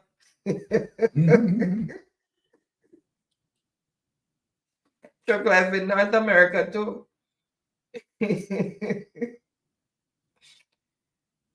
All right, let's see the answer that I'm looking for, and it is what is Grand Market? It's our Black Friday, our Cyber Monday, everything. All right, so that is for 200 points. So let's see who first came in with the correct response.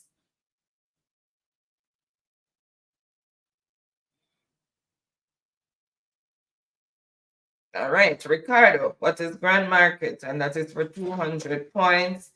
Then Sonia, Don, Joy, Janet, Empress, Muriel, Arlene. Yeah, Ricardo win again. All right, and all James also came in with Grand Market. So choose the next category and for how many points, Ricardo? Wash them again. Finish one cola and one Fanta. Anything from morning. What you mean, you know, go Jollibees to the go back chicken and fries. You think me not know?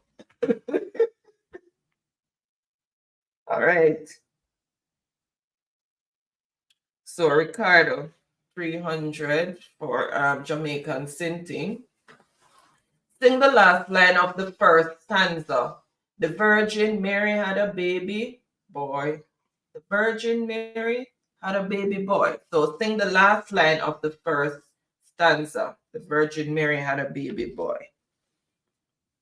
And that is for 300 points, and it's double point answer. So you get 600 points for that. So complete that line.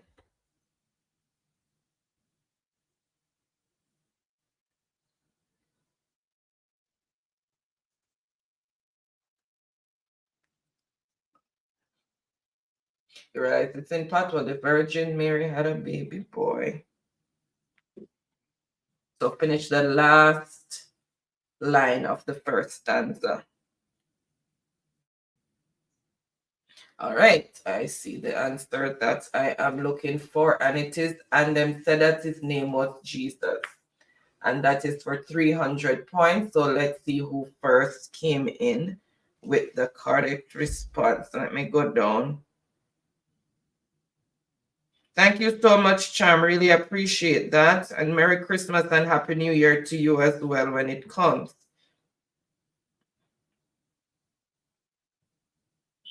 All right, so let's see. Grand Market.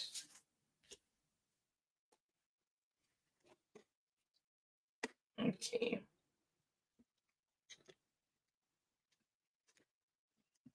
All right, first on the board again is Ricardo for 600 points. What? And they said that his name was Jesus. And okay, Andrew didn't complete that properly.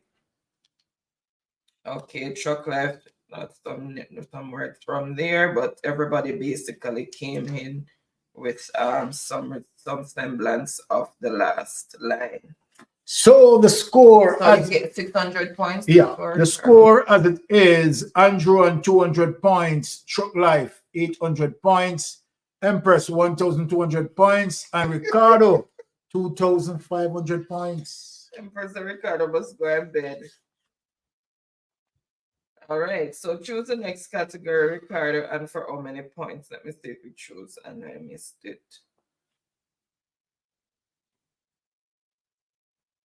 Hold it till we finish. All right, choose Ricardo, choose the next category, and for how many points? Story for 100.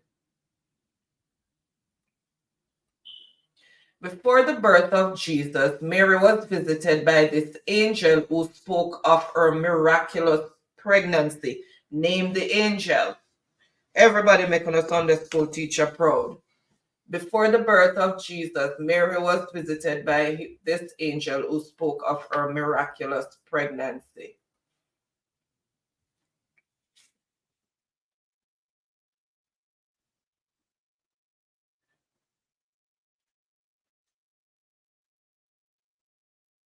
All right, I see the answer that I am looking for.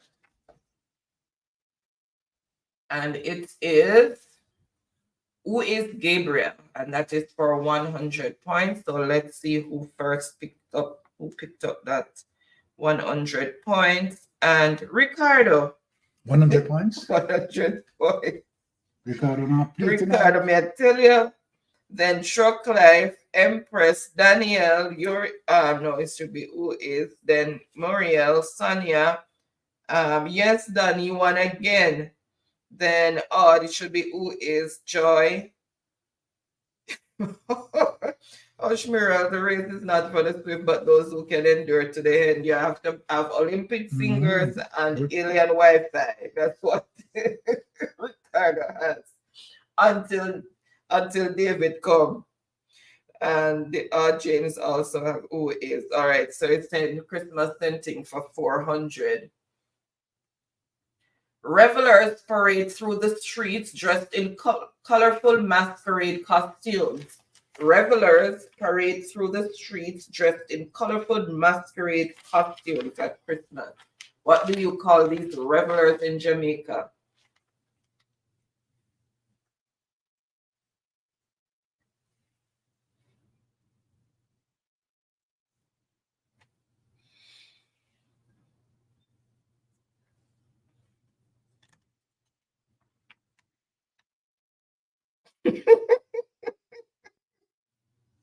I see the answer that I am looking for, and it is, what is Jam Kuno?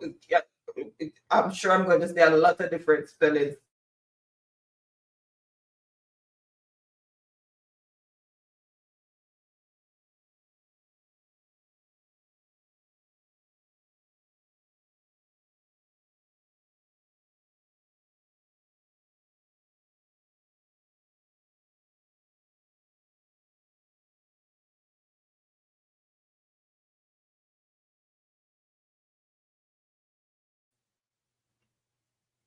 Oh, that was weird.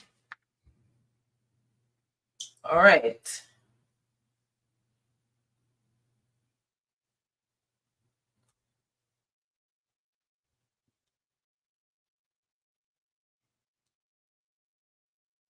Let's see who first came in with the correct response. Ricardo for 400 points. Ricardo for 400 points. Then, oops, where am I? Then Truck Life, Empress, Sonia, Muriel, Joy, Odd,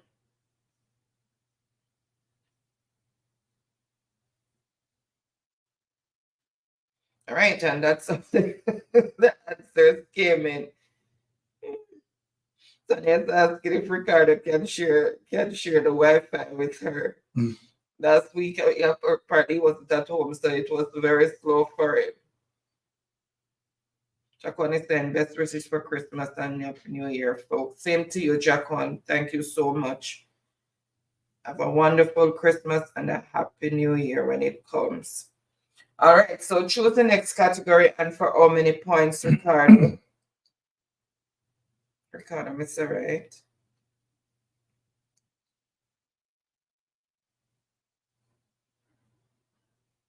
You put on in points, and so make sure you put on in points. No, it's there, Ricardo. It's there, Ricardo. Choose the next. Choose the next category. So having said that, let me talk about the score. Okay, so the score as it is, Andrew on 200 points, Truck Life 800 points, Empress 1,200 points, and Ricky Ricardo 3,000 points. Yeah, man, your points did Ricky. All right. Christmas story for 200. In these two New Testament Gospels, we learn about the birth of Jesus. Name the two Gospels. In these two New Testament Gospels, we learn about the birth of Jesus. Sorry, I'll hold it tight more.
Okay, sorry about that, guys, but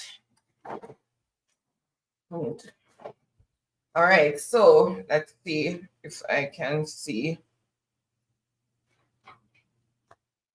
All right, I see the answer that I'm looking for, and it is what is Matthew and Luke, and that is for 200 points. So those are the two Gospels, New Testament Gospels. So let's see who first came in with the correct response. Okay, it started there. Why Empress I put out so much candles?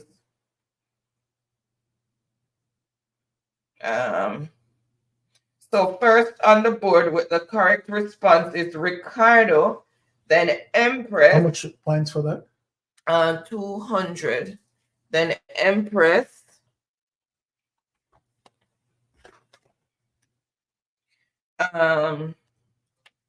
Sonia.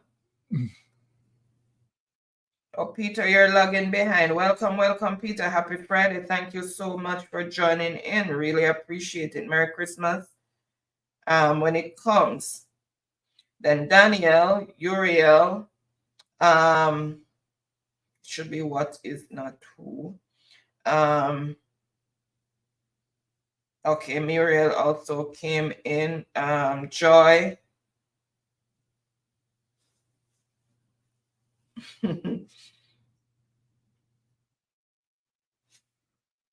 Okay. No, Daniel, I asked the Gospels, the books. So it has to be what is the Gospels or the books. All right, so yeah, they're persons, but we're talking about the books of the Bible now.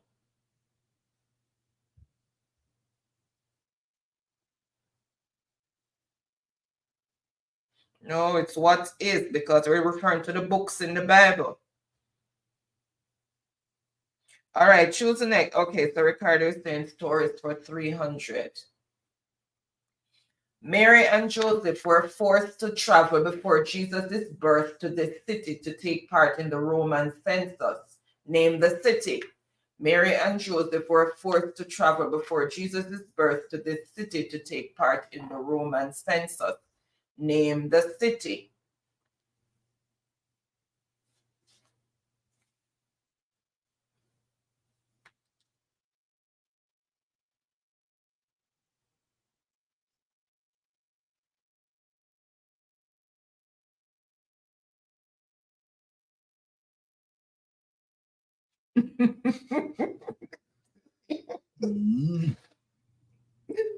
I tell you.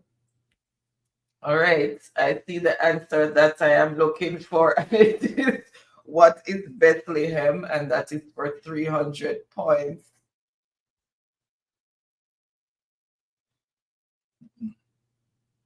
All right.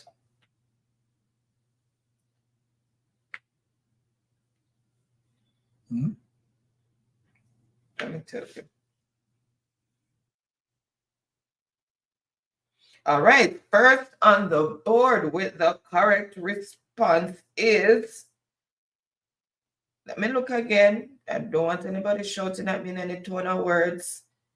Daniel. 300 points for Daniel. Then Truck Life, Empress, Sonia, Janet, Muriel.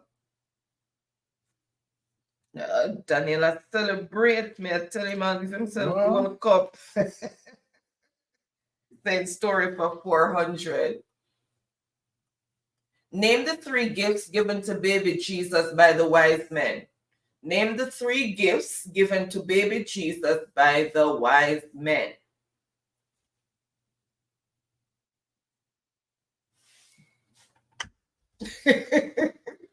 Janet.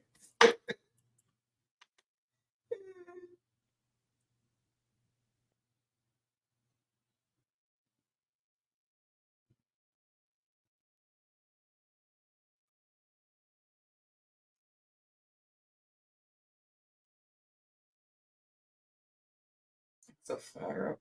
Okay, let me check back with the chat now. All right, I see the answer that I am looking for. So no delays.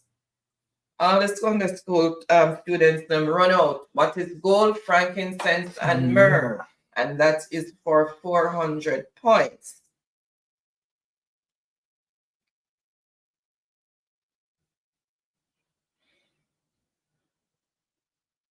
All right, so let's see who first came in. Gold, myrrh, Empress for 400 points. So gold, myrrh, frankincense. Then Ricardo. Sonia, Uriel, Daniel, okay, came back and put the correct response. Janet, Muriel, okay.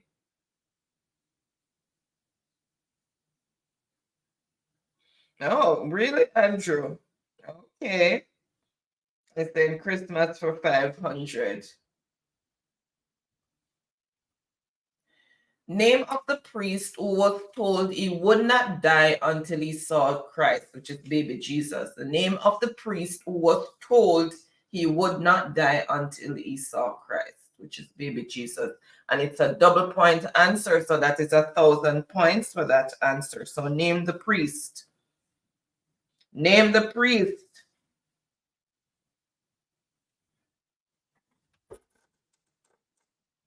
That's not learn at Sunday school too. Never just go to Sunday school, go sleep in a class. Like Ricardo. I see the answer that I am looking for, and it is who is Simeon. So Simeon was the name of the priest, and that is for 1,000 points. 1,000 points. So let's see.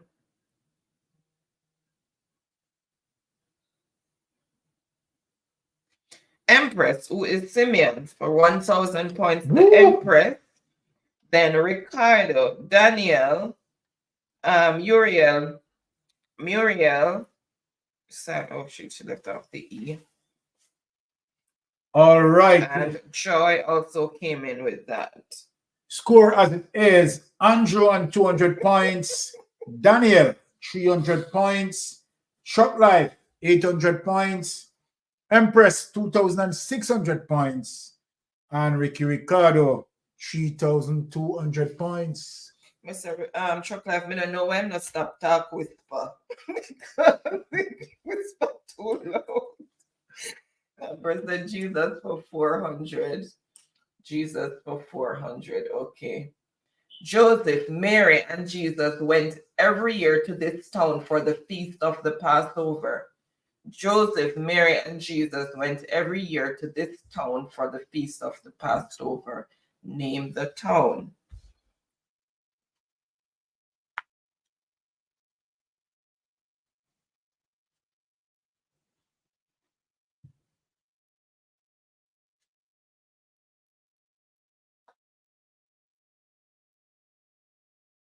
All right, I see the answer that I'm looking for. Known delays, and it is what is Jerusalem, and that is for 400 points. So Jerusalem. All right, so let's see who first came in with Jerusalem. All right, that's where it starts.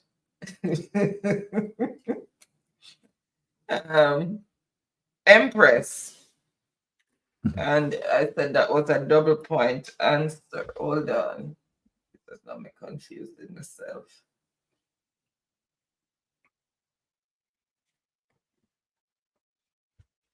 Family. No, that was not, that was 400 points. That was not double. It was the previous one that was doubled. All right. So Empress, Truck Life, Danielle, Ricardo, Muriel, Sonia, Uriel, and Joy. She's Empress got it, right? Yep. So How many choose points? 400. Whoa, Empress moving. All right. So she's choose the next category, and for how many points, Empress? Score as it is. Andrew on 200 points. Daniel 300 points. Chuck Life 800 points. Empress 3,000 points. Ricardo 3,200 points. And Jesus for 200. This was Joseph's profession. What was Joseph's profession? Let me say Empress come back in this well strong. I tell you. Defeat Ricardo. What was Joseph's profession? I show them a tough.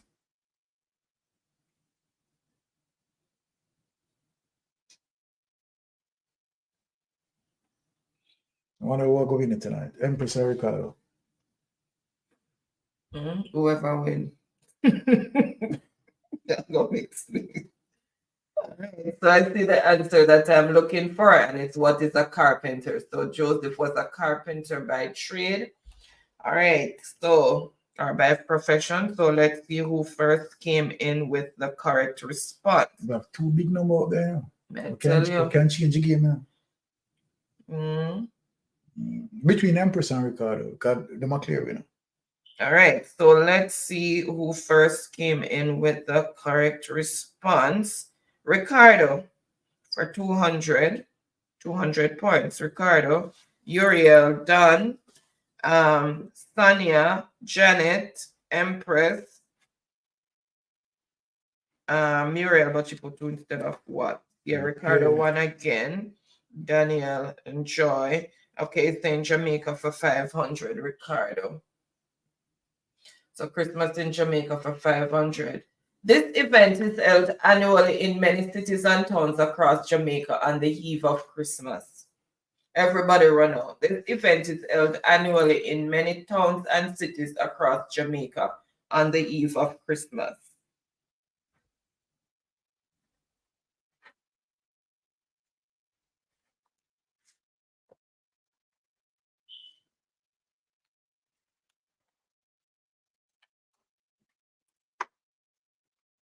All right, I see the answer that I am looking for, and it is what is Grand Market. So there comes Grand Market again, and that is for 500 points. So let's see who first pick up those 500 points, or let's see who picked up those 500 points. That's what I should say. Ricardo, that is Grand Market. Ricardo is winning of it. Truck Life, Empress, Janet, Daniel, Joy, Muriel, Uriel. All right, Ricardo is saying sinting for 500. So Christmas sinting for 500. Name 2 spices that are commonly used in sorrel drink.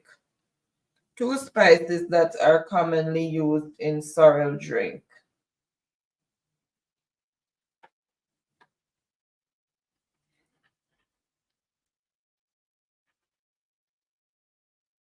Rum is not a spice.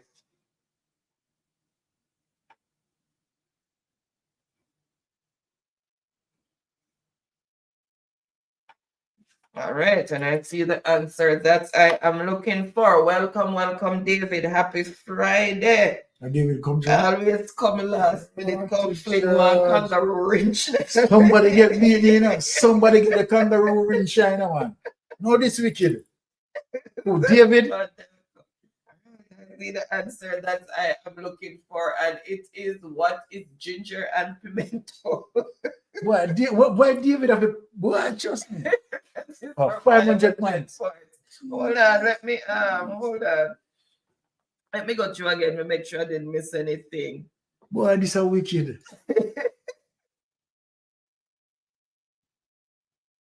All right. So far, the man like him kick off. Because the Ricardo needs to be banned. All right, so they have the rum and pimento, rum and ginger, no, pimento, rum, hold on, cinnamon, just ginger and rum. David, big night. So David, what is pimento and ginger? Again. Then truck right. life, yes. All right. Grand clothes, ginger and pimento, yes, my grand, got it. All right. Enjoy. Yes, pimento and a sorrel, Empress. Some people put clove in there. The Bajans put clove in there. I don't like how they do it though. Not just that like our own taste. All right, and then we have just one more on the board. So let me reveal that Joseph, Mary, and Jesus lived in this town in Judea.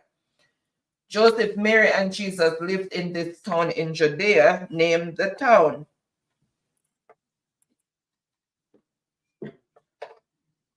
Name the town. And the town is in Judea.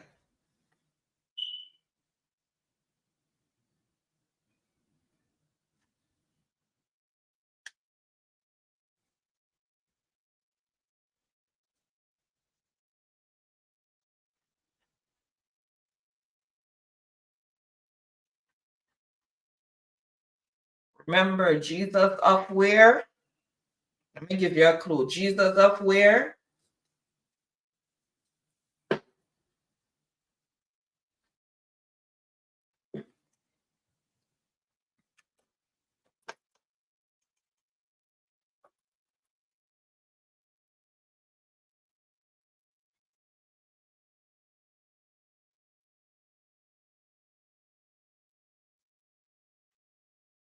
All right, I see the answer that I am looking for. So no delays, and it is what is Nazareth. Jesus Remember, it just said Jesus of Nazareth. That's where he grew up.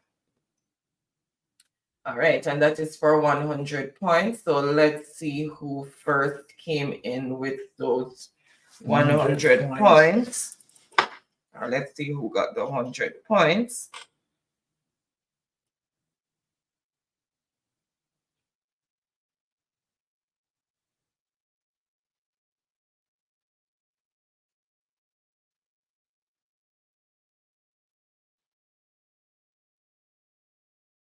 Thank you so much, Joe. I really appreciate you, and Merry Christmas to you as well. And thank you for your support and endorsement. First on the board with the correct response is Ricardo. No, it's a typo there with Jazaret. Ricardo, right? Mm-hmm. Okay. So Ricardo, good. And then Empress, Truck Lives, Ricardo, Andrew, Sonia, Danielle, Joy, right? Muriel. Mm-hmm. Yes. Empress got it. No.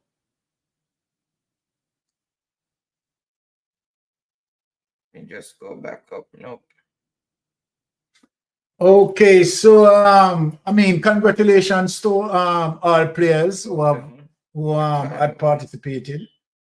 The board is really a very tough one to make each Friday because we have some really fast fingers Right. So congratulations to everyone who played, those who made the board and who don't make the board.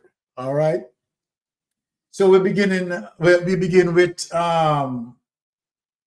number 5 who made the board, Daniel with 300 points. And David in 4th place with 500 points.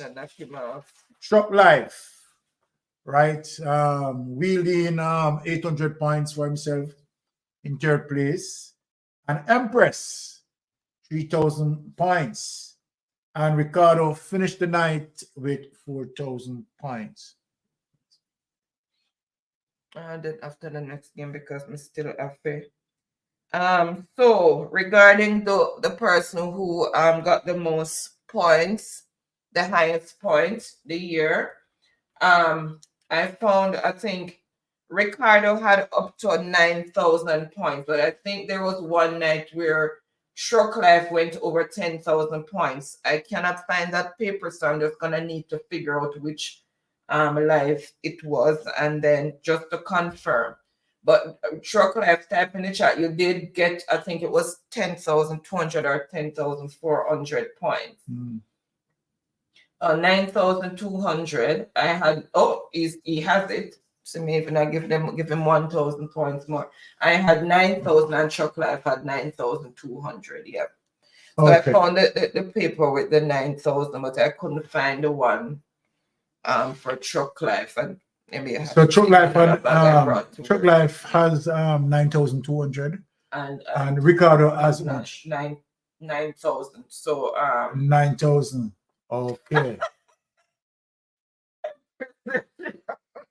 Number of it. That look like you want to say 110 billion. Truck Life was what, 800? Yeah. So what I'm doing now, I'm writing, instead of writing it on a bit of paper, I have a book, so that means I can't lose track of it. No, I just write it at the end of David, then Daniel. All right. Just write it at the end of the questions, and everything is in a book now, so everything is nicely accounted we have one for. more live to end Yes, the year. we have one more live to end the game before the end of the year. So one more live to go. So let me just write that down. So 9,000. But you're impressed, but Byron at the points that you take from me. So Truck Life 9,200. All right. Ricardo. So guys, 9,000. remember that we'll be having as it relates to the payout, one more live, right? To see if anybody can be for the Friday. score. Not saying that one more live that Mystic Sensation is coming on. It's for the game. For the game. One more live for the game Before we announce the prior to payout. Right? Because the person have Emperor top score. The person who get the highest score for the year, right? Will of course getting 100 Canadian dollars there. Right? So one more game. And me know saying Friday coming, it is going to be really a fight between Truck Life having 9,200 points, seems to be the person who is, brushing the goal or feeling the goal.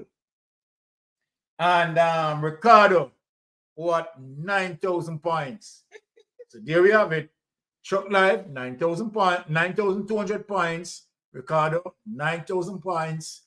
Friday is going to be El and Powder House. All right, so we're looking forward for Friday in terms of that. Top 3. Maybe next year we'll see how we can do it for As next year. But for this year, it's just Yeah. the person with the highest. As we expand, point. we are going to make it more fun, more prizes. But you know, we are taking our time. But as we spanned out, we are going to do that. Empress said when we get trip to Canada. All right. Sonia said I'll have to change my Wi-Fi for next week, Lord. Exactly. Yes. So open to everyone. The score to beat so far is 9,200. Yeah. But as I said, I And need to figure out that. we never can tell Live. honey, I someone can't find that. who has never I know Truck Life did beat Ricardo. yes, Score. someone who has never played before might be can take it Friday too, right? Because I mean it is what it is. Everyone is allowed to play, right? So that's it. All right. That's the one that we can beat those. Okay, guys. So congratulations to all the winners. Oh, it is the video when you guys were in Jamaica. So I have to go back through. How many of those did we do? 3. Oh yeah, we We did did 3. 3. So Okay. I'll go through those Okay. because I searched high and low and I could not. I know I destroyed some papers some time ago and throw them out because Yeah, there are too many papers up there. But I found some. But yeah, he narrowed it down some. for us as it relates to the videos that we did in Jamaica, and we did 3 videos in Jamaica. So we'll be able to find out. Okay. Find it. Sorry. Okay. So David, I'll look out for the message. All right. Did anybody have any preference for those who have more than one phone number? Okay. Let's stop score. Okay, nobody put any preference for their phone numbers for those who have more than one number. Okay. All the time we can't get that if Truck Life or Ricky not there. Oh, Empress. But you were the first winner of a $100 Canadian overall. Yeah, but we know say Ricardo coming all out for Friday. You know, we take the 9,200 now. No worries. Okay, Daniel. I have 2 numbers for you, Daniel. Is it the same new one you're referring to, or it's the old one? You want me to send it to the new one? So while he's responding, so congratulations, as I said before, to all the winners. Congratulations to those who were able to participate and answer the questions. It's not that you don't know, it's just that it's you have to be very fast. You have to have a very high-speed Wi-Fi to keep up. Yes. With, I think it was Ricardo who won the second. Yeah, Ricardo won last year. Yeah, Ricardo won last I year. remember Mixon visited and we gave him Yes, to give Ricardo. It Ricardo. was when Mixon came, we gave him to give Ricardo. All right. And I forgot about the Amazon gift card earlier in the year. No, there was cash prize at the end of the year last year. Was it during summer? Whenever Mixon had visited, yeah. And we also had that Amazon gift card that we gave and Truck Life won that one. Yeah, Truck Life won. Yeah. Okay, the new one. Okay, Daniel, no problem. Okay, me brought me moving. All right, guys. So not gonna delay because both of us have work early in the morning, and I'm still not finished lunch. I've still not eaten yet, so definitely I'm gonna have to make my way upstairs and try and get the rest of the stuff done at 10:45 p.m. So it's almost 1 a.m. where you guys are. Hush, guys. All right, so I am going to say thank you so much for each and everyone who's still here. We know you could have been doing other things on your Friday nights and you chose to be with us. We do not take it for granted.